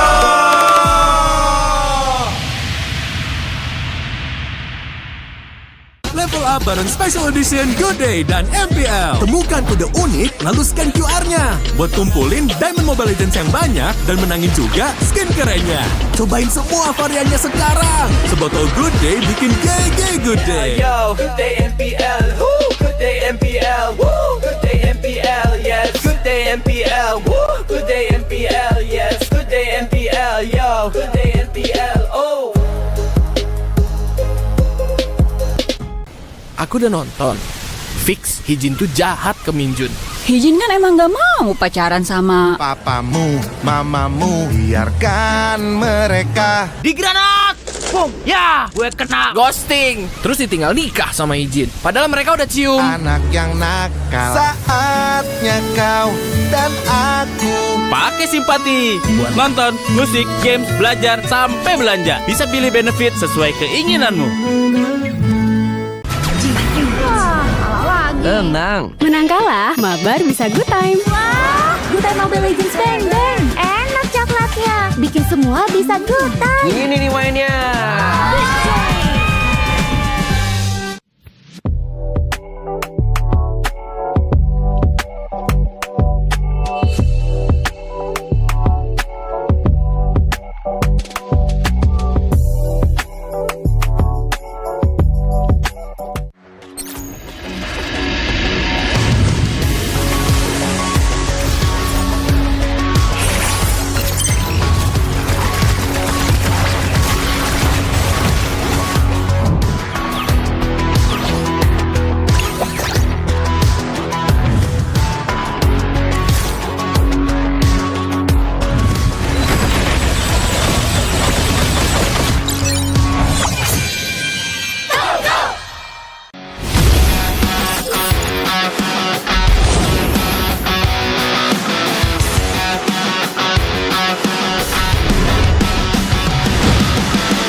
Bete banget ya, gagal mulu. Tapi kan kita Royal Bestie. Gue yakin kita bakal comeback sih. Terus kita bawa pulang Piala M Series deh. Enak lu kalau ngomong. Tim lu kemarin juara. Tim gua gagal MSC, MPL runner up 2 kali lagi. Udah, jangan dipikirin lagi. Kita tuh jago kok. Kalau kata pepatah, kita tuh perintis, bukan pewaris. Gak nyambung sih. Tapi gua akui ya, generasi baru sekarang garis ganas. Respect sama veteran dong. Indonesia bakal comeback dan kita kasih paham sih.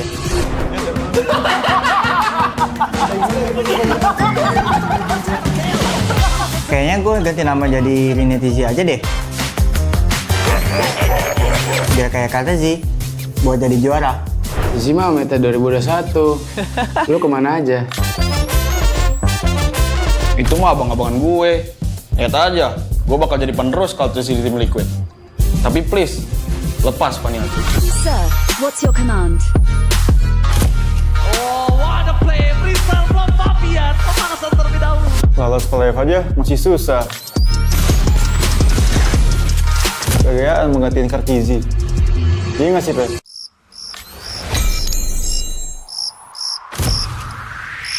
Meskipun gue gak pernah lolos ke playoff,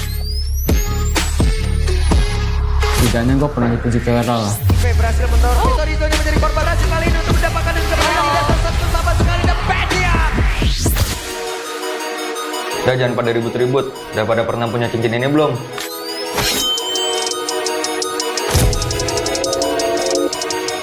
Misi deh. Gantian shift dulu ya. This is Keyboard. Kalau bukan karena gue, Monster kill.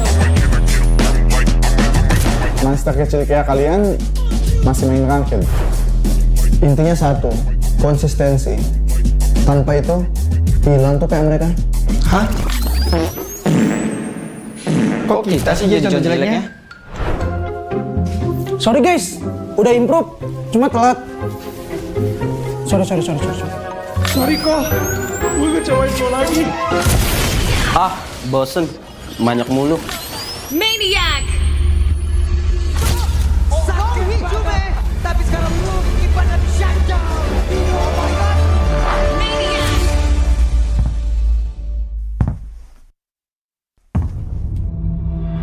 Mau adu maniak season ini? Pada sekarang daerahnya sendiri dikira bisa pisan, tapi masih ada pergerakan di dalam dan gimana dirinya dikeroyok. Namun untuk sekarang satu buah Juve. You miss me? Kita kasih paham bahwa era kita masih ada.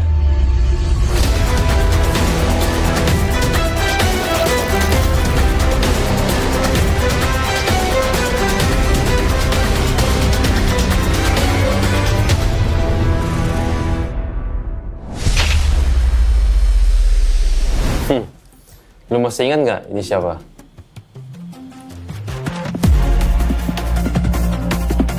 Boleh juga.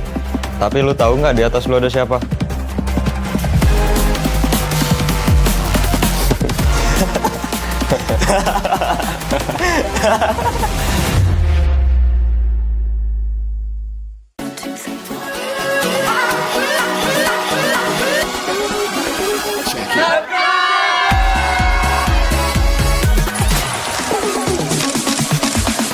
Ya, aku bareng. Ulang dong. Gak perlu.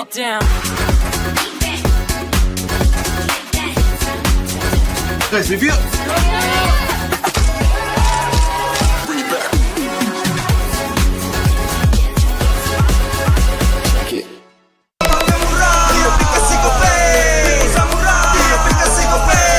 Walau yang lain terus berubah, Gope konsisten, kasih yang pasti murah.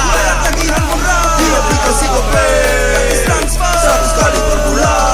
Download aplikasi Gope baru, nggak pakai lama. Dompet andalan gamers banyak damage-nya.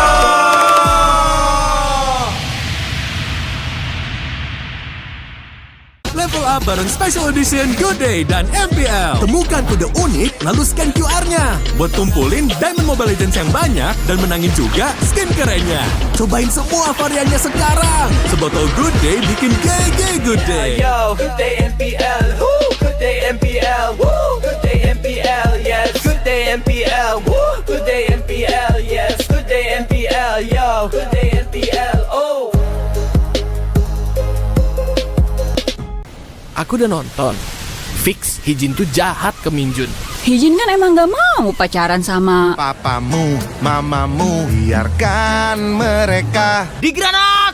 Boom! Ya! Gue kena ghosting. Terus ditinggal nikah sama Hijin. Padahal mereka udah cium. Anak yang nakal. Saatnya kau dan aku Pakai simpati buat nonton, musik, games, belajar, sampai belanja. Bisa pilih benefit sesuai keinginanmu. Tenang. Menang kalah, mabar bisa good time. Wah, good time Mobile Legends Bang Bang. Enak coklatnya, bikin semua bisa good time. Ini nih mainnya.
Bete banget ya, gagal mulu.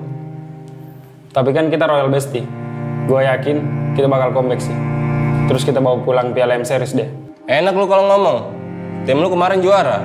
Tim gua gagal MSC, MPL runner up 2 kali lagi. Udah, jangan dipikirin lagi. Kita tuh jago kok. Kalau kata pepatah, kita tuh perintis, bukan pewaris. Gak nyambung sih. Tapi gua akui ya, generasi baru sekarang garis ganas. Respect sama veteran dong. Indonesia bakal comeback dan kita kasih paham sih.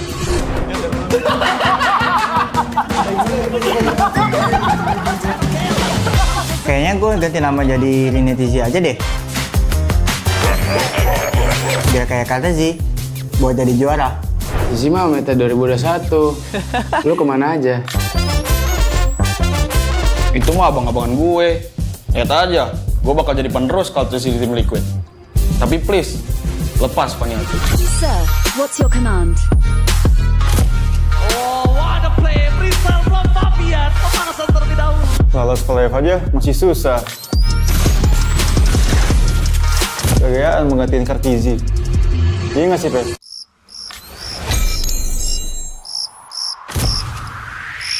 Meskipun gue gak pernah lolos ke playoff,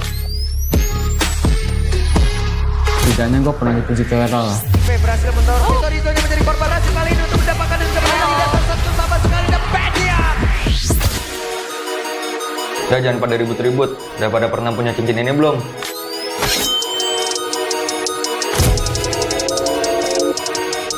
Misi deh. Gantian shift dulu ya. This is Keyboy. Kalau bukan karena gua, Monster kill. monster kecil kayak kalian masih main ranked. Intinya satu, konsistensi. Tanpa itu, hilang tuh kayak mereka. Hah? Kok kita sih jadi contoh jeleknya? Sorry guys, udah improve, cuma telat. Sorry. Sorry kok, gue ngecewain lo lagi. Ah, bosen. Banyak mulu. Maniac. Sakit cuma, tapi sekarang lu ibadah di shutdown. Oh my god. Maniac.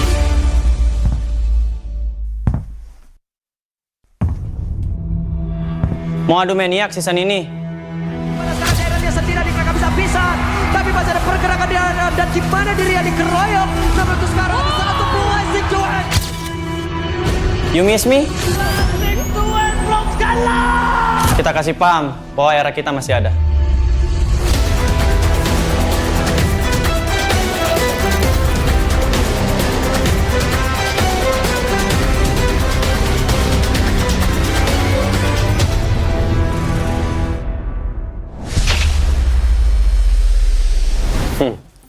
Lu masih ingat nggak ini siapa?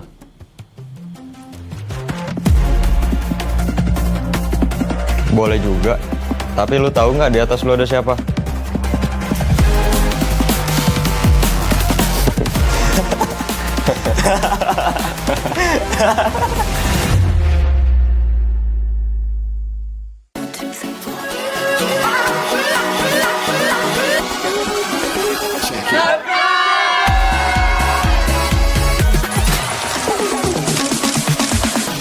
Ya, aku merem. Ulang dong.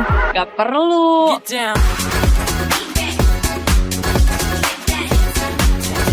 Guys, review.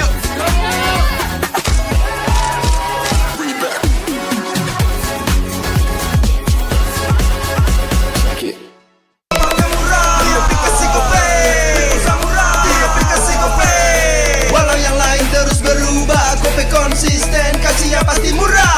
Tagihan murah di aplikasi Kope, transfer 100 kali per bulan. Download aplikasi Kope baru, nggak pakai lama. Dompet andalan gamers banyak damage-nya.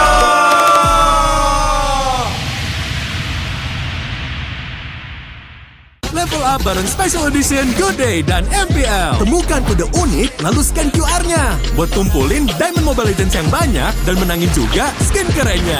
Cobain semua variannya sekarang. Sebotol Good Day bikin GG Good Day. Yo, Good Day MPL, woo! Good Day MPL, woo! Good Day MPL, yes. Good Day MPL, woo! Good Day MPL, yes. Good Day MPL, yo. Good Day MPL.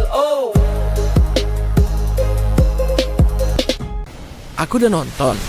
Fix, Hijin tuh jahat ke Minjun. Hijin kan emang gak mau pacaran sama Papamu, mamamu, biarkan mereka. Di granat! Boom! Ya! Gue kena ghosting. Terus ditinggal nikah sama Hijin. Padahal mereka udah cium. Anak yang nakal. Saatnya kau dan aku Pakai simpati buat nonton, musik, games, belajar, sampai belanja. Bisa pilih benefit sesuai keinginanmu. Tenang. Menang kalah, mabar bisa good time. Wah, good time Mobile Legends Bang Bang. Enak coklatnya, bikin semua bisa good time. Ini nih mainnya.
Bete banget ya, gagal mulu. Tapi kan kita Royal Bestie. Gue yakin kita bakal comeback sih. Terus kita bawa pulang Piala M Series deh. Enak lu kalau ngomong. Tim lu kemarin juara. Tim gua gagal MSC, MPL runner up 2 kali lagi. Udah, jangan dipikirin lagi. Kita tuh jago kok. Kalau kata pepatah, kita tuh perintis, bukan pewaris. Gak nyambung sih. Tapi gua akui ya, generasi baru sekarang garis ganas. Respect sama veteran dong. Indonesia bakal comeback dan kita kasih paham sih.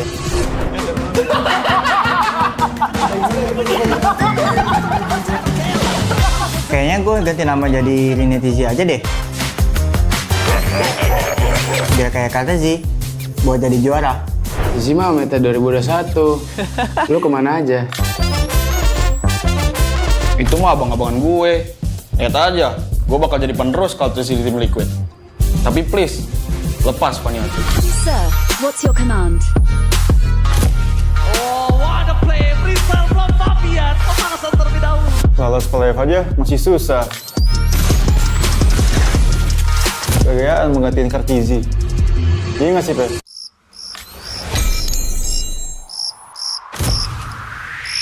Meskipun gue gak pernah lolos ke playoff, setidaknya gue pernah dipuji KRL lah. Berhasil mendorong Torito yang menjadi korban hasil kali ini untuk mendapatkan kemenangan di atas satu sama sekali dan Pedian. Udah jangan pada ribut-ribut. Udah pada pernah punya cincin ini belum?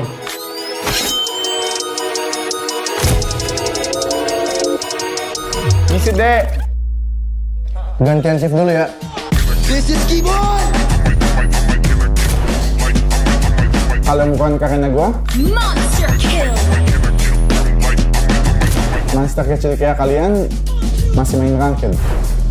Intinya satu, konsistensi. Tanpa itu, hilang tuh kayak mereka. Hah?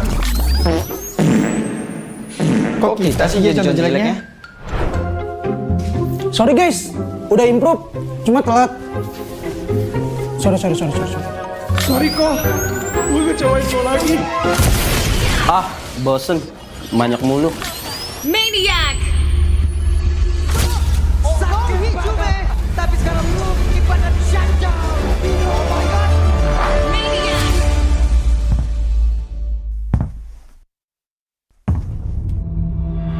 Mau adu maniak season ini? Pada saat daerahnya sendiri adik bisa pisan. Tapi masih ada pergerakan dia dan gimana dirinya dikeroyok. Sampai itu sekarang ada satu blessing to end. You miss me? Blessing to end from Scala. Kita kasih paham bahwa era kita masih ada.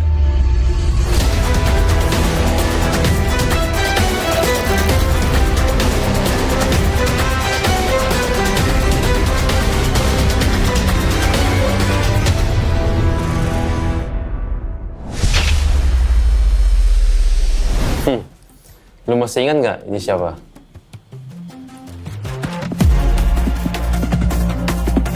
Boleh juga. Tapi lu tahu nggak di atas lu ada siapa?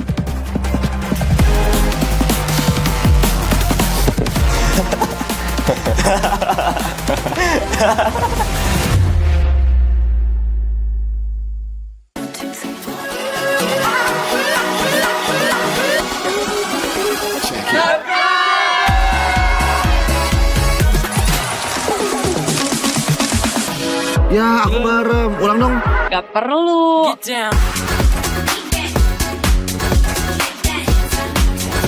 Guys, review.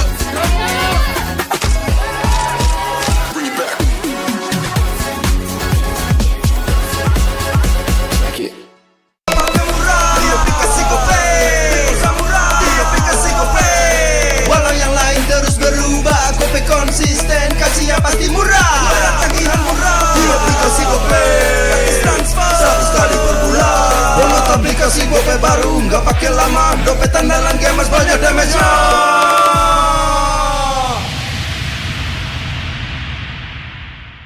Level up bareng Special Edition Good Day dan MPL. Temukan kode unik, lalu scan QR-nya. Buat kumpulin Diamond Mobile Legends yang banyak dan menangin juga skin kerennya. Cobain semua variannya sekarang. Sebotol Good Day bikin GG Good Day. Yo, Good Day MPL. Woo, Good Day MPL. Woo, Good Day MPL. Yes, Good Day MPL. Woo, Good Day MPL. Yes, Good Day MPL. Yo, Good Day MPL. Oh. Aku udah nonton. Fix Hijin tuh jahat ke Minjun. Hijin kan emang gak mau pacaran sama Papamu, mamamu, biarkan mereka. Di granat!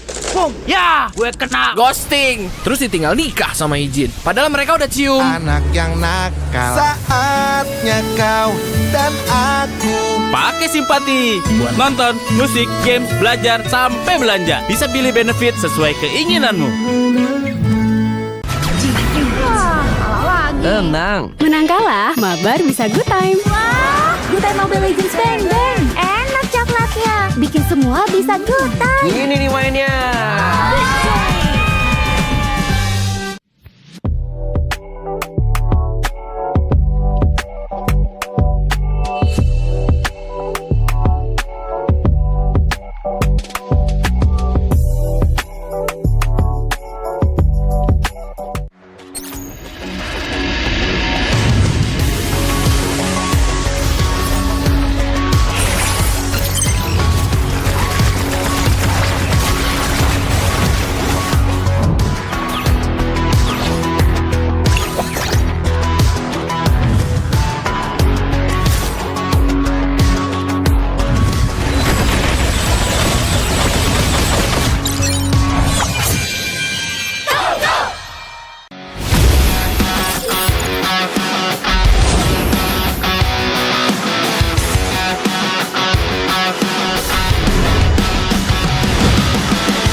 Bete banget ya, gagal mulu. Tapi kan kita Royal Bestie. Gue yakin kita bakal comeback sih. Terus kita bawa pulang Piala M Series deh. Enak lu kalau ngomong. Tim lu kemarin juara. Tim gua gagal MSC, MPL runner up 2 kali lagi. Udah, jangan dipikirin lagi. Kita tuh jago kok. Kalau kata pepatah, kita tuh perintis, bukan pewaris. Gak nyambung sih. Tapi gua akui ya, generasi baru sekarang garis ganas. Respect sama veteran dong. Indonesia bakal comeback dan kita kasih paham sih.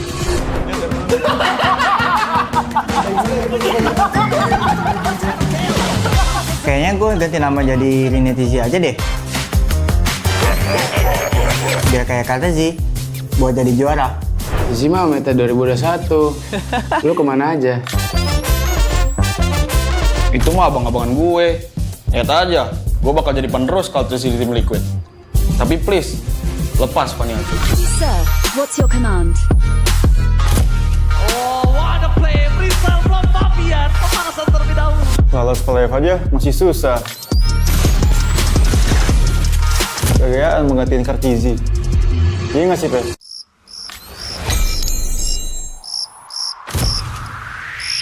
Meskipun gue gak pernah lolos ke playoff,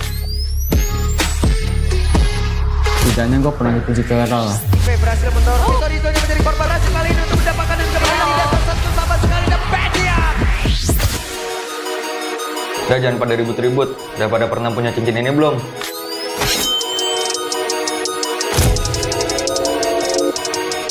Ngisi deh. Gantian shift dulu ya. This is Keyboard. Kalau bukan karena gue, Monster kill. monster kecil kayak kalian masih main ranked. Intinya satu, konsistensi. Tanpa itu, hilang tuh kayak mereka. Hah? Kok kita sih jadi contoh jeleknya? Sorry guys, udah improve, cuma telat. Sorry. Sorry kok, gue ngecewain lo lagi. Ah, bosen. Banyak mulu. Maniac. Sakti Hijume, tapi sekarang lu kipanan shutdown. Oh my god. Maniac.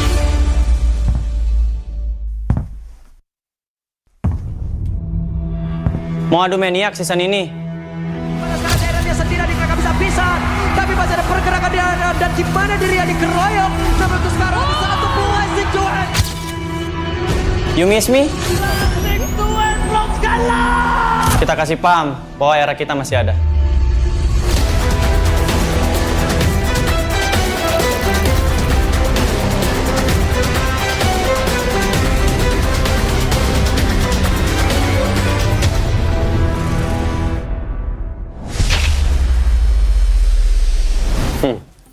Lu masih ingat nggak ini siapa?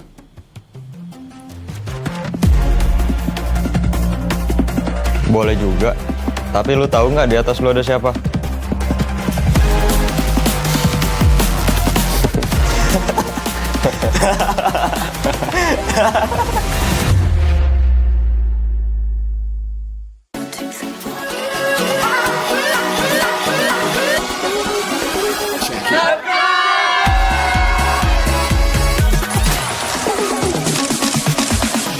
Ya, aku bareng. Ulang dong. Gak perlu.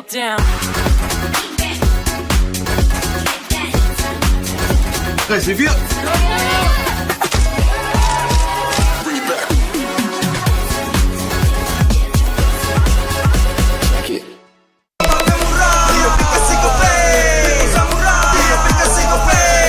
Walau yang lain terus berubah, Kope konsisten, kasih yang pasti murah. Tagihan murah di aplikasi Kope, transfer 100 kali per bulan. Download aplikasi Kope baru, nggak pakai lama. Dompet andalan gamers banyak damage-nya.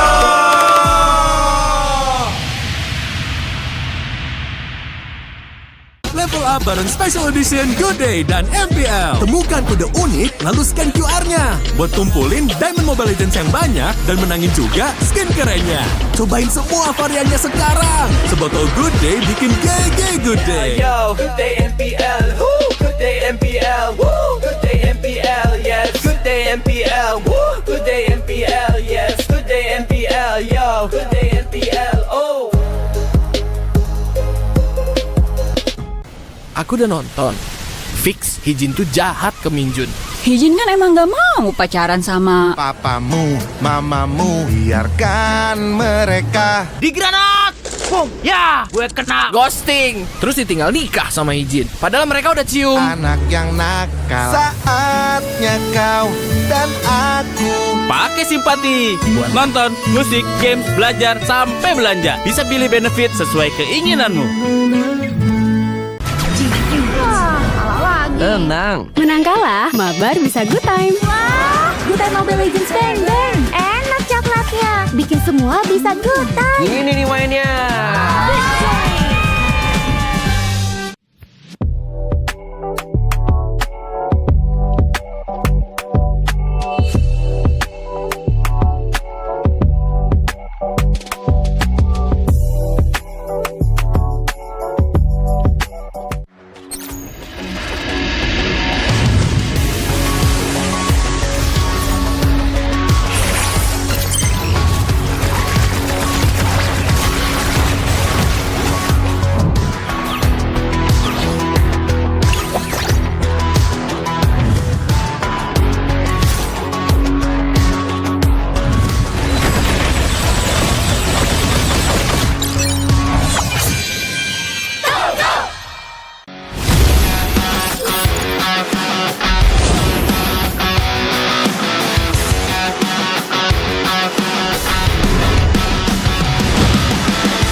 Bete banget ya, gagal mulu.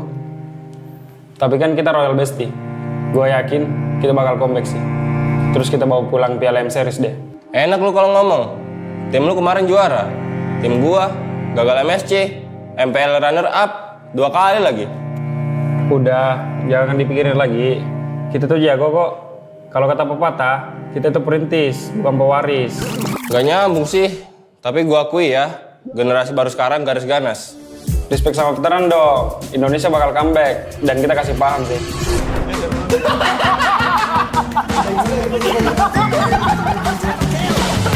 Kayaknya gue ganti nama jadi Rinetizi aja deh. Biar kayak kata sih, buat jadi juara. Zizi mah meta 2021. Lu kemana aja? Itu mah abang-abangan gue. Lihat aja, gue bakal jadi penerus kalau terus di tim Liquid. Tapi please, lepas Paniati. Sir, what's your command?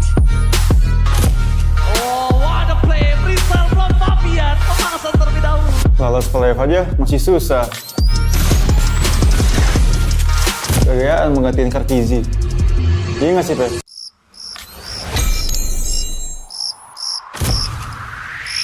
Meskipun gue gak pernah lolos ke playoff, setidaknya gue pernah dipuji ke Eral. Berhasil mendorong Rizalnya menjadi korban hasil kali ini untuk mendapatkan yang sebenarnya tidak tersatu sama sekali dan Pedian.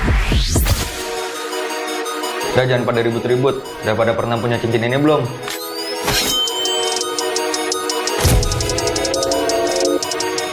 Ngisi deh. Gantian shift dulu ya. This is Keyboard. Kalau bukan karena gue, Monster kill. monster kecil kayak kalian masih main ranked. Intinya satu, konsistensi. Tanpa itu, hilang tuh kayak mereka. Hah? Kok kita sih jadi contoh jeleknya? Sorry guys, udah improve, cuma telat. Sorry. Sorry kok, gue ngecewain lo lagi. Ah, bosen. Banyak mulu. Maniac! Sakti Juve, tapi sekarang lu ibadah shutdown.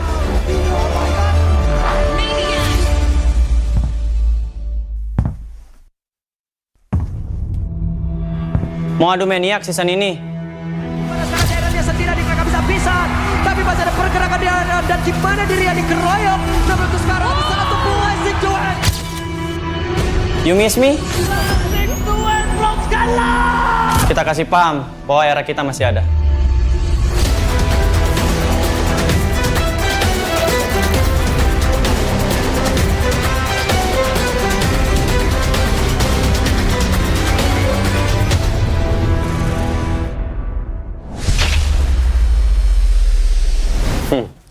Lu masih ingat nggak ini siapa?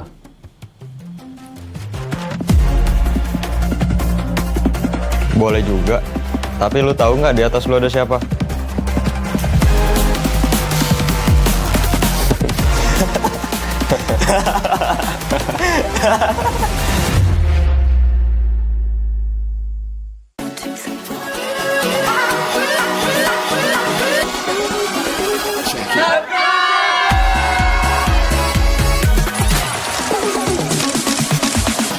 Ya, aku bareng. Ulang dong.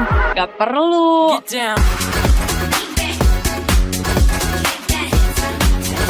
Guys, review.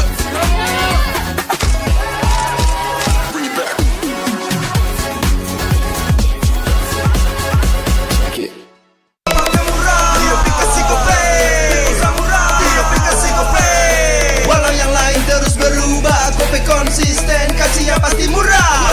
Tagihan murah di aplikasi Gope, transfer 100 kali per bulan.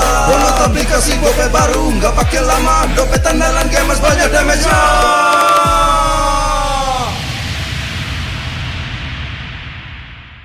Level up bareng Special Edition Good Day dan MPL. Temukan kode unik, lalu scan QR-nya. Buat tumpulin Diamond Mobile Legends yang banyak dan menangin juga skin kerennya. Cobain semua variannya sekarang. Sebotol Good Day bikin GG Good Day. Yo, Good Day MPL, woo, Good Day MPL, woo, Good Day MPL, yes, Good Day MPL, woo, Good Day MPL, yes, Good Day MPL, yo, Good Day MPL, oh. Aku udah nonton. Fix, Hijin tuh jahat ke Minjun.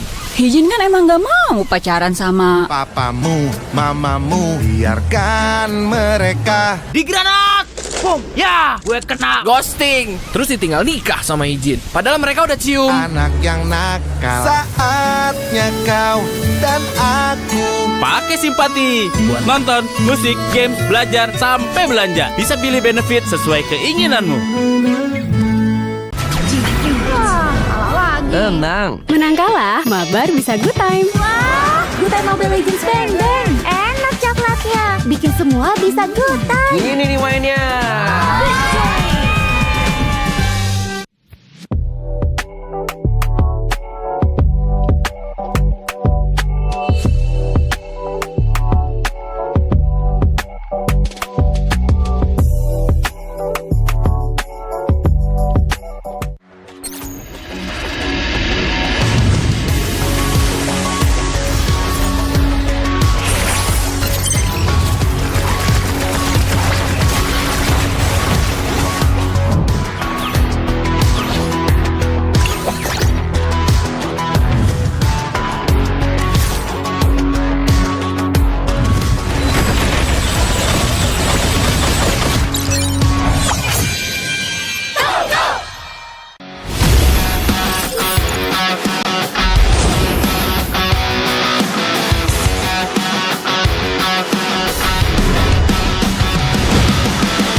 Sonic Esports dipulangkan oleh Anarki Hoshi.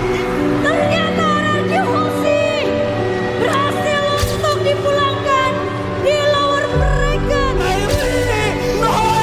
Ini bencana patah hati kedua kalinya dipulangkan oleh tim yang mereka pilih.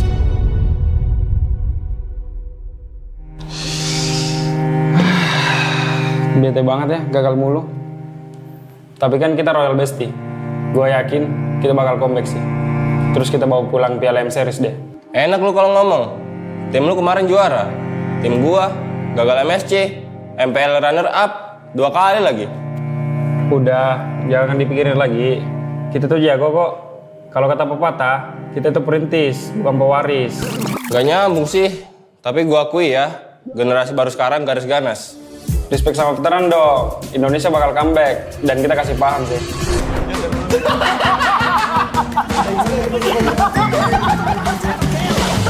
Kayaknya gue ganti nama jadi Rinetizi aja deh.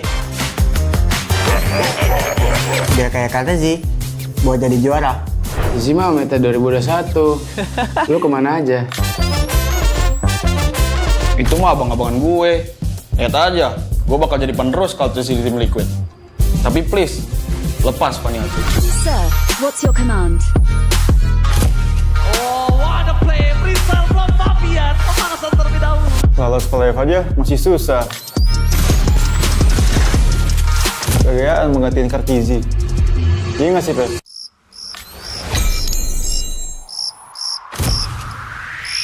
Meskipun gue gak pernah lolos ke playoff, setidaknya gue pernah dipuji viral lah. Berhasil mendorong Toritonya menjadi korban hasil kali ini untuk mendapatkan kemenangan di atas sama sekali dan Pedia. Udah jangan pada ribut-ribut. Udah pada pernah punya cincin ini belum?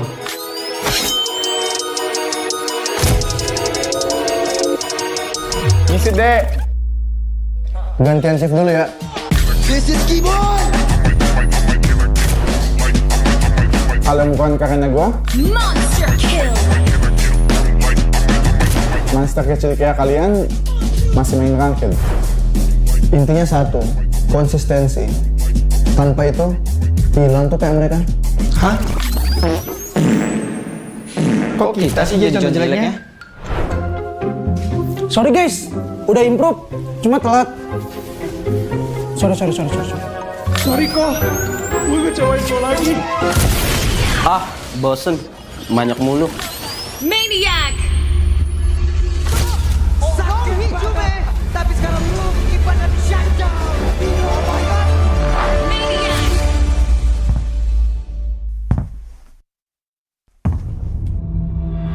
Mau adu Maniac season ini? Pada saat daerahnya sendiri di kakak bisa tapi masih ada pergerakan di dan di mana dirinya dikeroyok. Namun untuk sekarang bisa untuk blessing Johan. You miss me? Tuan belum kalah. Kita kasih paham bahwa era kita masih ada.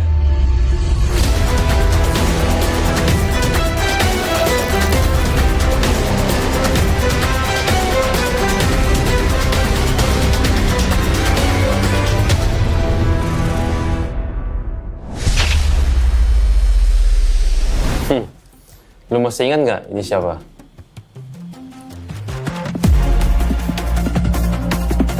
Boleh juga. Tapi lu tahu nggak di atas lu ada siapa?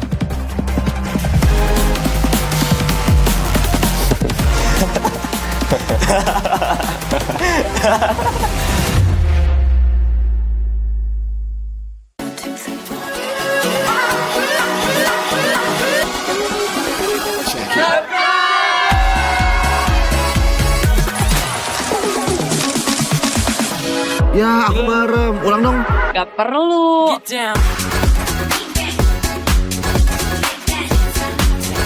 Guys, review.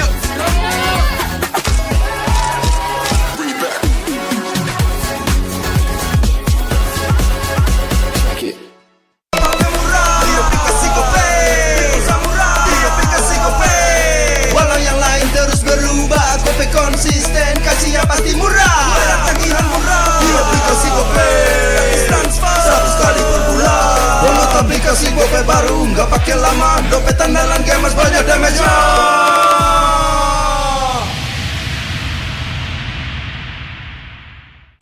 berubah bareng Special Edition Good Day dan MPL. Temukan kode unik lalu scan QR-nya buat kumpulin Diamond Mobile Legends yang banyak dan menangin juga skin kerennya. Cobain semua variannya sekarang. Sebotol Good Day bikin GG Good Day. Yo, Good Day MPL, woo, Good Day MPL, woo, Good Day MPL, yes, Good Day MPL, woo, Good Day MPL, yes, Good Day MPL, yo, Good Day MPL, oh. Aku udah nonton. Fix Hijin tuh jahat ke Minjun. Hijin kan emang gak mau pacaran sama Papamu, mamamu, biarkan mereka. Di granat! Boom! Ya! Gue kena ghosting. Terus ditinggal nikah sama Hijin. Padahal mereka udah cium. Anak yang nakal. Saatnya kau dan aku. Pakai simpati buat nonton, musik, games, belajar, sampai belanja. Bisa pilih benefit sesuai keinginanmu. Tenang. Menang kalah, mabar bisa good time. Wah, good time Mobile Legends Bang Bang. Enak coklatnya, bikin semua bisa good time. Ini nih mainnya.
Bete banget ya, gagal mulu.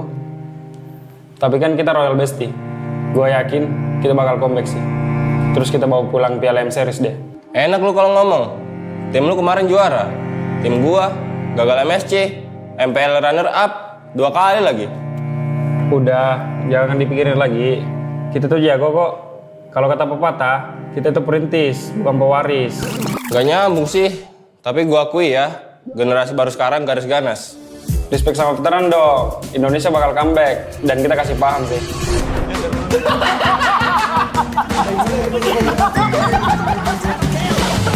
Kayaknya gue ganti nama jadi Rinetizi aja deh. Biar kayak kata sih, buat jadi juara. Zi mah meta 2021. Lu kemana aja? Itu mah abang-abangan gue. Lihat aja, gue bakal jadi penerus kalau terus di tim Liquid. Tapi please, lepas Paniati. Sir, what's your command? Oh, what a play! Freestyle from Fabian. Pemanasan terlebih dahulu. Lolos playoff aja masih susah.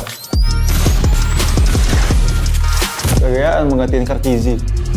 Iya nggak sih, Pe?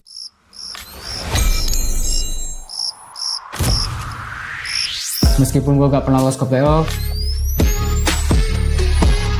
setidaknya gue pernah dipuji Kelera lah. Berhasil mendorong Vitorino menjadi korban berhasil kali ini untuk mendapatkan dan kembali di dasar satu sama sekali dan Pedia. Udah jangan pada ribut-ribut. Udah pada pernah punya cincin ini belum?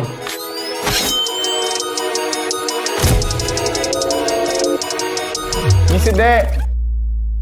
Gantian shift dulu ya. This is keyboard.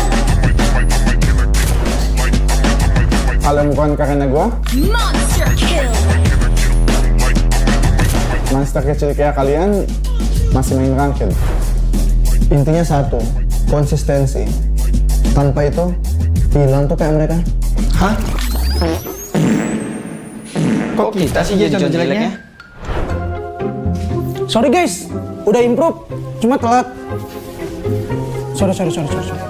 Sorry kok, gue ngecewain lo lagi. Ah, bosen. Banyak mulu. Maniac. Sakit hijau, tapi sekarang lu kipan dan shutdown. Oh my god. Maniac.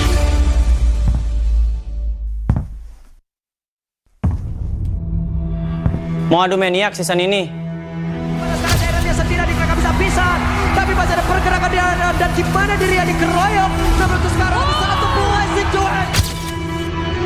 You miss me? Blessing to end from Skala. Kita kasih paham bahwa era kita masih ada.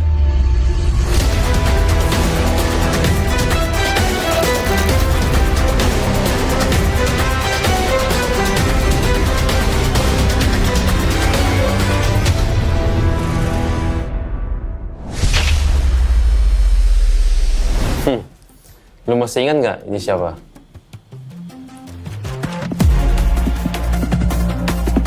Boleh juga. Tapi lu tahu nggak di atas lu ada siapa?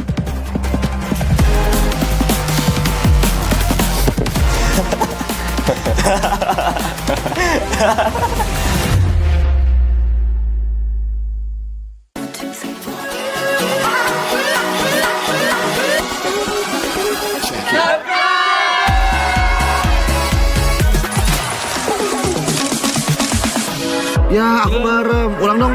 Gak perlu.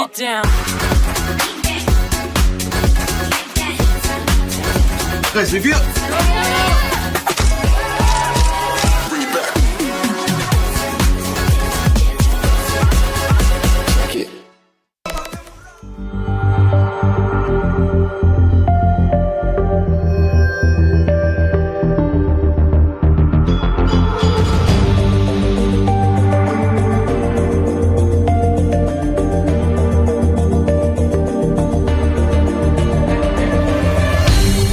Aku kan berdiri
terus berlari, terus ke arah puncak tertinggi. Ku takkan berhenti, hanya sampai di sini. Kemenangan abadi menanti. You know we won't miss if we unite our focus. And if you haven't noticed, we all live. Nyalakan apimu, hadapi semua tantangan, hadang semua serangan, jatuh bukan halangan. Bakar semangatmu, janganlah engkau menyerah. Kita akan buat sejarah. We all this, we won't miss. We all this, we won't miss. Saatnya beraksi, jalani ambisi. Aku kan menyawakan hari ini. You know we won't miss if we unite our focus. And if you haven't noticed, we all live. Nyalakan apimu, hadapi semua tantangan, hadang semua serangan, jatuh bukan halangan.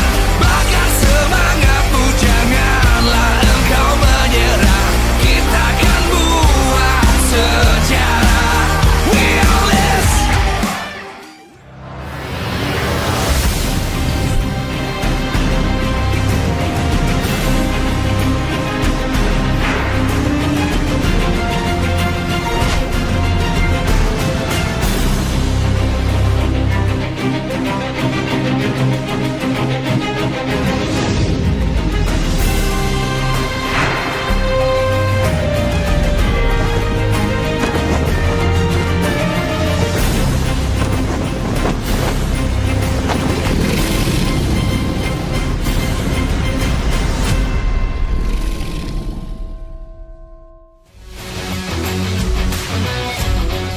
Live from MPL Arena, Jakarta, MPL Indonesia Season 16 is powered by Moonton. Supported by Esports Federation of Indonesia. Presented by official tournament smartphone, Samsung Galaxy. Official e-wallet, GoPay. Official coffee, Good Day. We own this.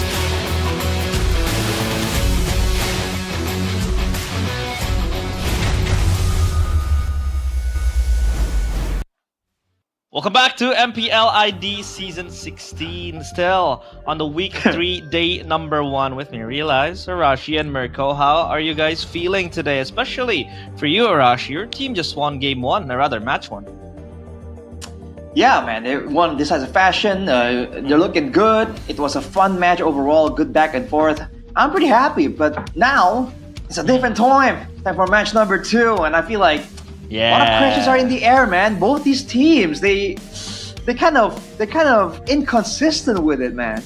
Inconsistent, especially TLID. One of the teams that are going to play up against EVOS, they are winless, Mirko. What is going on right there in the cavalry? Yeah, I don't know, man. Again, shifting different lineups here and there constantly. I don't know if they still want to trust this lineup. I don't know if they want to make some changes, right? Because, again, Fabian and Aaron Chiki are technically in the lineup still of MPL ID Season 16, so it isn't too wild to expect them to actually play.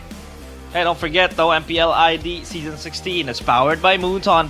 Also supported by PBSE, presented by the official tournament smartphone, Samsung Galaxy. Your official e-wallet is GoPay. Our official coffee, Good Day, keeps us awake in these online times. Our partner in esports, Sympathy, Dunia Games, GamesMax, and Good Time. And our advertiser, Kacang Sukro, and Yoritos. And our suppliers, we have Head & Shoulders, UBS Gold, Royal Guard, and Imaginary. Because it's just an imagination for TLID to win. They haven't been able to win at all. So, what do you think? Will things change today, Arashi? Mirko mentioned it. They need to change a few things. What needs to be changed, though?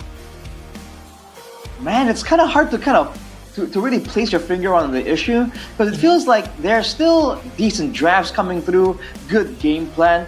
It just seems like they're not in the same kind of like mental state, you know. So the execution, the aggression, when they decide to fully commit, when they kind of back off, it just seems kind of off somehow, you know. Like sometimes they just make bad decisions, and they're not really as, you know, they're not like unified as one whole unit. So I think it's a bit of a issue with a lot of there's not one big problem, but there's a lot of small problems, which is always the worst kind of problems to have, right?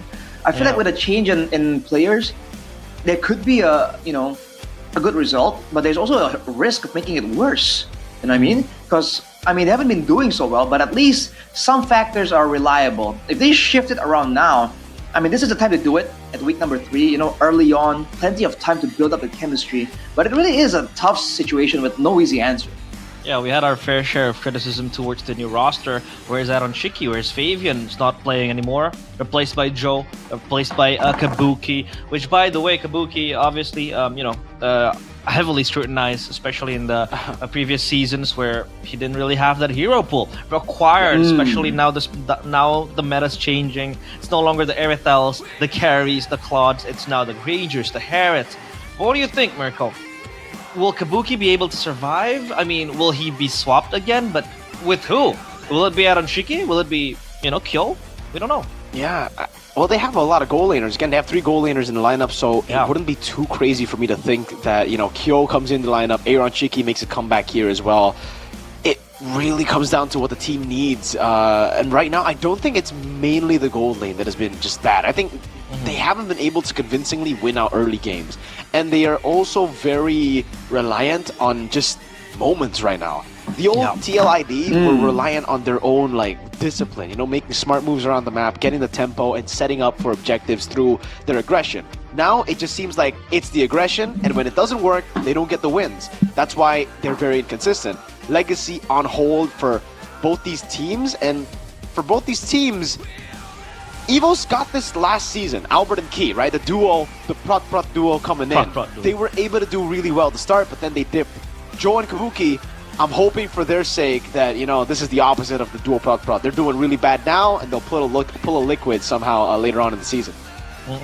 Titans in decline, Albert and Key alongside Kabuki and Joe. EVOS only able to get 1 win from 3 matches. Liquid, they're winless. 0 wins from 3 matches, excuse me. So now then begs the question, if we can circle back to M6 maybe. We talked about it, TLID. They were able to win out MPL ID for the first time, I think, in the organization's history. Correct me if I'm wrong. And then they were able to get to the grand finals of M6. And we had questions back then when we were casting M6. Will this team be able to hold its performance? Will it be able to just continue on and be consistent, right? Because we talked about them maybe having that honeymoon phase. They were players without anything to lose. They were players coming in from MDL, and they were players obviously in the squad like Iran, for example. But I think for them, back then, they play like they had nothing to lose. And now, it feels like they always have something to lose, Arashi. Well, again, managing the expectation is a huge part of being a professional. Look at RRQ as an example, right? When you enter that team, it doesn't matter who you are. You are going to have the weight of the entire fan base on your shoulders. That's not an easy thing to deal with. And for Team Liquid, even if you're not talking about them having nothing to lose back then, even if they're rookies now, right, it's a whole different situation. They have represented us, Indonesia, in the World Series. They have, they won the championship. They've been doing well. So a lot more expectations and a lot more pressure as well from their own fans, right? If now you're in Team Liquid and you don't perform well, there's a bar that has been elevated by that rookie lineup back then, that now all the new players and even the older players have to kind of live up to time and time again. And maintaining the consistency really isn't easy, man. It's been a while, it's not. It feels quite fast in terms of seasons, but it's a long time to maintain that sharpness, that edge mentally. Yeah, and I feel like this is a two-way street. Like for EVOS, it applies as well. It seems like their relationship with playoffs have been very estranged since I think the last we saw them was season 12. And then 13, yeah, excuse me. 13 was that one was them in the finals. Yeah. Up against Onyx and Velodrome. 14, they were non-existent. 15 as well. So I think it goes both ways, right? The EVOS fans, they also have expectations high up in the shoulders of the EVOS players. But I think now for 2 seasons, for the past 2 seasons at least, they were not able to deliver, Mirko. And again, they find themselves in a similar position, right? From last season, but it happened earlier this time around. What I'm talking about is the dip in performance for them. Like, they played one match. I think even Key kind of, pointed this out in the interview against Na'Vi. After winning against Na'Vi in their first week, they were like, this was only Na'Vi. We can't really, gauge our strength, and we can't really let our hopes get up and be too confident after a win against just Na'Vi. We need to stay consistent. We need to build on what we already have. And unfortunately, they weren't able to. A lot of scrutiny already sent to Erlan's way. A lot of hate over to Key as well. A lot of the veterans, the young bloods, getting massive hate. And again, it just goes to show you the pressure that you have playing for a team as massive as EVOS, right? And this is where they really need to get the ball rolling. They need to stop what has been stopping them in the past. Again, I don't know what it is. If it's a problem in the lineup, they did promote Rendy just earlier last week. So I don't know if Rendy is the solution, because I think Sorizo was all right. Sway Low might be joining in. Who knows? Brands as well in the gold lane. This is a problem for the start of the season. We didn't know who was the main lineup, and I don't even think they know who their main lineup is. This is Rendy, the new XP laner that was recently promoted from EVOS. Hey, if you flip those names, Rendy, Diren, is that you? What do you make of Rendy, Arashi? What do you think that he has that maybe EVOS needs? Not off the bat, he brings an aggressive style, right? But again, I don't know. There was a point in time when we were criticizing EVOS, and the lane that we looked towards was the EXP lane, and you get what I mean. So like the lane where we look to for answers, as in the solution for their victory, was the EXP lane. There was a period in time where the EXP laner was the consistent one. So I don't know. I don't know what to expect really from Rendy, right? He seems like an aggressive player. It's all cool and dandy. But in the current meta especially, that EXP lane is volatile, dude. There's so many things can happen in that lane, and I feel like experience really gets you ahead in the current meta, right? The matchup knowledge, how to roam around, reading your opponent's potential traps on the way on your rotations. These are all things that you will kind of fall short on if you haven't really been in the MPL ecosystem. So I'm kind of concerned for the guy if he does show up, but sometimes you have to maybe trust the vision of the coaches, I guess. I mean, RQ, we're also trusting the process with promoting Zubnesh, getting Rez as well. So, this might be the same case. But again, I feel like this is a repeated pattern coming in from EVOS. They promoted lineups or players coming in from their MDL, and when they were gracing that MPL stage, it feels like they didn't really have capacity to play on that level. What do you think, Mirko? Yeah. I think it's just as Arashi pointed out, again, for me, I think all the way from the start, EVOS went for a safe route, despite going for what looks to be, like face value, a risky move. They tried to rebuild their lineup, which is a risky move in itself, but they went with very safe components. They didn't want to try and gamble with any newer players to try to, again, seek their potential. Instead, they went for already tested MPL players who are on the decline. I'm talking about Sorizo, unfortunately. I'm talking about Sway Low as well. I'm talking about Roundel. Every new player that they've added, before Rendy, obviously, were just safe choices. And in MPL, you can't really get wins. You can't really find success with just safety. You need to take some risks. You need to be able to trust the process again. And EVOS have always failed to do everything that I mentioned earlier so consistently, unfortunately. Like, even trusting the process, they couldn't do it. When Erlan first joined the scene, he played one game, lost despite having a good game, and then taking him off. We saw this again last season. After it happening so many times, I thought it would be finally, the chance for Erlan to get space, play on the MPL stage, get that experience that he desperately needs. But even then, they decided to promote a brand who hasn't played an MPL for 3-4 weeks. Tried and put all their marbles on Brands, didn't work out. Went back to Erlan. Now we see Erlan back at it again, and it just seems like now they've kind of wasted his potential. his potential that you saw 2-3 seasons ago was at its peak. Now you see a player who, after a few losses, just loses confidence because of the pattern and the constant, switch-ups that EVOs have done in the past. Yeah, just mixing up things, recycling things over and over again, expecting it to work. At the same time, I think it is quite problematic, especially for EVO. So we do hope they're able to pick up the pieces again, piece together the bigger picture for TLID as well. I hope it goes the same way. But let's welcome the teams today playing. Fabian? What? Wait!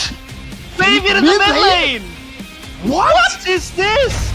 Ladies and gentlemen, the Usurper comes back to MPL, but not in the jungle, as we all know him to be ferocious in. It's him in the mid lane. Welcome Fabian back on stage with the rest of the boys. It's Team Liquid ID.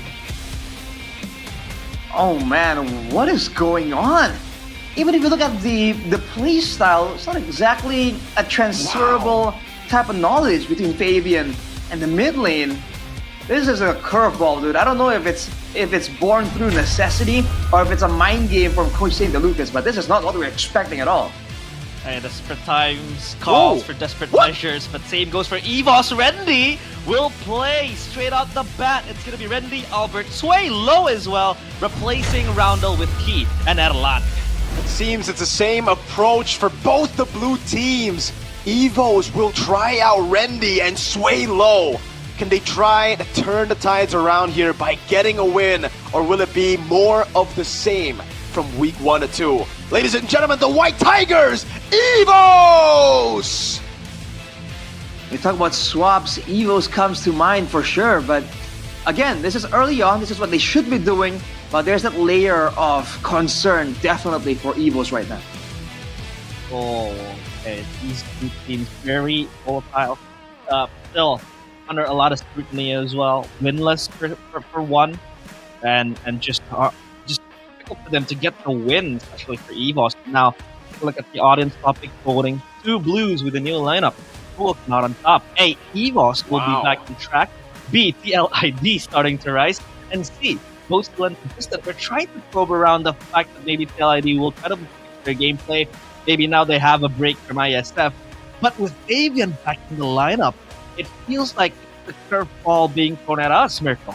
It really is, man. I mean, I'm still in shock. That's Fabian in the mid lane. You said, you mentioned a lot of things, the assumptions. Could it be, a secret strat? Could it be... Yeah.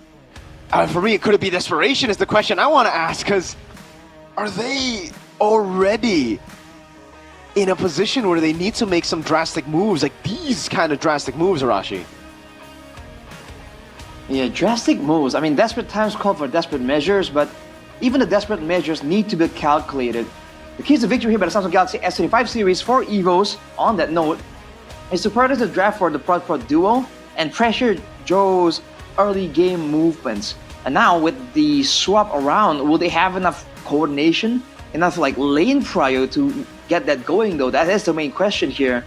If they are willing to bring it out, against a team like Team Liquid, we know that Team Liquid is on a bit of a slump here, but it's still a very respectable team. So I think EVOS has weighed out the risks. Now for Team Liquid ID, make Joe as the main carry. He's had great potential. And if they can kind of guide him, corral him into the right decisions, maybe they can get around a bit of his inexperience. And beware of EVOS' cheese pick, especially with the newer members in the picture.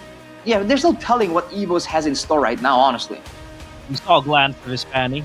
He was actually pretty decent on the Fanny. I think even much more better compared to the expectation from the public. But even in the mid lane, this throws a lot of expectations, a lot of speculation on what's going to happen, as EVOS will be on blue side. So, yep, blue derby, blue side for EVOS.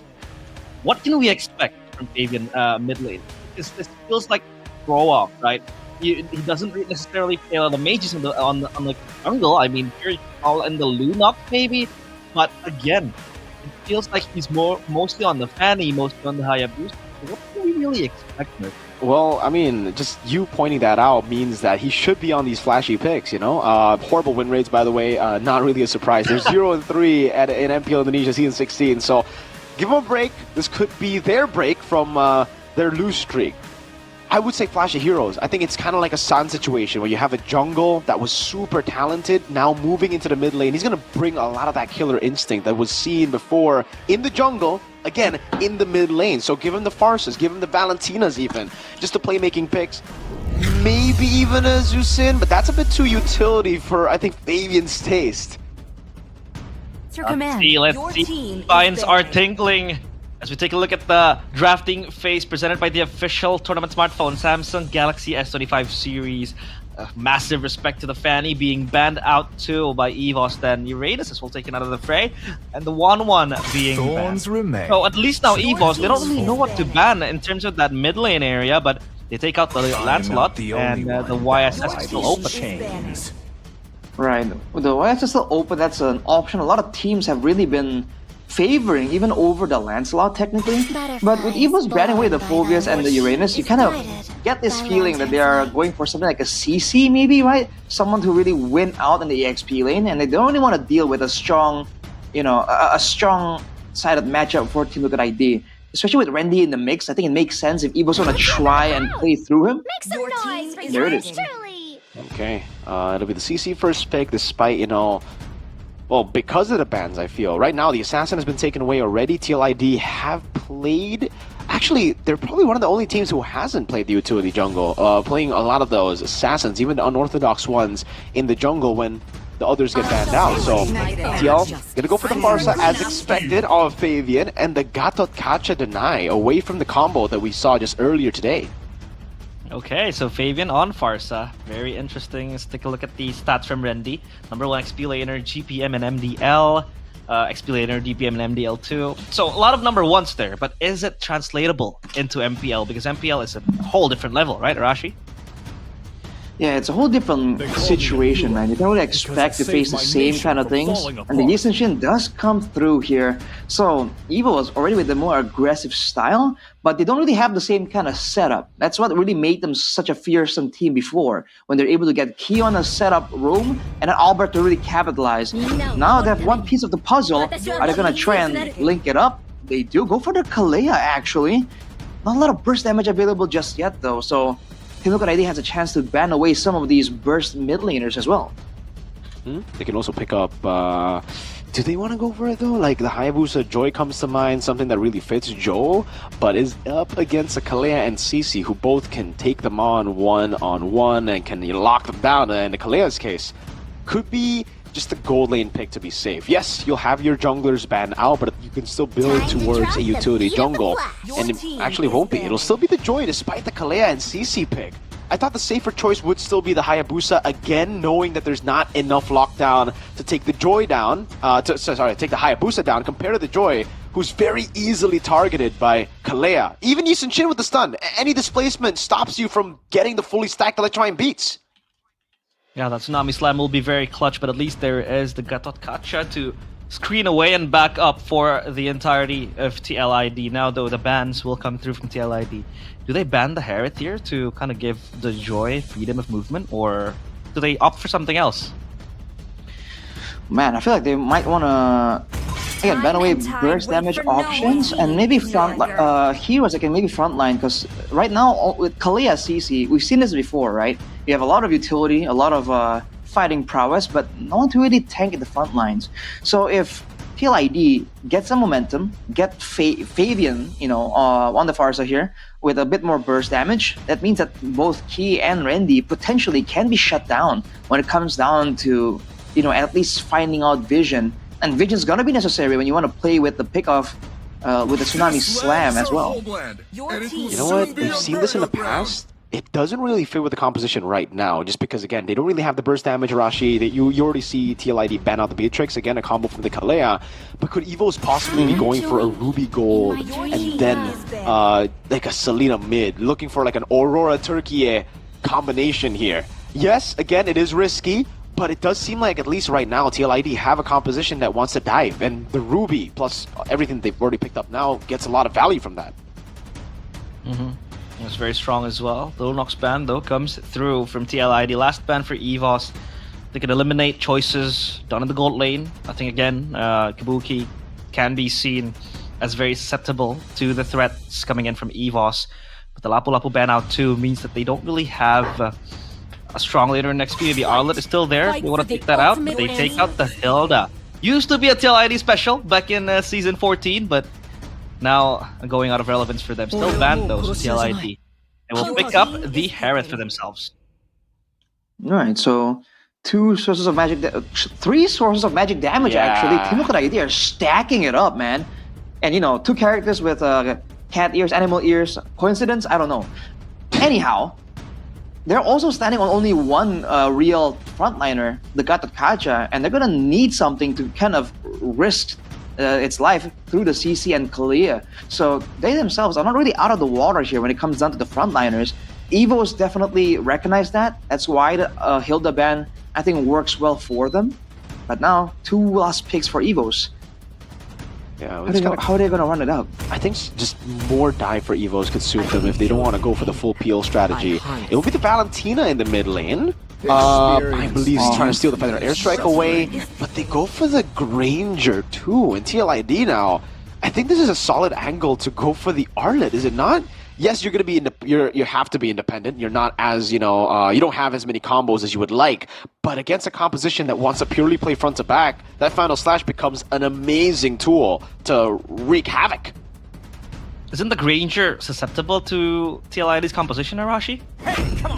Well, sort of. We've seen Gatot Kacha in particular being used to counter long backline marksman like that. Paquito though, okay. Interesting response here.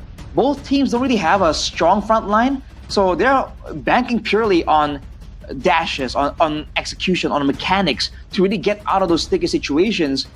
I gotta say, man, both teams haven't really proven themselves in that department just yet, especially the newer members. So for the coach to be going with such a bold strategy here, I think this is interesting to say the least. Let's just see. A very interesting draft from both teams. Draft index favoring quite both teams. Only EVOS with the slight counter advantage. Now, though, the Land of Dawn will bear witness of who will win the Blue Derby. Game number 1 of match 2. EVOS against Team Liquid Indonesia. Let's see. And all eyes on you, Fabian. Let's see, will the Usurper be able to turn this loose streak around for TLID?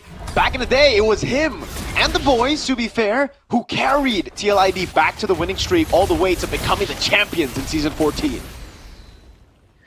And you look at the clash of eras just earlier, Joe against Albert, both displaying great mechanics, but of course experience is the big thing. Yeah. Whoa. Speaking of experience, Arashi, Fabian already taken low, forced to recall. Tough situation for him indeed. And the rest of the laners aren't really faring that well either. Weedy was actually in the lane a little bit, not the mid lane, to interfere with the clear speed as well. Look at the 3 mid though from EVOS. Front push early on. Joe walking up as well. Now it's going to be Albert who won't be able to snatch it away. Key still able to escape. TLID getting a small win there, but the lethal was taken already. Whoa, Aran!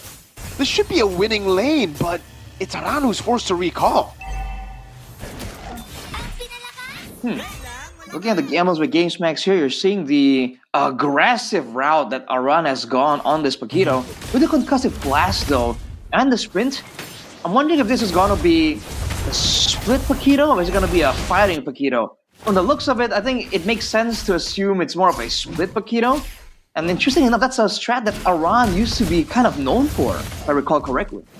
Yeah, with the Benedetta too back then. Running the Master Assassin as well, looking for that 1v1.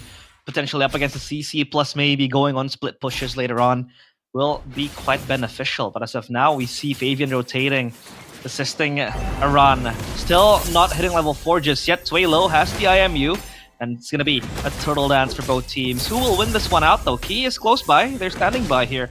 And no ultimate for both roamers. Rendy though walking out, dodging away from the taunt too. Joe still in the bush, waiting for the moment here. Key, no level 4 just yet. Joe gonna go for the stacks now. Key walks up again. Albert looking for the Bound Shocker, won't be able to win the Red Tree battles. Joe is too clean with it. But look at the Vengeance and the Curtain Call locking him down. AOG stolen by Swaylo. First blood to Rendy. Aran falling to the yo-yos as Swaylo walks back up. Key gets the knock-up and the knockout punch. That's gonna be the long fight that favors Evos heavily, man.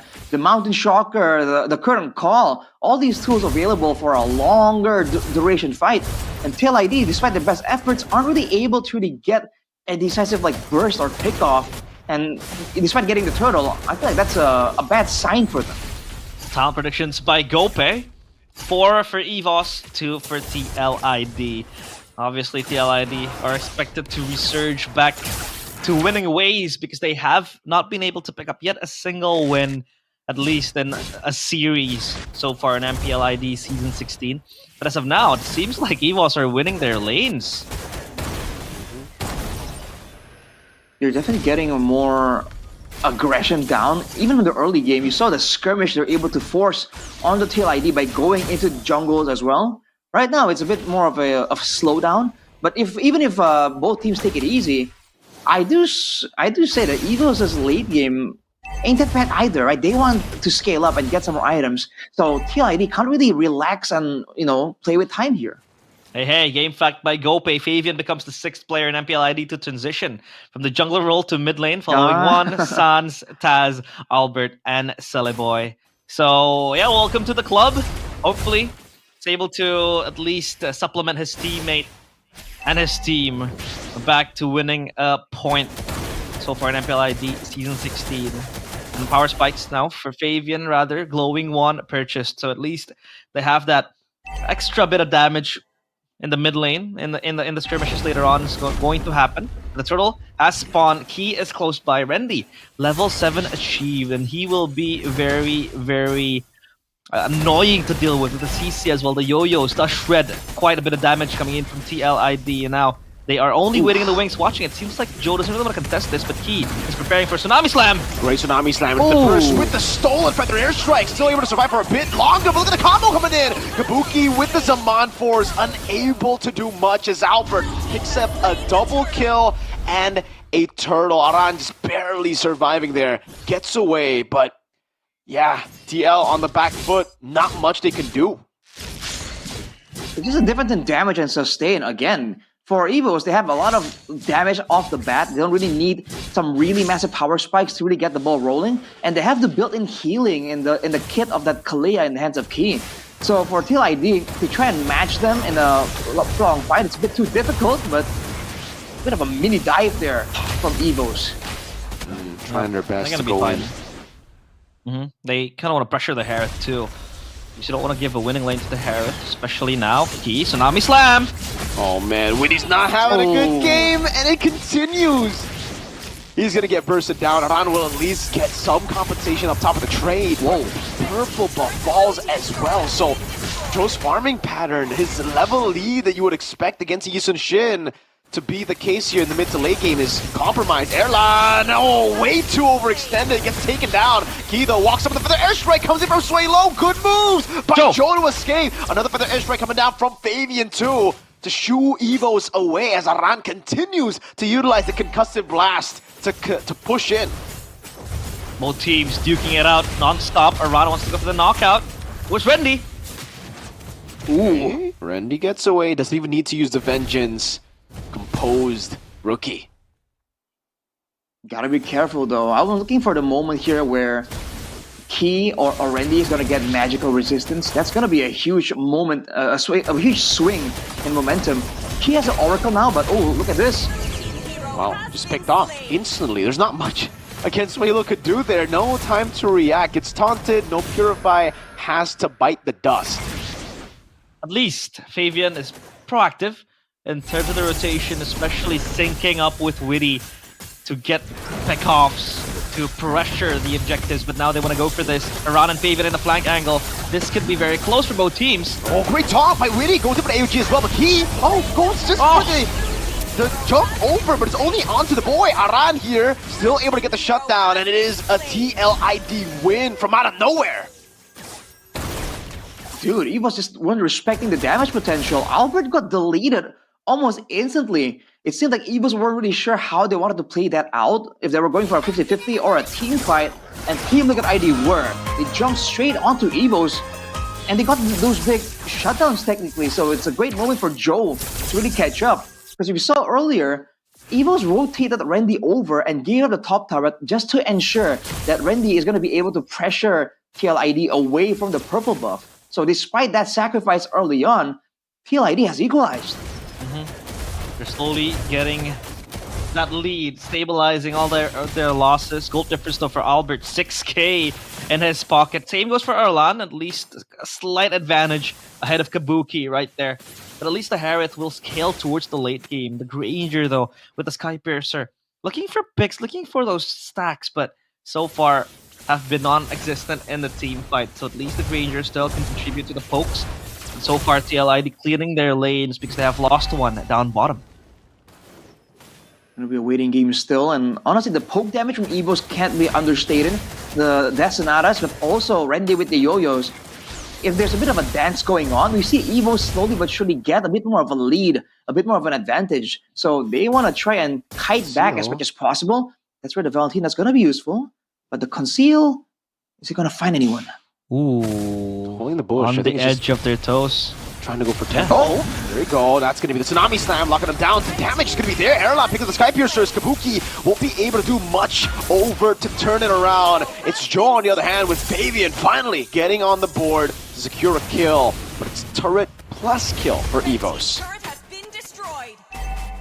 Man, that's a bit of a trade technically, but EVOS actually maintained more presence on the map right here with the waves already pushing up.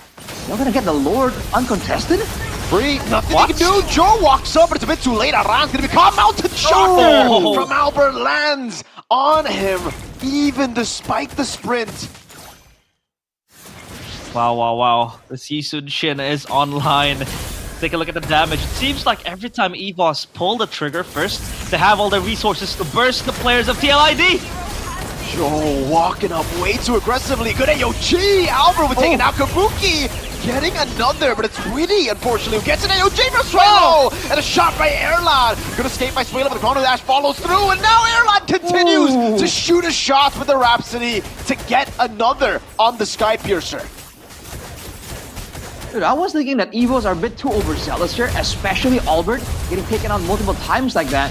But if you think about it, oh, hang on a second. Oh, Aran with the punches there. Think about it, 10 minutes. This is about where they want to transition. Now they sacrificed Albert, but they gave Erlan 2 kills with the Skypiercer. So is that coordinated? Is that planned? I don't know. But overall, I don't think that's the worst case scenario for EVOs at all. Especially with the mid turret falling right here. More areas where he can actually look for those Tsunami Slams. More items for the Granger too. Skypiercer unlocked. Tsunami Slam again! Joe way too aggressive, and it's just so predictable from EVOs.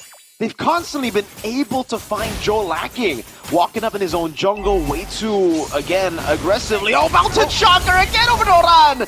He gets away, but he's forced back, and this should be a free. Holy shield down below, taken! Erlan with the shots, forcing out the Feather Airstrike, and Swalo steals it away as well. Mid lane, Holy Shield gonna go down as well as Randy walks up the curtain call. Feather Airstrike by Swalo.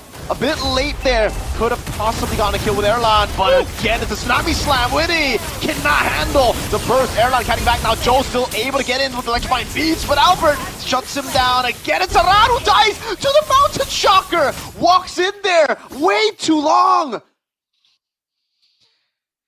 It was a great team fight from EVOs, man. Like, immediately, they go for the aggressive moves, but they identify who was being targeted. So Albert and Erlan are doing a great job coordinating who is going to be moving forward doing damage. Because in that fight, TLID, they went for Erlan knowing that he's building up on those Skypiercer stacks, and Albert, recognizing that fact, held his ground and just started slashing, started doing tons of damage there. And you're seeing TLID pay for it, and they weren't even able to secure the kill onto Erlan, so... Man, this game is slipping away from their hands fast. Whoa. Oh, MPL ID Extremer by Good Day. It's Raze Boy. Hey, he used to be your GOAT as well, Mirko. Back in the Bigatron days. now he is donning that white fur alongside EVOS as their talent. But back to the game we go, right? Seems like EVOS, they can always orchestrate those quick pickoffs. Because the Kalea also has the fleeting time now. Oh man. What? Oh, they're so innocent. They just walk in and they get scammed by EVOS. Hey, EVOS didn't even have to put effort to scam them. I mean, TLID just walked into it. They wanted to get robbed there in their own jungle. So they don't have a choice either. But technically, Aran can be sent on like a split push mission. It's not gonna be a game-changing type of move, but it's better than just walking up like that. Because Aran, again, is not a tank, and it's not really an AoE team fighter, so he's just tagging along in these fights, and he can't really do much. Again, it's gonna be the Tsunami Slam straight into a kill. Erlan racking up the Sky Piercer stacks. Bottom lane turret gonna be falling down as the Mountain Shocker gets used up. Albert looking for the play, able to get Fabian. His first death will be on the hands of Sway Low. Picks up the Divine Glaive, now does some more damage. Joe knocked up, displaced again. Redney gets a kill, and it's another Tsunami Slam to give Erlan a double kill. EVOS roaring in game 1. TLID innocence all in their eyes, just walking left and right, being swallowed and bit by the White Tigers. They take game 1. TLID, they need to bounce back badly. That was what's a troubling sight if you're a Team Liquid ID fan. You gotta feel for Eterna, man, at this point. We identified immediately in the draft the lack of front line, the lack of crowd control, and the lack of physical damage.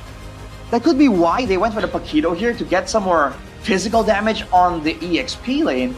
But dude, like, it just seems so makeshift compared to what EVOS were able to draft up. They got the crowd control tools, they have extra bits of sustain, they got like solutions for the lack of tankiness.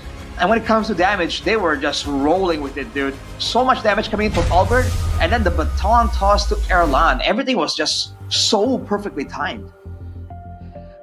It's crumbling for TLID. I mean, I would argue that maybe, you know, they could see some fight in them, but it seems like game 1 was just unconvincing. I mean, for Fabian too, it seems like there hasn't been a significant shift in, I'd say, playstyle, because with Fabian too in mid lane, it seems like he's just there as a placeholder. We haven't really seen him bring out flashy plays. He hasn't been able to really exert that much pressure to EVOS. Maybe, yes, early game he was rotating left and right, just syncing up with the trio mid to go for takes, to go for pickoffs, but still, EVOS were just much more responsive, and they were able to make great use of their lead, and they were unstoppable in the late game as well. It didn't even reach late game, I'd say 13 minutes, if you want to call it that. So yeah, TLID just completely shut down.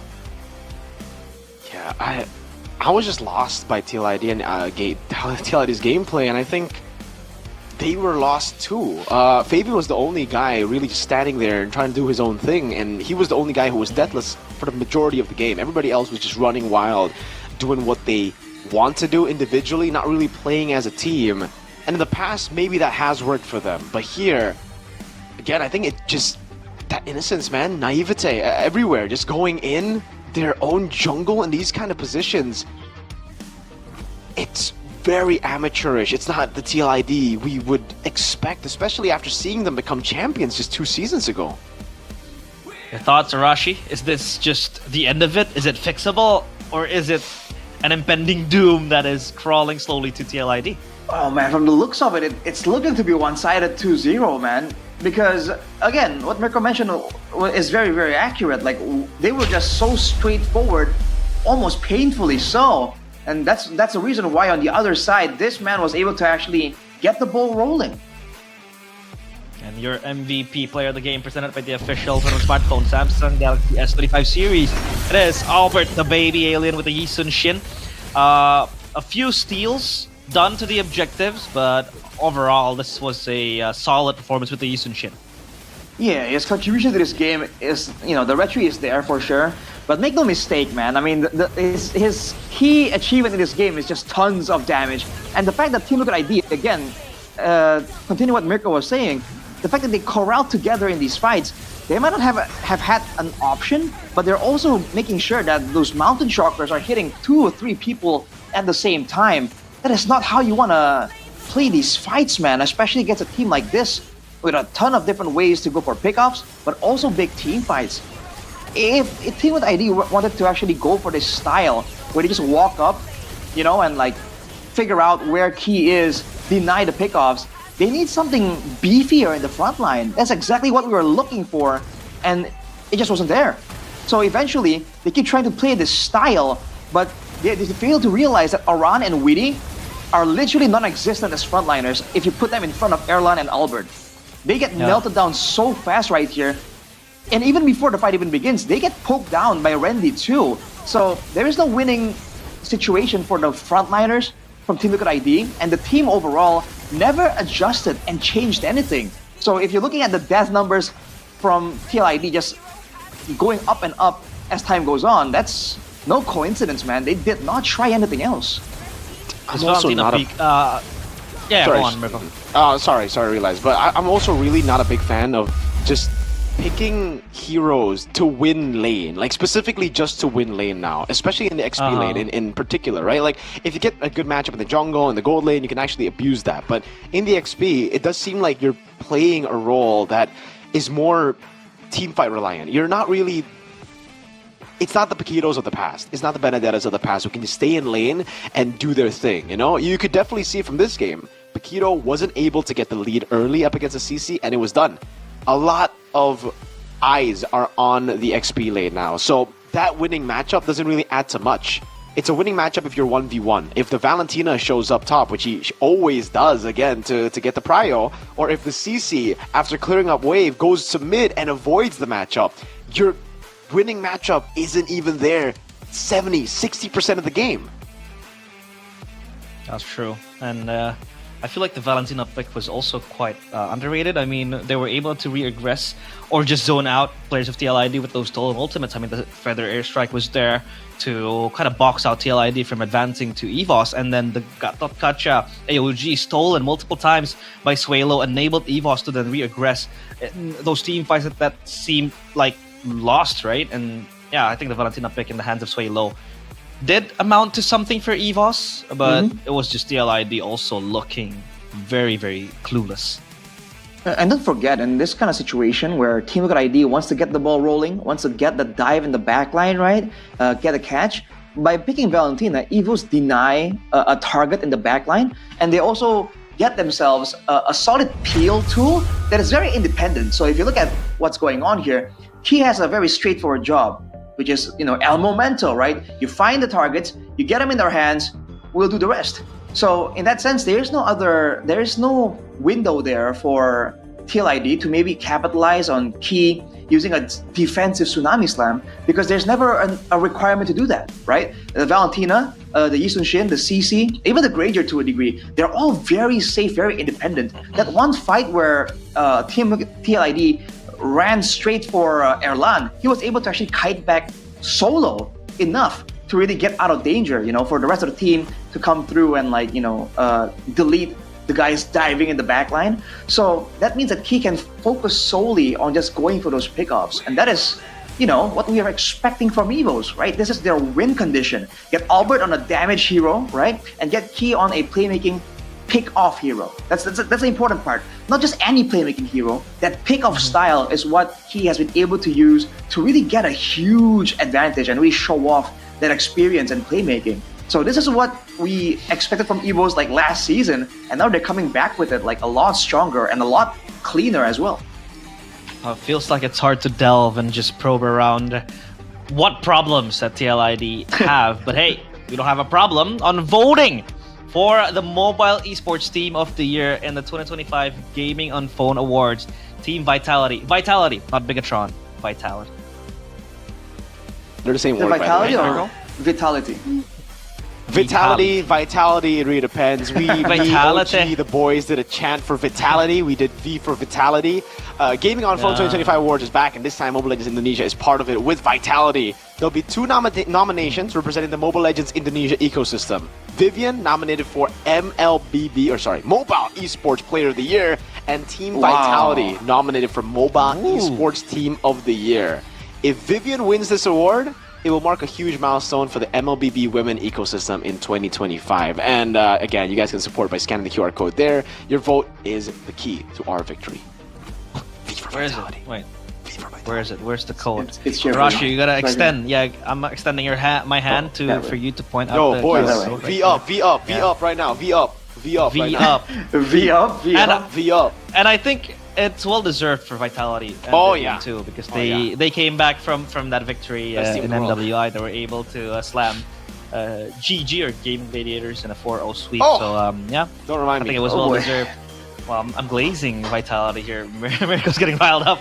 But hey, don't forget to vote, especially Vivian and the other women players in MLBB ID. They are the catalyst for women MLBB. So don't forget to vote.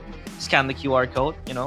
Make multiple accounts if needs be to make sure that we have a chance on winning that award. But hey, I'll make V you having a good accounts. time, Mirko? I'm having a good time. I'm having Rashi? a great time. A goodest time. Yes, sir. Do you have the real good time right here? Good What are you time. even asking, my guy? What are you even asking? Hey, this is Dude. my favorite go-to cookie. This is the classic flavor. I don't when Yo, I eat cookies. realize, I feed don't it to really me. like those shenanigans. Feed it to me. Okay, Come on. I'll try. Feed it, feed it. Okay, I'll do it. Hold up. Where is it? Cinema This is the magic cookie. here. Hold up. Oh, oh. You want another bite? Another bite? I'm coming in for another bite. Go. Wait, why am I getting Zoom focused? into Arashi. I'm gonna take a bite for myself as well. Wow. That's good. That's a good time. That's a good Some time. people Right might argue that if someone feeds it to you, the good time tastes better. But I beg to differ, man. If you feed yourself, it's still good. That's Hey, if my mom that's feeds true. me this, I'll be the happiest person alive. Yeah, that's true. But Arashi, you know it's better with someone there, man. Come on. Don't be a loner. Don't be a loner, Arashi. I mean, I can't complain. I need milk. Man. Can't Call one complain. of your many girls to feed you, Arashi. Hey, Have a good that's time. true. Mr. Womanizer. Mr. It'll be better with good time. What are you talking Rationizer. about? Rationizers. Don't forget to grab your good time because every time's a good time with good time.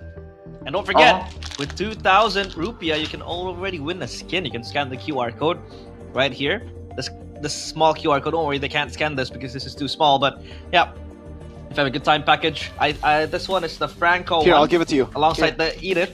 Here. Ah, Scan it. This Scan is it. I'll scan it. Over there. See? This QR And code right let here. you just scan. Yeah, just scan.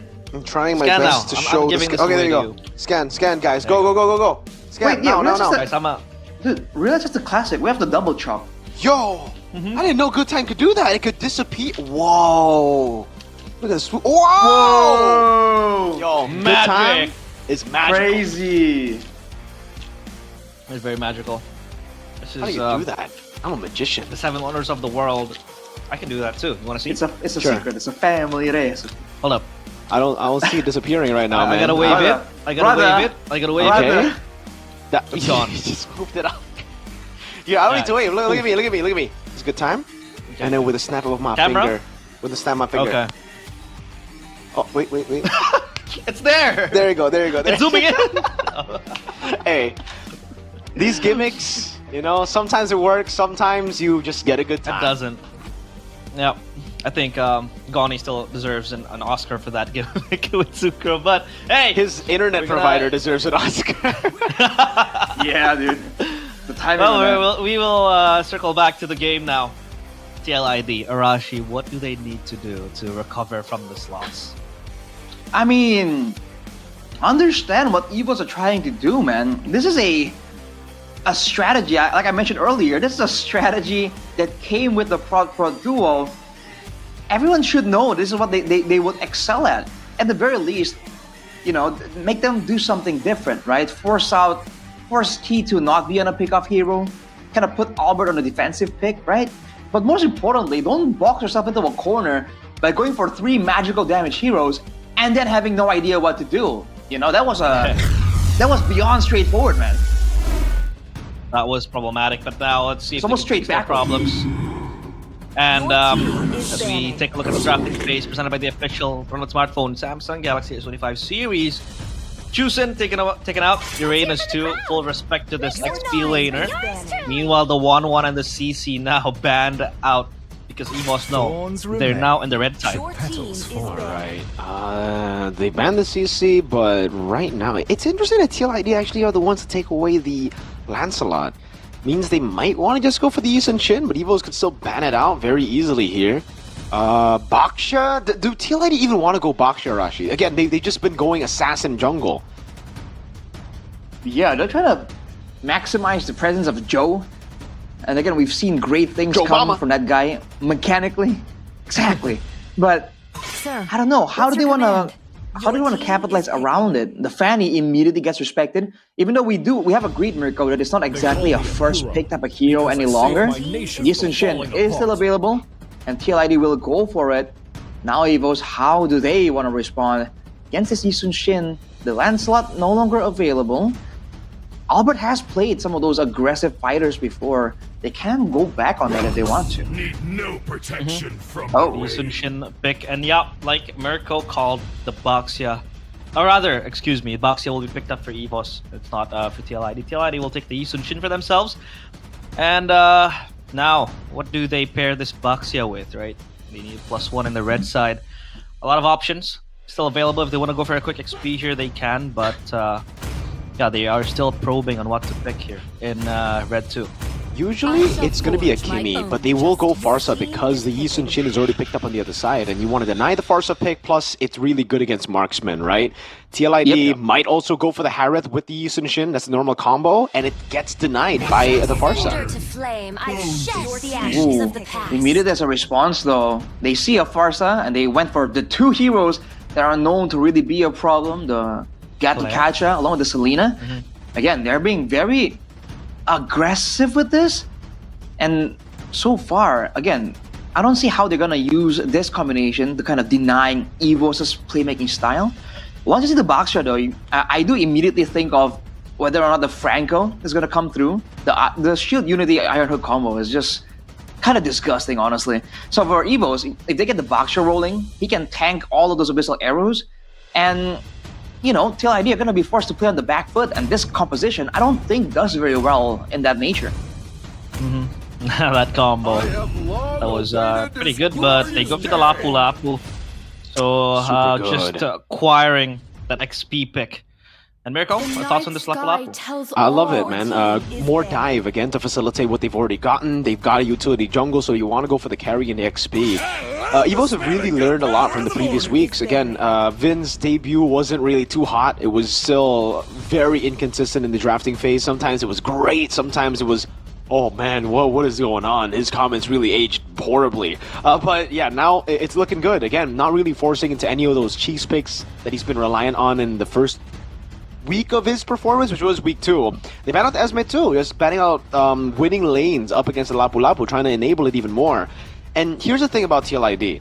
I'm not a fan of picking Gata when you already see a Baksha on the other side, dude, especially when it's combo with a Farsa. You're already going to have the anti-regen on you constantly with the Baksha, plus that burst, and then you add a Lapu Lapu on it.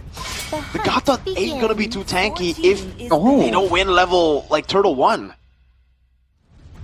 And look at the bans though. Esmeralda and Ruby, both good amount of sustain. So EVOS are trying to get a sustained difference right here, especially because they do have the Turtles Puissance. But the Hellcurt banned out. I don't know about that Hellcurt ban though. Maybe I just haven't seen it like really, come to fruition in the Land of Dawn. I haven't really been as observant, but I don't know about that. It was the key cheese back in week 2. He picked it up, won a game against BTR in game number 1, but then wasn't able to capitalize after. Yep, EVOS though. They can pick the Granger here if they want. Is that a safe option, Rashi? I don't mind it actually. They already have good, strong front line. They have a good amount of range as well, kite ability. The Granger will be okay, but they go for the Harith actually. So the physical damage dealer is actually going to beat that Lapu Lapu. And technically they still have a flex if they really need it with that Baksha. Yep, but I don't really see the Baksha going jungle. Maybe it is much more efficient in the jungle, with the rotations and all that. The Shield Unity too. TLID, 2 last picks. It gets tricky right here, doesn't it, Mirko? You know what? I'm sorry, but I think the Baksha might actually be flexed here. Evos can go for a Hayabusa last, especially if TLID, again, go for a normal traditional marksman. That's why now you get the understanding, or the explanation rather, of why they went Harith. It's a deny pick. That was what TLID would have wanted to go for with the Yi Sun-shin, and now they're forced to play another marksman in the Claw. That's going to be a weak side again, plus the glue. Now the Joy can get a lot of value too with the glue. You can constantly dash, it's basically unlimited, you can come and clean them up. You already have a Harith on your side, so there's no way that TLID can even counter it here. And remember, they don't really have too much peel. Their peel is like, well, Gata is very conditional. He needs to land the AOG. Joy, way too quick.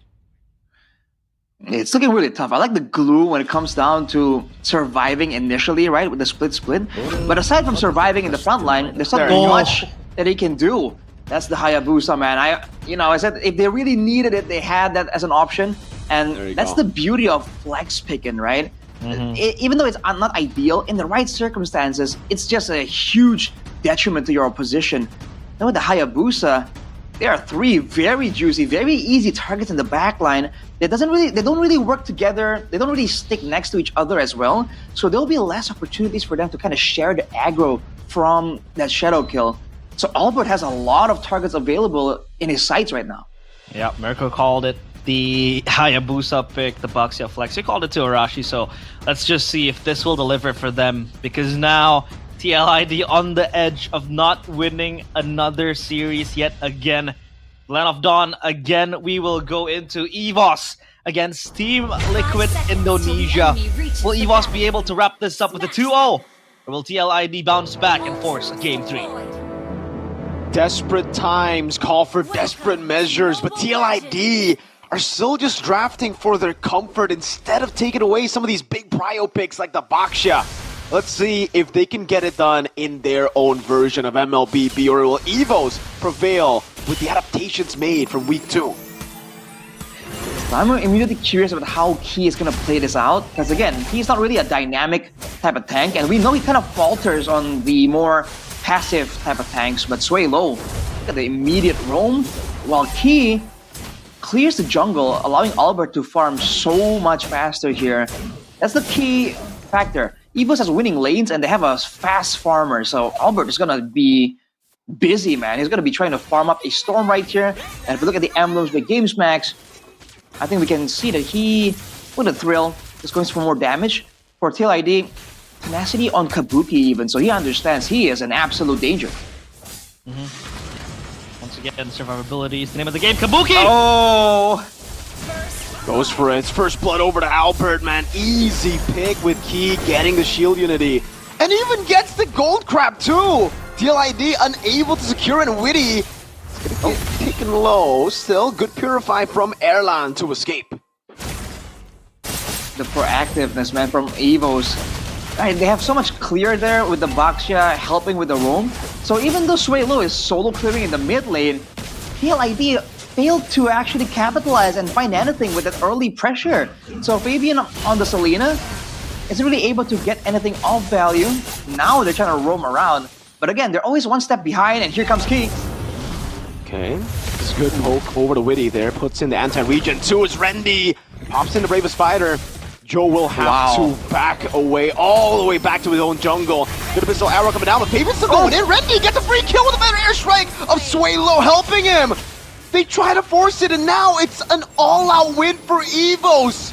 What? Oh, Cavalry limping slowly, and EVOS, they go for the strike early on. They have this lead mounted on TLID. They have a weak side gold laner with a death to his name too. This will just slow all the progress made by TLID. Man, that was a great move by Rendy though. He was on that Bravest Fighter for so long, and he was so patient with it, knowing exactly who he wanted. And that's the kind of burst damage you don't really expect from an EXP laner. Bravest Fighter with the better airstrike, and Joe just did not get to play the game. As of now though, we'll have to take a look at how TLID responds to this. The Sun-shin on the other side, heavily pressured. The Baksha, hands of Key, very heavy 2-feather airstrike. Oh man, with Albert, shadow kill, way too much for Fabian to handle. Usually it's Fabian on that Hayabusa, but Albert is showing levels here in game number 2. Another quad shadow over to Kabuki, and they jump in under the turret. Kabuki gets away with a sliver of health.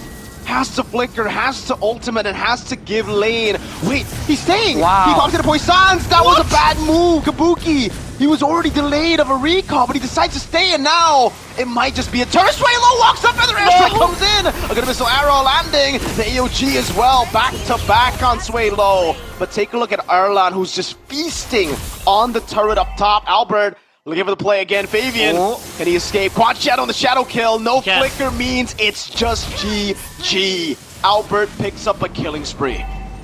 Rashi, it's getting from bad to worse for TLID. Is this how fast they're around the map right now? Key isn't really setting plays up, but when you have so much playmaking individually, right, to go for the shadow kills, to go for the bravest fighters, you don't need Key to set up for you, it seems. And EVOs are just using that to completely abuse TLID. Oh man, Randy! With the bravest fighter diving in, finding the kill on Aran.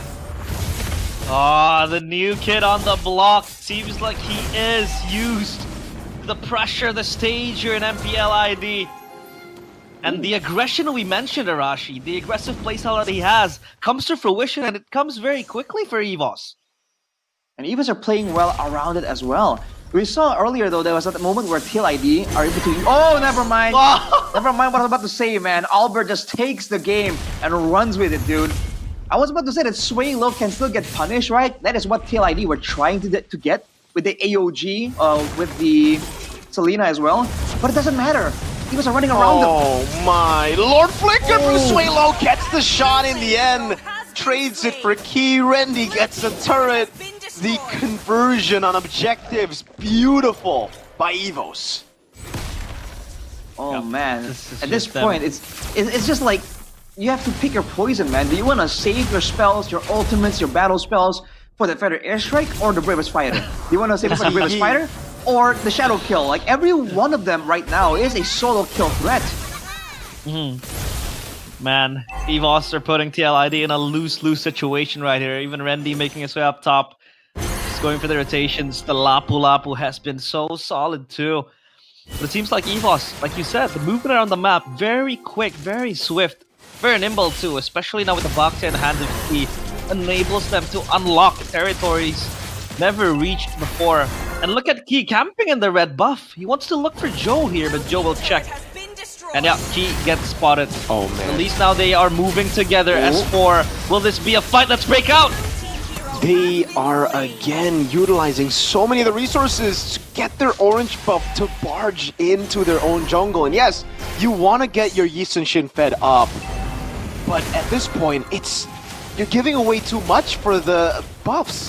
EVO's gonna take a turret, now they're gonna go for the kill as well. And even if they don't get the kill, it's a free Turtle 3 over to EVO's. Right. The Red Shield was used by TLID here earlier. Doesn't matter. Armor doesn't even need it at this point. And even when they're snowballing and just playing this aggressive style, they're still so aware about the side lane, the far lane. And they're sending Randy there or someone else. You know, they can send anyone. They can send Key, Randy, or even Swaylo to clear. Again, mobility has been the name of the game for this past day. 2 matches. So now the question is, what does TLID do, Arashi? It seems like they're clueless, they don't know what to do. Is there even a way for them to come back in this game? They can go for some kind of shutdown, I guess. In a full-on team fight, I guess Kabuki, if he does really well, if TLID can kind of extend this game really, really far, then Kabuki can still carry, do damage. They do have 2 marksmen after all, TLID, but can they even, you know, delay the game here? They don't have clear. Yeah, I don't think so. Purple buff going to be taken, turret going to be taken up top as well. TLID are just turtling around, not even their turret in the top lane. It's, oh man, Aran forced to use second skill.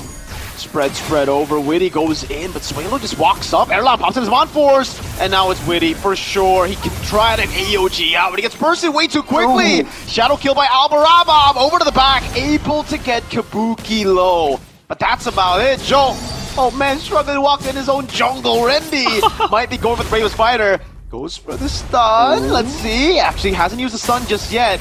No skill one yet. There you go. Let's give the stun, locking him down. Bravest Fighter! Joe gets away. Further dash strength though from Psycho! Snipes him down. Oh man, Aran brings key to safety instead of the turret. And it will be free for Evos to take the tier 2s. Holy shield in the mid lane. Pop down already. Bottom lane gonna be following elbow! Dives with the shadow kill, gets Kabuki! Bravest Fighter by Rendy! Witty slash down by the new XP on the block. It's an abyssal arrow landing on Rendy, but it just tickles him. A base turret taken down 8 minutes in. TLID in shambles. By the airstrike coming down over to Joe Albert again with the quad shadow! Getting Fabian, goes godlike! He's 1 HP, but TLID just can't take him down. The minions still marching to the mid lane. At least now 2 spawns coming in for TLID. Kabuki is here to help clear the wave too. But the cavalry are crumbling without their horses now. And the white tigers, their fangs just biting to TLID. They look completely clueless. Evos are running around them. This is the kind of Evos you want to see, dude. The risk, the YOLO factor. You're seeing Albert go for die, sway low, go for these weird flicker plays. This is how you want Evos to actually be doing. And with a 10k snowball, they can do whatever they want. TLID, they're on the defensive, and again, they don't have good wave clear. Their real best bet is to try and catch Evos off guard and get 1 or 2 kills and then win a fight that way. But that's only step 1 in like a 10-step guide on how to come back against Evos right now. TLID down 11k gold. That's all in the hands of Evos, plundering on the loot. TLID, meanwhile, Swalo has the Divine Glaive to go. Penetration will be there to add more insult to injury, but TLID, they're boxed in their base. They can't do anything. Even Key is screening for them. So now, it seems like it's a mountain to climb for TLID. They don't have a way, per se, to come back to this game because Evos, they're not toning down the pressure at all. They're not stopping down. They're not pressing the brakes. They want to go in even more.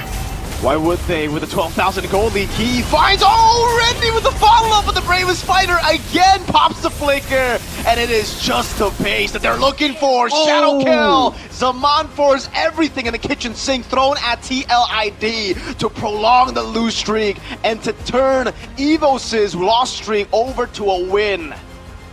A reborn Evos and a clueless TLID in today's match. Evos wraps up the 2-0 quickly.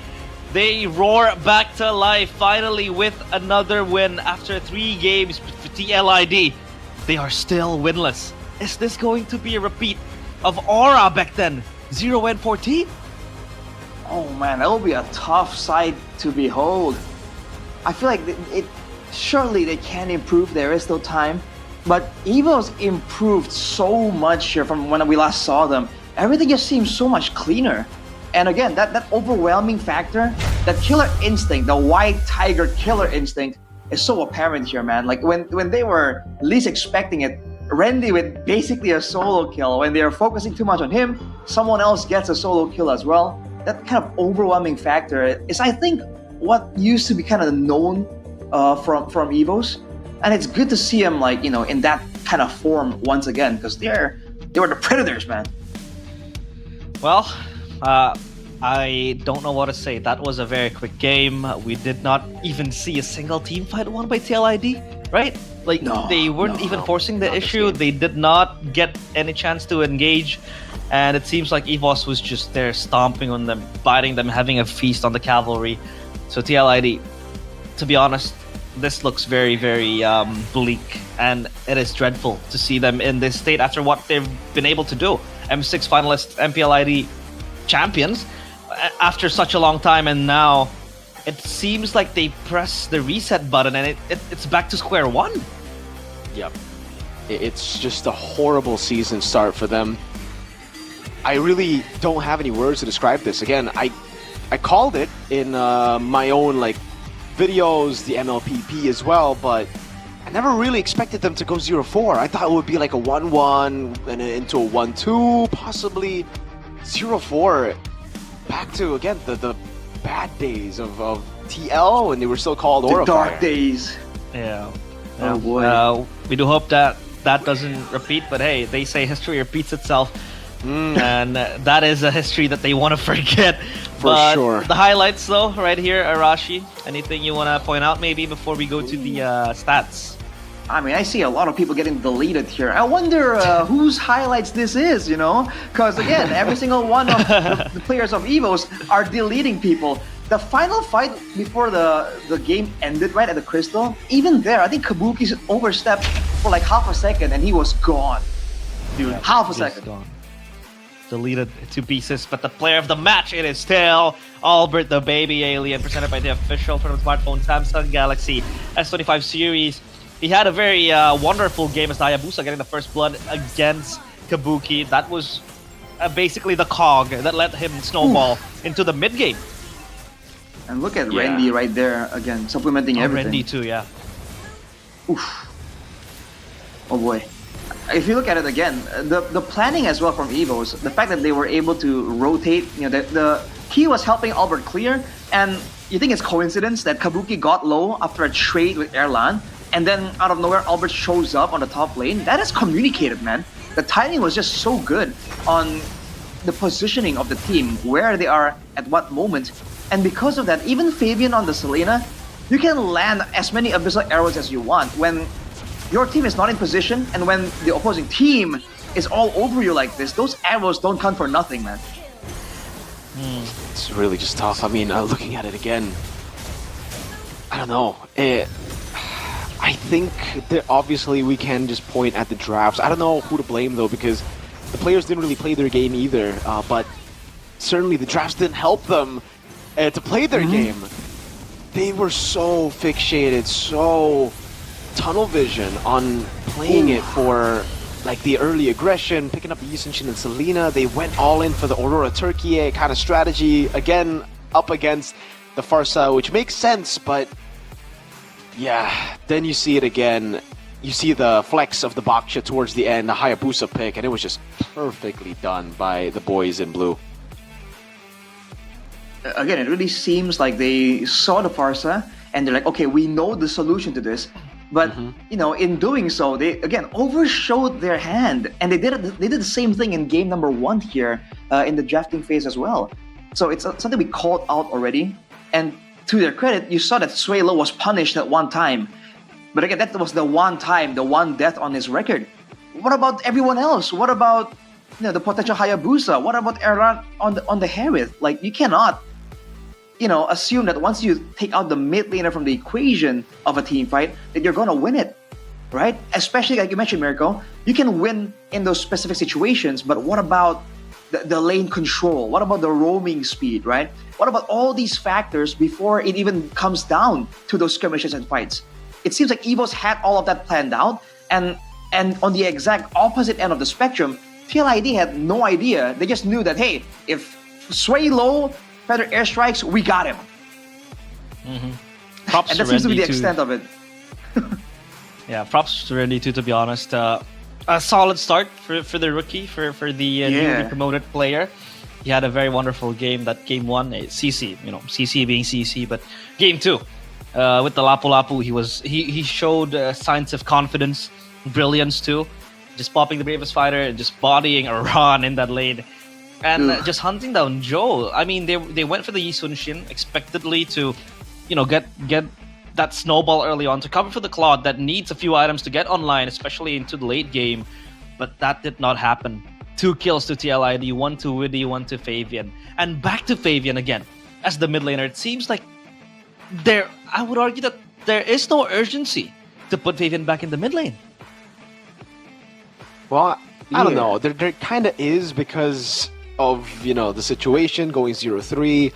Team Liquid have kind of been a team that has made their legacy or gotten their achievements through desperate moves. Again, you have to remember their run. What made them win season 14 was the drastic change. But I don't think it's drastic enough. I think some more components need to be changed if they want to get that instant result. Right now, they find themselves changing and turning things that are like very minimal. You know what I'm saying? Like it's just Fabian coming in. There's no added synergy of like Aaron, Shiki.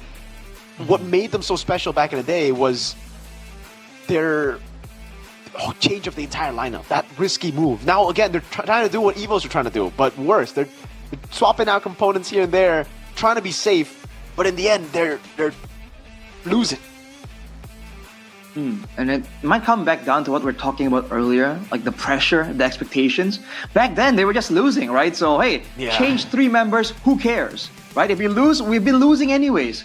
But now, right, if they go for that big moment, that big swap, if they fail, the audience is not going to forgive it. I mean, you know, if you make bread, you might as well prepare the butter, the jam, and it seems like they had the bread, but no butter, no jam, so it's all plain, and yeah, they needed something to go on with it. Hey, Arashi, what's that face? I'm just surprised you're bringing in baking into the equation, man. I'm kind of hungry here, Arashi, so help me out. You know, my good time's finished. Look at this ripped out. Oh wow, he's been snacking on that. I've been snacking. Yeah, You gotta that's make it why last, bro. Yeah, that's true. But yeah, that's it. TLID Bang. just squandering the chance to get a point, to get a win finally. EVOS with the 2-0. A pretty quick day today because both games or both matches has been 2-0. So yeah, we'll take time to talk with TLID. I'll be translating this one. So Arashi and Miracle, go get a break. TLID. Gimana? Selamat datang di MPL ID nih season 16 Okay, buat wait. kalian berdua nih. Gimana kesan fans kalian perdana? Ya puji Tuhan hasilnya baik sih.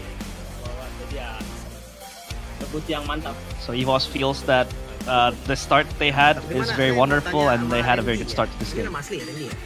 Ya. Gimana first match-nya? Ya cukup bagus lah. To Randy, how do you feel about this first Vibes-nya gimana match? sih bedanya? What's the vibes? What is different? Beda jauh sih sebenarnya dari MDL. Oh gitu. Not much difference from my time in Ada MDL, he pertanyaan bagus says. nih. Coba Randy ceritain tipis-tipis aja gitu. Gimana sih awal mula kamu diajak ke MPL nih? Sudah direncanakan sebelumnya atau baru-baru So ini? they want to Karena know kamu di how MPL did Randy 11. get promoted to MPL from MDL? Yang lu mau jawab aja. Tegang. Kayaknya udah Tegang. baru-baru sih kayaknya. Jadi Randy pun sebenarnya juga kaget ya. So Randy didn't know, and Randy is surprised that he is promoted to MPL. Tidak sebenarnya, benar. Tapi Suelo, ini di mana To Suelo? setelah lihat Fabian main, Joe main juga. Awalnya kamu expect siapa midnya? How do you feel after seperti seeing biasa Joe ya. and Fabian Karena ngeliat play di together? Google kan kayak nggak ada subs di mid lane kan, cuman di SQL ya, jadi ya nggak ada ini sih kayak mikir kemana-mana, cuman ya waktu dia main And he kayak, said he didn't really care, he didn't really make kaget stress of it aja gitu. because they knew that TLI didn't have a mid sub. Mungkin dia sebelum di tim Liquid, dia di tim sebelumnya kan juga sempat main kan, jadi ya mungkin ada potensi di situ, jadi ya nobody know. So he said that before being in TLID, Fabian used to play mid too, so nobody knows. Kalau ngelihat yang barusan terjadi sih dengan debut dari Randy sendiri ya, pastinya kita mungkin bisa dibilang cukup puas dengan ya, apalagi After kan seeing orangnya Randy's one-sided. debut, EVOS is pretty satisfied with the results, Semoga bisa konsisten terus sih sampai akhir. and they hope to be consistent in the upcoming Apa matches. dampak dari coachnya nih? Dampak dari coach Vin dan juga Bravo juga ya. What is the impact of Vin as the head Gimana sih coach? dampaknya? Yang jelas pasti mereka karena kebetulan di week 2 kita agak struggle ya, jadi ya benar-benar mereka week 2 we were struggling? Cepet lah nemuin solusinya, jadi mau dari in game So we got a quick solution. dari out game pun kita juga berbenah, jadi ya mungkin In and out of the hasil 2-0 game, ini we tried to fix ya our kelihatan lah mistakes, dari perbenahan kita di week lalu. and we were able to reap the results quickly. Wah, militer. So Yellow says that Vin's method of coaching is Tapi kalian militaristic, I'd banyak say. yang bilang kayak Evos ini suka cheese pick nih sekarang. Masuk gak ke gameplaynya Suelo nih buat cheese picknya sendiri? Sebenarnya kalau cheese pick sih dari dulu emang suka sih yang aneh-aneh, jadi ya semoga aja ada sesuatu yang bisa bikin bagus lah buat bisa bikin So Suelo is fine with cheese picks because he has been used to it, and he hopes that there is a cheese pick that can really become their staple. Udah berapa lama sih main Mobile Legends? How long have Randy played Mobile Legends? 4 tahun. From 2021, 4 years. Baru muncul sekarang, tapi ya luar biasa loh berarti. Ditemukan sama siapa Randy nih? Tapi ada di Om Wawa sekarang. praises Randy's performance. Kayaknya ditemukan Dairen sih, kan dibalik Dairen Randy. Kita jadi So Dairen, jokingly, was the one who discovered Randy because Dairen flipped back as Randy. So Dairen and Randy. Jadi ya makanya mungkin lagi klub gitu sih. Boleh. Oke, tapi yang terakhir mungkin ya Om ya, dari Last question. Swelo ataupun Randy aja lah, anak baru suruh ini dong, kirim salam buat teman-teman pendukung EVOS. What does Randy want to say to the fans? Buat EVOS Fam, terima kasih udah dukung kita. Jangan lupa dukung kita juga ntar lawan siapapun. Ya, terima kasih. Thank you for supporting us. Don't forget to keep on supporting us against anyone and anything. Ya, berarti untuk Swelo, untuk Randy, salam buat yang lain ya. Semoga hasil baik selalu untuk EVOS kedepannya biar kita bisa. Hopefully they will have a good chance and good results. Thank you, Swelo. That's it. Thank you, Randy. Thank you.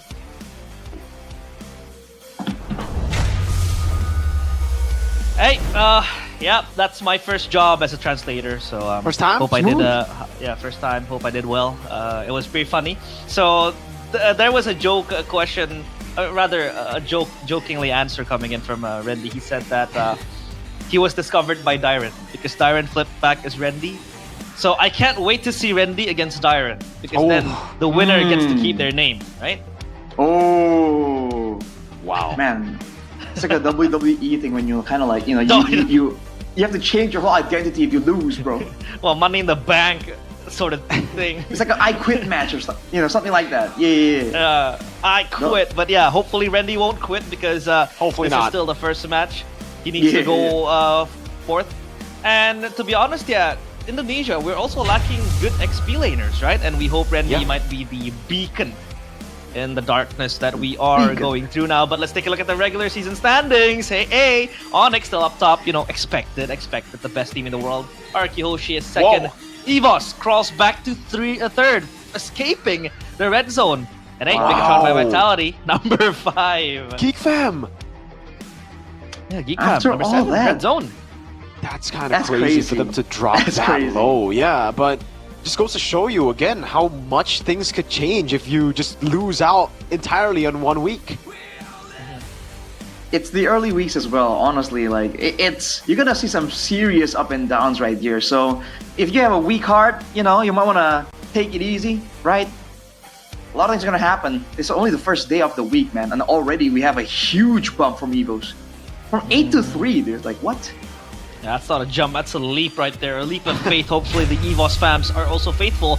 Hopefully the Navi Nation too, because they are down in 8th. But now, tomorrow's schedule. Hey! EVOS against Geek Fam as the opening match. Bigatron against Alter Ego as the second match. And to close the day out, Royal Derby, baby. Arashi! Let's go. Get your jersey ready, because, Onyx gonna give RQ a beating, it seems like. Whoa. Oh, what do you mean? It seems like... Man, nah, I wouldn't count any of those teams out, man. That's why it's so fun. Like, you have no idea. There have been times where like RRQ or Onyx are on a slump, and then once they meet each other, boom, it's a whole different game somehow. I don't even know how that works. It's like an esports math type of deal. But I'm ready for it, man. Tomorrow's schedule. Whew. Fire Predictions, matches. Mirko, Royal Derby. Who do you think will be the winner? Hey, I gotta say Onyx, man, but I will also give my predictions for the Geek versus EVOS matchup. I think Geek takes that one, beats your Alter Ego. You know who it is, man! Hey! Alter Ego, right? Megatron by talent. What do you mean, bro? And by the way, this will be a grudge match too for Nile, no? Because he'll be meeting his ex-team, so it'll be very, very interesting to see. What about you, Arashi? Your predictions maybe for tomorrow? For all 3 matches? Yeah, all 3. I think Geek, Bigatron, RRQ. Whoa. Yes, right, sir. So one team we got different there, Rashi. The last one, obviously. He's so Kingdom right now.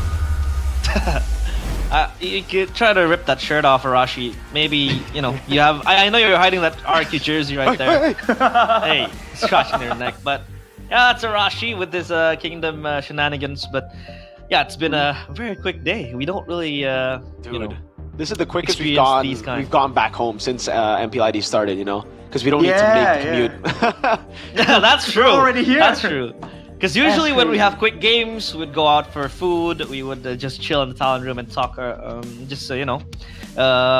talk with each other. But now, one jump away and I'm off to bed. So yeah, it's pretty close. But hopefully, you're off to bed early, 7:30 p.m. Yeah, I'm an early Is that your bird. bedtime? Yeah, it is my bedtime. I don't believe No, it, I'm dude. kidding. I don't believe it one bit. I'll pull an all-nighter, man. Well, let's take a look at the Superfans pick from week 3, day Whoa. 1. RQ still number 1 and Navi 28.45%. And mind you, like Mirko said, this is from the English stream, so the Navi Nation faithful, they're still out there. Yeah, that's Kingdom's actually out there as well, surprising. though. Oh, for sure. The Kingdom, it's kind of like a guarantee. What's not a guarantee, in my opinion, is the other one we see over there. It's kind of crazy that Navi has made it all the way there despite taking a loss. So even the viewers back at home kind of know what the situation is. They know that Navi have that high skill ceiling. Yep, that's true. And we'll take a look at the total leaderboard of the Super Fans pick. And leaderboard still, top 2 REQ and Onyx, 25% and 23%. Followed suit by Navi, still making it on the big 3. Wow! And behind them is EVOS, Bigatron, exactly, Ultra Ego, Geek Fam, TLID, and Dewa United. Arashi, what do you think of this leaderboard? RQ still faithful, but Navi making top 3?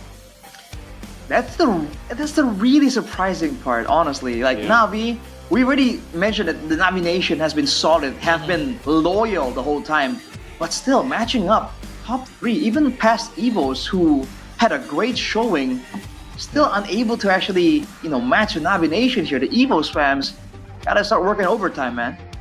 The team's losing. They did just get their first win in a while, so could be a case of all right, you gotta wait for it a bit longer. Are you saying that the fans have been hiding in a cave, and Dude, comes they've out been from hiding in a cave for a while now. I don't think that's a hot take, Well, hiding places. Just like Liverpool fans, hiding in a cave. So does EVOS fans. We but, won last season. I don't know about that. That's true. I mean, I don't know about that, bro. you're gonna be consistent, just supporting your team. But at least Arashi, the Kingdoms aren't in hiding. They are still up there. We and always they're make ourselves never known in one way or the other, for better or worse. That's true. That's the Kingdom power right there, dude. The Kingdom power, yeah. And I can't wait to see the Kingdom make their appearance here on in Indonesia, especially on M7 if RQ makes M7. If they make M7. Even if they don't, the Kingdom will be supporting Indonesian teams, dude. That's what's so good about them. That's what's so cool about the Kingdom, yo. They're always just Indo, man. A lot of times we didn't see RQ in the world stage, but they still show up. Represent. Yep, they show up. They show up, they represent especially Indonesia. We are still yet to get another M Series. Yikes. So maybe this will be the chance for us to win another M Series. But here we go. If you want to win M Series, you're going to start grinding quick.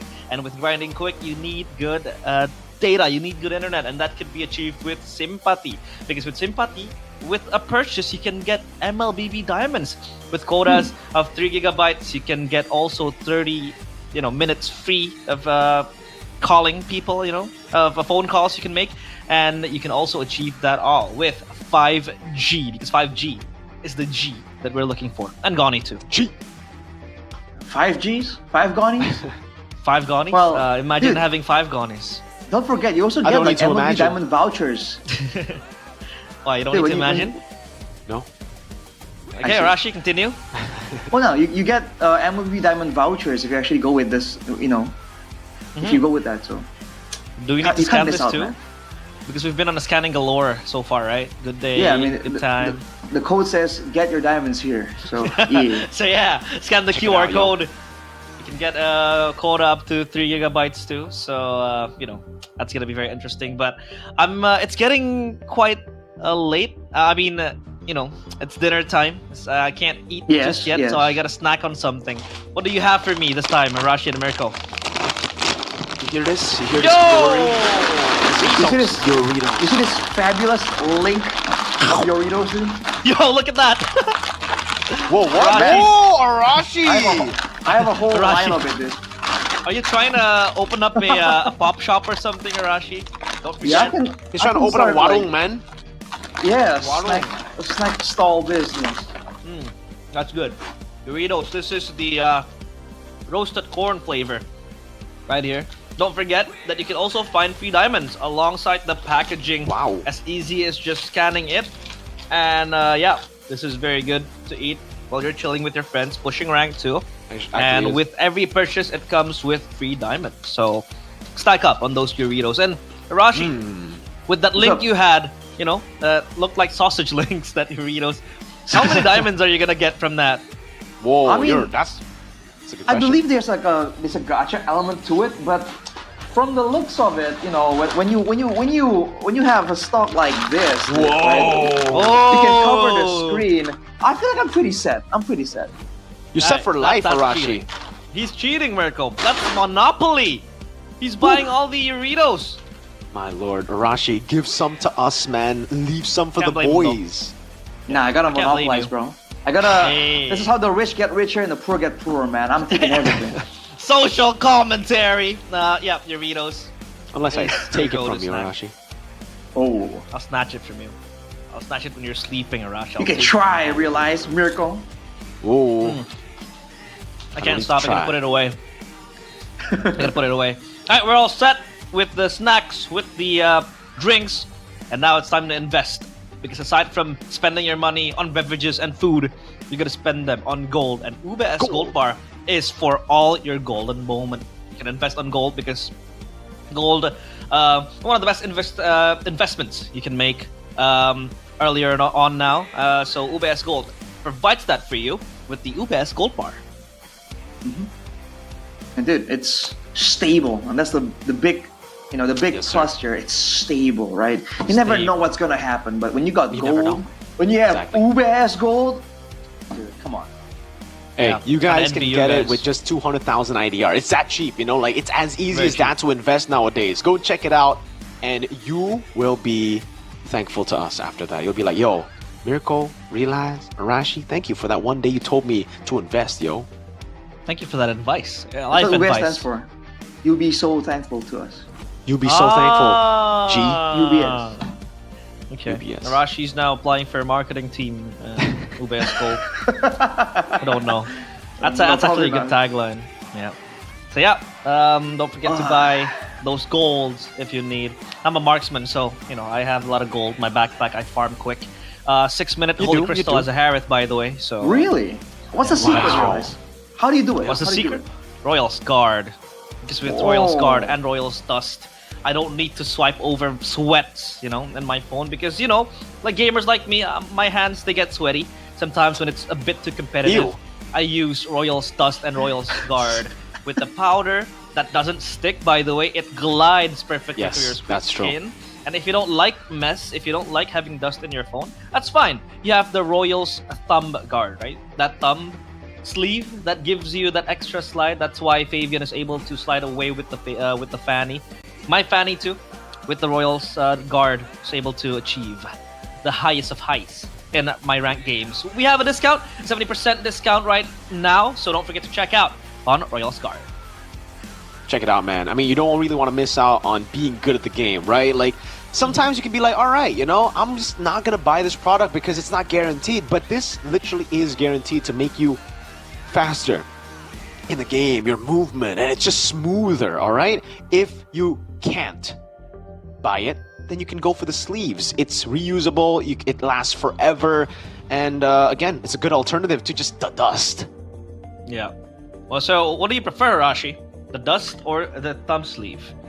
Oh man, I probably go for the dust. dust because with the thumb sleeves, I don't know, I misplace things a lot. So with the dust, you know, it's there. It can, even when you're done playing, it's still kind of smooth on your phone. So I think I would go with that personally. Yeah, that's true. I got fat thumbs too, you know, so I go for the dust. I did But not hey, say I had fat thumbs. Don't forget that we are back offline. We're back! In the MPL Arena. We are back in the MPL Arena. Feel the electrifying atmosphere next week on Friday, September 12th, 2025. Don't forget to get your tickets on stripmpl.com. Tickets, they are selling fast. They are selling like hotcakes. So grab yourself those tickets. Do you have your tickets, Mirko? Oh, dude, I have my need tickets them. for every day. I don't need the tickets because I am the ticket. Hey! What about you, Arashi? Are you the ticket? Well, I'm not the ticket, but I got a pass, so I just. You're present. Yeah, I'm present. Present. Past, present. And realize is the future? No, I'm not the The future. future of MLB, The you past? realize? The future In is the on. past? M7, Future is- please. Well, they already won M6, so that was Onyx Philippines though. But it's an Onyx. Come on, I mean, yeah, you know those debates where TLID fans they kind of like, if Onyx can claim M6, then we can claim M4. Those debates. Oh, that's true. That's Kind of true. funny. Yeah. They are technically still under the same banner, Liquid, right? Like That's Echo true. Aura, Yeah. Liquid. So in a way, they kinda do. Bigatron, what Doesn't can count. Bigatron claim? We got a major, brother. You messed up, realize. My bad. He has What a about you, lot more under RQ? his belt for that. And also man, what- MWI, MWI, yeah. Exactly, that's true. Mm-hmm. RQ man, what about you, RQ man? What can you claim, RQ Oh man? yikes! Oh yikes! We can claim the hearts of the people. Let's Yeah. go. Oh, I thought he was gonna say Champions League because PSG. Oh yeah, RQ PSG. But by the way, that was a disastrous season, wasn't it, for RQ? With Yeah. that merge, yeah, that wasn't really their best season. So. Debatable. One needs to Debatable. dip for the other to win. Just like Onyx ID and Onyx Philippines. Onyx ID didn't make it. Onyx Philippines made it. TLPH didn't make it. TLID made it to the grand finals. It's always like that with these orgs, man. Yeah, it's always like that. But hey, it's been a very quick day, and we can't thank you enough for accompanying us so far. Sabina 2020 series for today. Don't forget, tomorrow will be intense. Tomorrow will be action-packed because the Royal Derby awaits you guys. So don't forget to tune in back in the stream. Still the same time, the same channel. MPL ID Season 16. Signing off, we own this.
Aku kan berdiri dan terus berlari, terus ke arah puncak tertinggi. Ku takkan berhenti hanya sampai di sini. Kemenangan